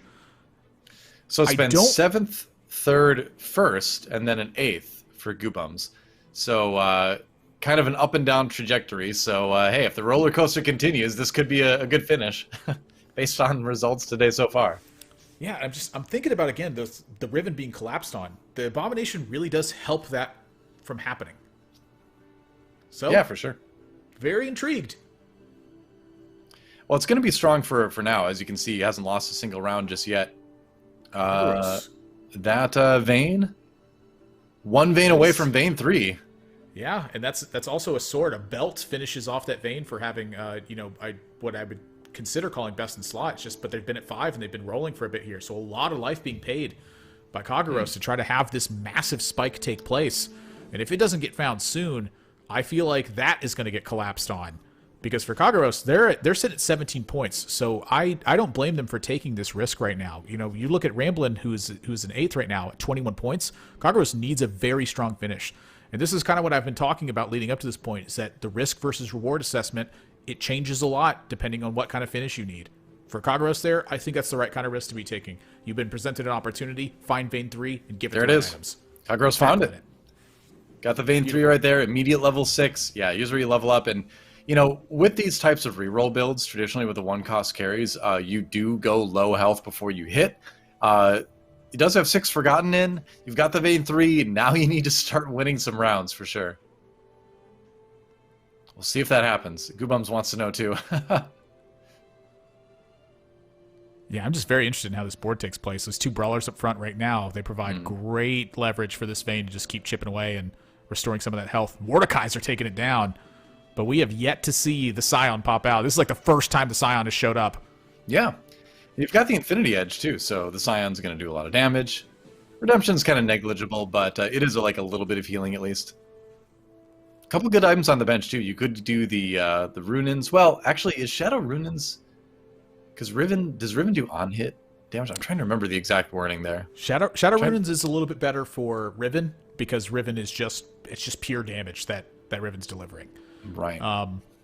But I am kind of thinking about the Final Whisper as well. I feel like you don't want to weaken your own Riven. Yeah. Would be my thought here. But now that we're closing out on stage 3, there is a lot of powerful boards that are in play right now. And again, a lot of stuff that's being mixed up for what players need to finish. Again, Goobum's 9th place at 20 points and still on a win streak going into stage 4. Has not taken a single point of damage yet. For Sphinx is sitting at 25 points, and it looks like they're having a pretty okay performance in this one so far. Setsuko sitting at 16 points, so I think hunting down a first place here. And now that we enter 4-1, players are going to go nuts trying to roll for their stuff. Take a look at all these 2-stars that are appearing up on the side of the board. Pickle Onion finds a Rise 2. Vladimir 3 for Spicy Appies. Huh. Interesting. So some pretty big upgrades. I mean, the Vlad 3 is huge, but the Rise 2 at 4-1 is something you don't see as often. So we'll see if that's going to end up being a good thing for Pickle Onion, because they need a good result. Pickle Onion at 22. You're in a pretty safe spot, but you still want to finish in the top 4 for sure. Watching Ramblin', though. Yep. Trying to ensure that this stun takes place. Mord gets a shield. There's the stun. And look at this Yasuo on the backline chip away. It's only a 1-star Yasuo, but it's got time. Yeah. And it's got the RFC, so it's going to be a lot safer. That said, there's a 2-star Yasuo on the other side with the Runins and with the Death Cap there too, so that's not going to be enough to keep Ramblin' in that round at least. Setsuko gets a win streak off of that too. So Ramblin' kind of in the position where he's got the weaker version of the board he played against, and so maybe you can find the Yasuo too and get back into it, but it's looking a little bit dangerous right now for a Ramblin' in terms of his build being a bit contested here. Yeah, Pickle Onion taking a big hit as well, dropping down to 8th place. Kaguraos picked up a win. Yeah. Spicy Appy's up to 7 as well. Just came off of 5, mind you, for the Vlad 3. Went up to 6 in the last round, went up to 7 in this round. So back-to-back rounds there. Pickle Onion finds Draven 2. And that's kind of what happens when your life total gets dwindling, is you start rolling your gold because you're like, I got to improve this. Yep. Usually the players at the bottom are going to find the bigger improvements to their board first. They might not make their board the strongest, but they have to hunt down the improvements or else they're going to be knocked out. Here's a Vayne 3 board. I wanted to see how this turned out. Well, it doesn't have the Shadow Zeeks yet, so the attack speed kind of slow, but it's against a Yasuo 1 right now, so I think that the Vayne just has the time. It's also got the Runins, so the Runins is going to do a lot, but not enough though. Yeah, I think you're right. I think the Shadow Zeeks would certainly help with this. Because the Vayne on its own is probably not going to be strong enough to carry through. And this is exactly what we were talking about at the beginning of the game, where do you really want to put your faith in Vayne 3? Like, it's like an okay build if you hit everything, like, mega hard, right? But if you don't, and you need it first, you're going to be in a rough spot. Look at that, Vlad. Double Archangels, the Shadow and the regular one. Yeah. And there's just not a lot of rolling to be done here for Ramblin'. Sells off a unit, finds the Yasuo 2. And there's another Yasuo sitting in the shop, but I don't think at this rate you're hunting down the Yasuo 3. I think you're just hoping to stay alive. Yeah, that's probably true. We did get word from our production, too, that Pickle Onion doubled Nico to get that Draven, too. Ah. Interesting. Very helpful. Hasn't produced wins yet, though, it looks like, because they're down to 30. Here we go, Pickle Onion versus Ramblin'. Draven RFC and Infinity Edge. Okay. Yeah, I think the intent of this for Pickle Onion, again, was to go a Yasuo build, and it didn't show up, and this is what you got presented with, and so you just have to take action. Not bad. Got a Rise 2 as well. So, at least in the case of Pickle Onion, you've hit a lot of 2-stars, right? You've hit a Rise 2, you've hit a Draven 2 at this point, so you're going to try to make the most of it, but yeah, you can see the frustration because the itemization just isn't where you want it to be. I mean, Shadow Warmogs on Hecarim is okay. What can you find here? There's not really too much offense that's being available here to match that glove. I mean, I guess just Blast Whisper? Only Shadow Belts. I was going to say you might want the Sunfire for the Hecarim, but you wouldn't want the Shadow Sunfire. You'd want the regular one. You can see the frustration on Pickle Onion's face too. That's a face of frustration there, and right now Pickle Onion is at 22 points. So a low finish would definitely put him in jeopardy of not making it through to day 2. Last Whisper though, good pickup. Is it good enough though? Spot to be in. Yeah. It's not ideal, but it's not bad. Whenever I just need a decent finish, not bad sounds okay. I'm a little bit worried that the Rise does not have anything carried on it, though. It's, I mentioned this earlier. It's like Rise and Draven fighting together is such a big difference other than just Rise is next to Draven. And when you don't have anything for the Rise, it feels like a lot of times what happens is you're just slowly bleeding. Right. That being said, we added we added Last Whisper to this, so it's some big hits that are coming through on the Draven now. So this could be like the revealing point where it goes, okay, maybe I can get there. I think crucially too, the first Lee Sin ultimate didn't connect with the Draven, so he didn't get his attack speed slowed really either, and that helped get the win against Setsuko. So again, Pickle Onion right now, he's just like, all right, please just like at least 5th or something, right? If you can get to 25, or that'd get him to 26, I believe. 22 plus 4, yeah, they get him to 26. So at least 5th would be good to make you feel a little bit safer. We'll have to do all the out. Maybe we'll have to do all the tabulating at the end, but we'll see. Every time I get a 2-star 4-cost unit that's very strong, and then a 4th one appears in my shop, I always think to myself, "Is this the out?" I mean, you just don't. You don't have the health and you don't have the gold to roll for it, though. It seems like, and you're level 7, so I think that Draven gets passed over. I just can't help myself. I always try to tackle these. That's a Shadow Zeeks on that Vayne now. Sure is. Do or die for Kagros. Needs to win this round. Have to win every round. Yep. Needs to win this round to stay alive in the tournament, or the game, but also the tournament. Yeah, good hook on the Draven. That said, he's going to like 2-shot this Vayne. Oh, the Vayne lives, though. That's so big. Kagros. And the thing is at just 1 life, essentially, Kagros at 3 HP, you know, they're going to lose at some point. And, you know, it's unlikely that this will be a first. So really, Kagros is kind of playing spoiler for Pickle Onion right now. It might just kind of keep Pickle Onion out of the top 8. My gosh, that is such a massive win. Yeah. But you need to win everything. It's like you said, they need to win every single round. Kagros needs to win every round if he's going to make it through to day 2. Oh, Lux there's the Lux 3 for Sphinx. Actually, is playing the Lux reroll. I love it. That I have not seen that very often. So the Lux reroll, I feel like it's pretty bad at closing out comps. And if you fail to find the Lux, it's really good at finishing in 7th or 8th. But if you manage to hit the Lux 3, it's really tough to finish like in bottom 4. The Lux is like she's like the overtime queen. I think especially like when you have like Shojin Rageblade. I think that's a big part of what we're seeing in this lobby, because we're seeing the Vayne 3, we're seeing the Vlad 3, Coven Vladimir 3 here. We saw the Lux 3. So it feels like players are just, if they're hitting a lot of the same thing, they're like, all right, I'm just going to play this reroll build. I'm just going to secure my top 4 and just get that consistent finish, which is what a lot of players need, you know? So it isn't too surprising to see a little bit of an adjustment of play style going into this final game. This was a force of nature found from Spicy Appies here as well, with 7 Sorakas online also.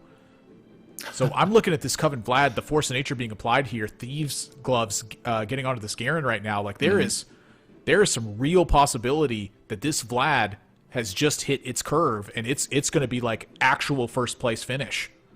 Possibly, This is so strong. Certainly possible. Spicy Appies, though, would go up to 24 points if they were able to get first. And so that's still on the bubble. That might not be enough to get him through to day number 2. So there's still that risk. But hey, you do what you can, right? A first is going to get you there more than anything else is probably. But oh no, goodbye Vlad. Hit. The throw. And yeah, that Lux. The Lux hit after she casts is just going to be massive. The Lux hit can crit as well. Like that's just part of the text on the ability is that it can the bolts can critically strike. Which I was actually introduced to pretty recently, the idea on it. I was just like, yeah, you shield, you do extra damage. And then I just saw it hit one of my units, like, super... I was like, is that a crit? Well, because it changes her auto attack, right? It changes her next auto attack. Yeah, and it just says the bolts can critically strike. And I was like, I didn't know that. It's pretty good. Unless I'm having, like, a very severe, weird dream right now, and I'm actually just going to go check the text on it real quick and make sure that I'm not just crazy. Ooh. All right, so swapping it around, putting Garen in the Coven now, maybe. I always get so scared moving the Coven around right at the end, but it looks like Spicy Appies has like a pretty good idea of where things are going to end up. Up against Pickle Onion. Pickle Onion trying to stay alive with this Draven, remember. Ooh, got a GA for Rise. That's pretty good. If that Vlad is stunned, he's never going to be able to sustain, right? That's exactly what we're seeing. The Vladimir goes down. Wow, I can't believe that. Like that's the way that you shut down all of the Archangel comps too. Is its CC chains, and the CC chains sometimes they're just so involved with positioning on this one. And seeing that Draven win, Pickle Onion, they're in the same spot. They have to keep winning every single one of these rounds. Kagros knocked out in 8th position as well with this one. It's like, my gosh, everything is so close in this one, and the players at the bottom portions of this, they need to keep having these strong wins. Ramblin' at 17, you know, that's 1 or 2 hits that are remaining in this. Are you brave enough to grab the Teemo? Coven Teemo's pretty good, and you do get Invoker out of it as well. Oh, all right. Some upgrades definitely being found here by Spicy Appies. 8th Soraka as well. A little bit of repositioning here. Yeah, Soraka 3 would be pretty decent, no doubt. All right, going against Goobums. Goobums has a brand 3, so that is going to be a bigger abomination. And that is the Riven A-Bomb reroll that you were talking about. Yep. That Riven has stayed alive for a long time. It keeps cranking damage. Finally gets taken down. The abomination not big enough to finish off this Vlad, though. For the Vlad, again, it's healing suppression and crits or CC chains. Yeah, it looks like Goobums just hasn't found a lot of extra Rivens. It looks like he's up to 4 total, which is not really what you want to be. But he is pretty close to a Nunu 3, actually. So the re-rolling is producing some results. And he's got a Rise on the bench. So you could go up to, unless he took the Callisto out, I didn't see, but maybe he could go up to 4 Abomination as well. Spicy Appies probably wants an item for his Teemo, maybe, at this point? Yeah, looking at the Shojins. Oh, gets taken by Sphinx, though. Yeah, not ashamed of Giant Slayer. There's a lot of high health units out on that board. Yep.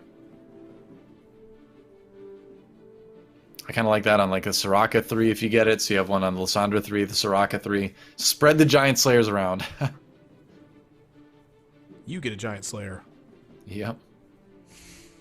All right, so we have a Revenant in now. With the 2, we have the Volibear there to break shields and things. One more roll. Come on. That's what I'm waiting the Soraka 3. For it. Find the Soraka 3. He's got like a couple extra lives, so he doesn't need to really roll right now. Yeah, I was just hoping they would. Yeah. Because the thing is, if he wins the next round, he can sell the Rise to make Econ, and at the end of the game, like, just getting 1 or 2 more rolls can make the difference sometimes.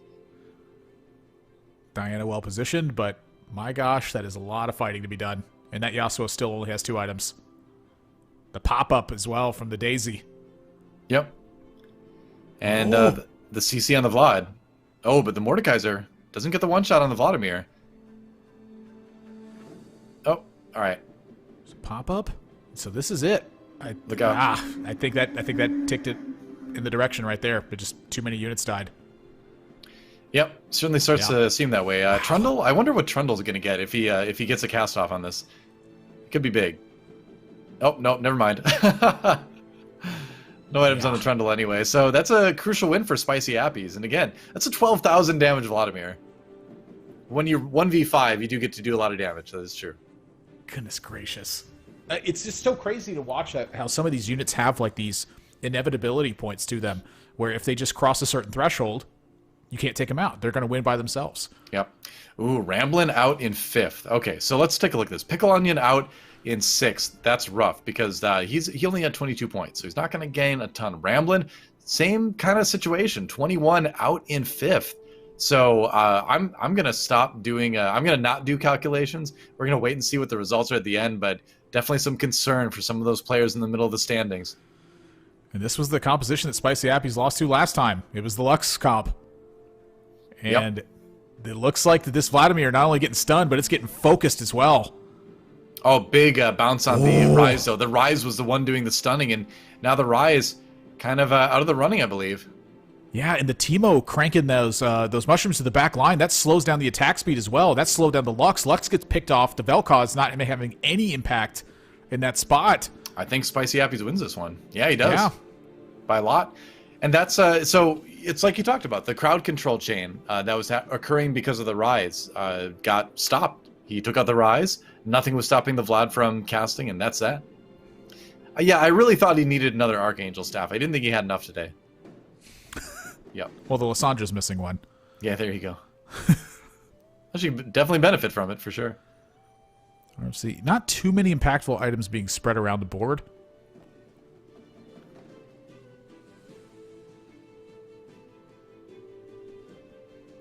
I'm so afraid of what can happen in this lobby right now. There's just so many impactful hits on benches right now. 8 Sorakas here. Goobam's had 8 Nunus in play, and that's an upgrade. I think Goobam's just hit Nunu 3. Yep, he did. He did indeed, yep. Setsuko, Yasuo 3. Oh, all right. All right. Goobam's, though, I mean, the thing is, Nunu's not really his carry. Oh, there's a Soraka 3. Archangel's on Lissandra, though, so 3 3-stars. 4 Spicy Appies. That we've just gone back into the reroll meta, or like a new reroll meta for this this game, this last game, apparently, in this lobby. All right, going up against Goobams, though. How many could the Nunu 3 eat with just the redemption? 1? It's hit very hard. It's those Giant Slayers from Lissandra just making such a huge impact against that Nunu as well. Oh, yeah. And so this Vladimir, it's not getting checked. There's a stun from the A-bomb. There's a stun from the Riven as well. The mushrooms go to the back corner. Can this Vladimir get taken down?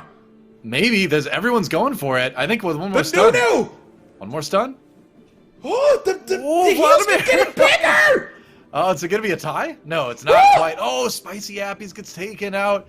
And it's the Rise in the back with the RFC. Pretty brilliant, I think, from Goobams to give the rapid fire cannon the Rise, give him extra range, keep him safe from getting taken out. making sure the stuns keep landing on the Vladimir. That was the key right there. Sphinx out in 4th right now. Sphinx was at 25 points, so he should be fairly safe. Let's go check out Setsuko. Setsuko just hit the Yasuo 3 in that last round. There it is, in all its glory. It's still missing an item as well. It is indeed, yeah. 2 more rounds until Carousel. The Yasuo could get... The Yasuo's already scary, but it could get super scary in just a couple rounds here. And so you notice Setsuko is watching the other positions and other fights and try to pay really close attention to how the unit interactions are actually working right now. That Volibear casting a bit early didn't shred any shields, and it's not going to stand up and shred anymore, it looks like. And so this Yasuo, can it go nuts at this point? Well, the Daisy occupied the Yasuo for so long. Well, there's one.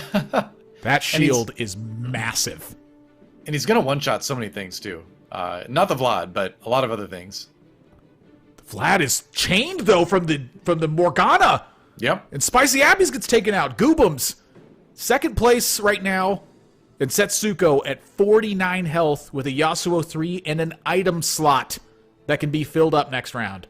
Spicy Appy's making a pretty epic show of it in the final game, but at 3rd, going out, getting the 7 points, I believe it is, for that, yeah, we'll only put him at about 21, so that might not be enough, probably won't be enough to get through to day number 2. But again, you have to wait till the results are tabulated at the end to find out for sure, but another player I'd be pretty concerned about. So here we go, Goobums at 18. 6-3 on the stage. We have Carousel coming up. Yep. Whew, this Yasuo is going nuts. It's a lot of damage for the Yasuo, but yeah, the stun comes through. The shield, though, really making a big difference. And yeah, it doesn't look like it's going to be anywhere near close, actually. Goobums takes a massive hit. Wow. He's done. And Setsuko manages to take the win in the final game, and that is huge because Setsuko is at 16 points coming into this one. That would bring him up to 26. Admirable, that might just be the win that Setsuko needed to get to day 2. Yeah, and that is not only like a big win, it's an unusual looking win as well, because how often do you see the Yasuo 3 win with Runon's Death Cap? Blank. I mean, that's just a credit to Yasuo, right? Where it's like what we were talking about, where Yasuo can make use of a lot of different items, and I guess sometimes only needs 2 items. If it's Yasuo 3, it's still going to be hitting pretty hard, and there was enough other stuff on the board to let Yasuo do the work, and that was kind of the key. It looks like we're going to be able to jump over to see the end of Lobby B as well, which is also very impactful. Looking really quick to see who's all in that one, who's on the bubble. Solus on the bubble as well, but let's see who's still surviving. Just Nice is still alive, and it was already in 2nd place coming into this one, so strong finish. River X as well, a player that needed to have a pretty good result to get through, and it's Melt in Heart, who's had a great day, guaranteed at least 3rd. So these 3 players all have a good chance to make it through to day 2. Yeah, I believe all 3 of these have locked it up. If I'm looking at these positions right so far, they're all just getting granted extra points and kind of in that top spot. I'll wait to say lock up before we really see the final results, but it's looking pretty good. I did see an Ironclad 4 actually on the side of one of the players. Didn't quite catch who that was, but that'll be good against any AD comps coming in. That's for sure. Looks like it might be River strategies X. We haven't talked about. Yep. Well, 4 Ironclad. This Draven just going nuts right now. Giant Slayer is just such an impactful item at times, but that Shadow Zeke's, again, that's like the biggest thing I think that's been offered into this game. And honestly, in this set, it's like 40% attack speed immediate is being offered on that particular item. And that's just the highest attack speed instantly I think it's ever been offered in TFT. It's like, I thought that item was just going to be terrible when I first read it, and it just turns out it's like one of the best items in the set. Big roll down possibly for a Yasuo 3 soon. He's 3 away. So 6 Forgotten. Yeah, 4 Ironclad, I believe, is Melton Heart, who is probably going to be the next opponent for Just Nice because he just played River X. Yeah, there it is. 4 Ironclad. There's a Lux there. There's a Vel'Koz there. So look going to be better against items. the AD. Yeah, the Vel'Koz items are very interesting. Caustic QSS, Shadow Giant Slayer, Giant Slayer.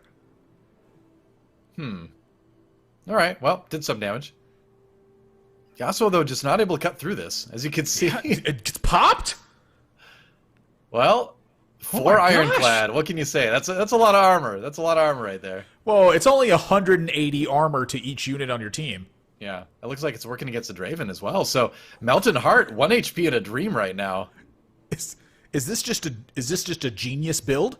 The old 4 ironclad double giant slayer caustic QSS Vel'Koz? I think when you put 4 ironclad on anything and you're up against 2 AD comps at the end of the game, you're favored. You know, it doesn't matter what's on the other side. It's just not going to die. Sunfire Cape, though, might help a little bit with that. I think the QSS honestly is kind of a brilliant pick of an item as well, because what it's doing is it's preventing Diana from really disrupting that back portion of your board and taking away your main damage source. So your main damage source doesn't have to crank these giant bursts. You have so much frontline sustain. True. What you just need to have happen is not have that unit get picked off. I think this is like just a genius pick of an item onto this Vel'Koz at that point. And so here we go, roll down time. Yep, gonna try to find that Yasuo. Needs 3 more. Keeps finding Lulus. There's one Yasuo. There's another Nidalee. Kind of bypassing everything. You notice he's not selling any more units than he needs to because he wants to keep the as many Yasuos available. Has the Nikos. He's not even going to wait for it. Save 30 gold. Why not? There's a Yasuo 3. But will it be enough? Because what he's lacking right now is a Last Whisper or a Darius. Something that can armor shred, right? Because Ironclad gives you a ton of armor. You want armor shred to get rid of it. He doesn't really have any at the moment. So here we go. This is such a big fight, too. Yeah. Stage 7. 3 players alive. That's pretty insane. He also gets stunned. The Rel stuns the Mordekaiser. Mordekaiser needs a shield.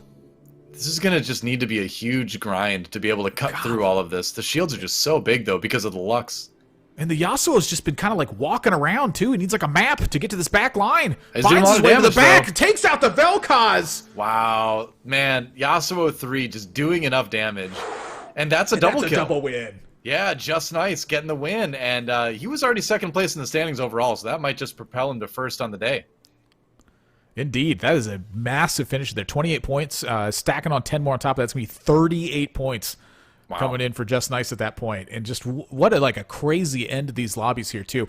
Having to see players when they have to take risks, especially versus players who just need mediocre finishes, it grants the risk takers time, and it grants the mediocre finish objectives a much more difficult obstacle to overcome. It's like such a crazy different game when you get to the end of these, and it's just what I absolutely love about the TFT tournament meta is that it changes as it gets to the end.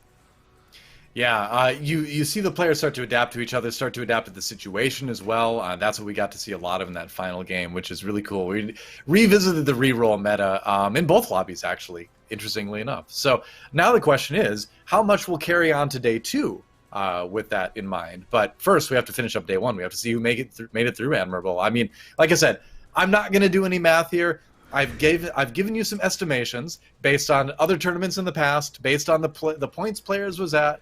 You know, we could make some guesses, but we really have to wait and see what the actual results are going to be. It's going to take a minute or two to tabulate those. So sit with us for a moment, chill as we figure that out. We're going to take a look at the individual lobby results first, and then move on to the overall results when those are done. But Admirable, this day exceeded expectations in a big way. We came into this thinking we're going to see a ton of vertical synergies. That's going to be pretty normal. We did see a lot of that, but we saw a lot of variation on it. We saw players making really good use of emblems. I had a really great time watching these games today.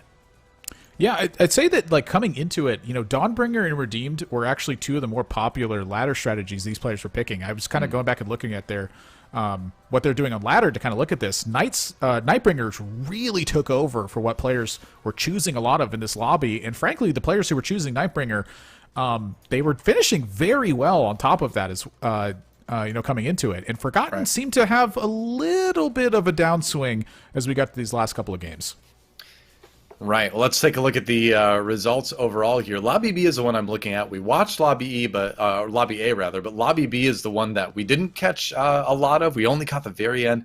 So players like Kurum, rough day for Kurum, finishing 5th in the final game as well. Prime, a player that was kind of in the middle too, needed a bigger win, didn't quite get it. The Farmer way down the bottom, unfortunately. Players like Solus, you know, another player with maybe an opportunity to move up, wasn't quite able to capitalize on it. Kivix, another player on the bubble in a big way. But I love seeing players like Melton Hart, RiverX, Just Nice, players that we're not as familiar with, be able to prove that they definitely can hang in this situation. Let's look at the overall stats. Here's who's making it through. Heartbreaker for Pickle Onion, as he's not able to make it through via the tiebreaker, rather. Ramblin' just edging his way into the top 8. Just Nice, our lobby leader. Stomp a Little, Melton Hart, Sphinx, RiverX, Goobums, and Setsuko make up the other 7 from the top 8. It's going to be a really awesome final lobby, but it's always tough to say goodbye to the ones in the bottom 8, isn't it? Yeah, especially when you're just in an event like this. You know, I've been casting tournaments for about 7 years now, and just every single time I'm at a championship and there's just nothing but a bunch of good players there, it always is like, golly. I mean, any way that you slice this, it was going to look like, how did these players not make it? Like, I know who all these players are, and they've all been doing so well. And kind of just after watching a lot of these players and how they're performing, and understanding risk taking, and seeing that their ladder performances, and you know, being able to just go and look at that history, because it's all been tracked on an aggregate data site. You know, every time I'm going to look at this, any way I break it, it's going to be tough to look at. But golly, I can't wait to see these 8 players play tomorrow. This has just been some fantastic games we had today. It's going to be neat, and it's going to be the latest edition of Old Guard versus New Blood, right? Where we've got like I think we can include like Goobums and Ramblin' and Setsuko and Sphinx, certainly Sphinx, into some of the Old Guard of TFT right now, taking on some of the New Blood. Not that they're new to TFT the game, but they're new to kind of these like high level tournament situations, like Just Nice, RiverX, Melton Hart, Stomp a Little. I was very impressed by all these players, especially Stomp a Little. So I can't wait to see them tomorrow. And we are going to, I believe, get Just Nice in for an interview in just a little bit. But before we do that, we'll have to take a break. But do not go anywhere. We'll be back in a moment with an interview with Just Nice and to close out the day. And it has been a good one. So don't go anywhere. We'll be right back on the TFT Reckoning Challenger Series Day 1.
And welcome back to the TFT Challenger Series. I'm DoA, with me is ThatsAdmirable, and joining us is Just Nice, our points leader on day one. Just Nice, congratulations. You did it. You crushed the competition. You're going to day two. How did you do it? What was your plan coming into today? How are you going to handle the meta? Thank you. So I came in, this is like my first serious tournament. So I just prepared a bunch of comps, and then I just tried to play a bit flexible and just see which comps I had items and units for. Okay, cool. Were you nervous at all coming into today? Because you said it's your first big tournament. Oh, definitely. Yeah, the nerves, the nerves get to you like when you play the first few games, but then after that, I think, you just go with the flow. It's just the same game as ladder, honestly. Yeah. All right, interesting. Admirable, do you have any questions? Yeah, I wanted to ask you about which comp you happen to prefer in this one. I've noticed that you went through what looks like 4 different compositions here. I see Forgotten, I see 2 Dawnbringers, I see a Nightbringer.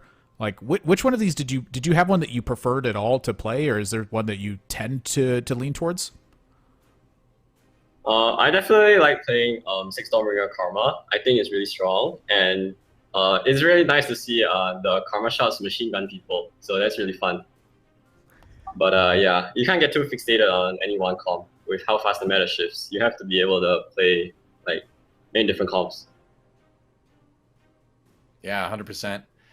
So I'll ask you on that. So we have seen the meta change a lot over the course of set 5. Like, how have you stayed on top of that? Because like you said, it does change a lot. Obviously, like, I know you're in college right now. You're busy with schoolwork, although it is the summer, so you've got more time here. But how do you usually approach learning a new patch and then like becoming good at it? So I think the important thing is to not just spend all the time you have on playing the game. Like, you should also spend some time doing research. Like, watching streams is very important. Also going to LOL chess and just seeing what the top players are playing. That's a good bit of research that you can do that gives you an edge. Okay. Are there any players in particular in North America that you like watching, as far as you find their streams like really helpful? Just curious. I'm a big fan of Nuval. Nuval is really, he's really amazing. Yeah. Ramcap is also really funny. So shout out to those two. Yeah, Ramcap's a ton of fun. Yeah. All right, cool. Admirable, did you have any other questions for Just Nice here? I feel like that's pretty much wrapped up things for me. Okay.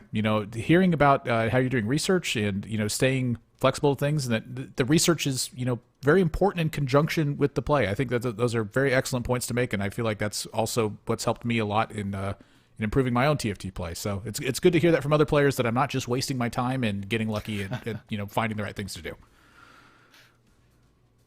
All right, so Just Nice. One more question before we let you go, because obviously you want to get some rest, right? You want to watch some streams maybe before tomorrow. But any final shout-outs, final words before we end the interview here?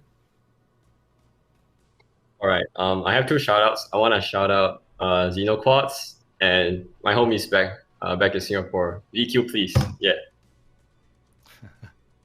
Cool. All right.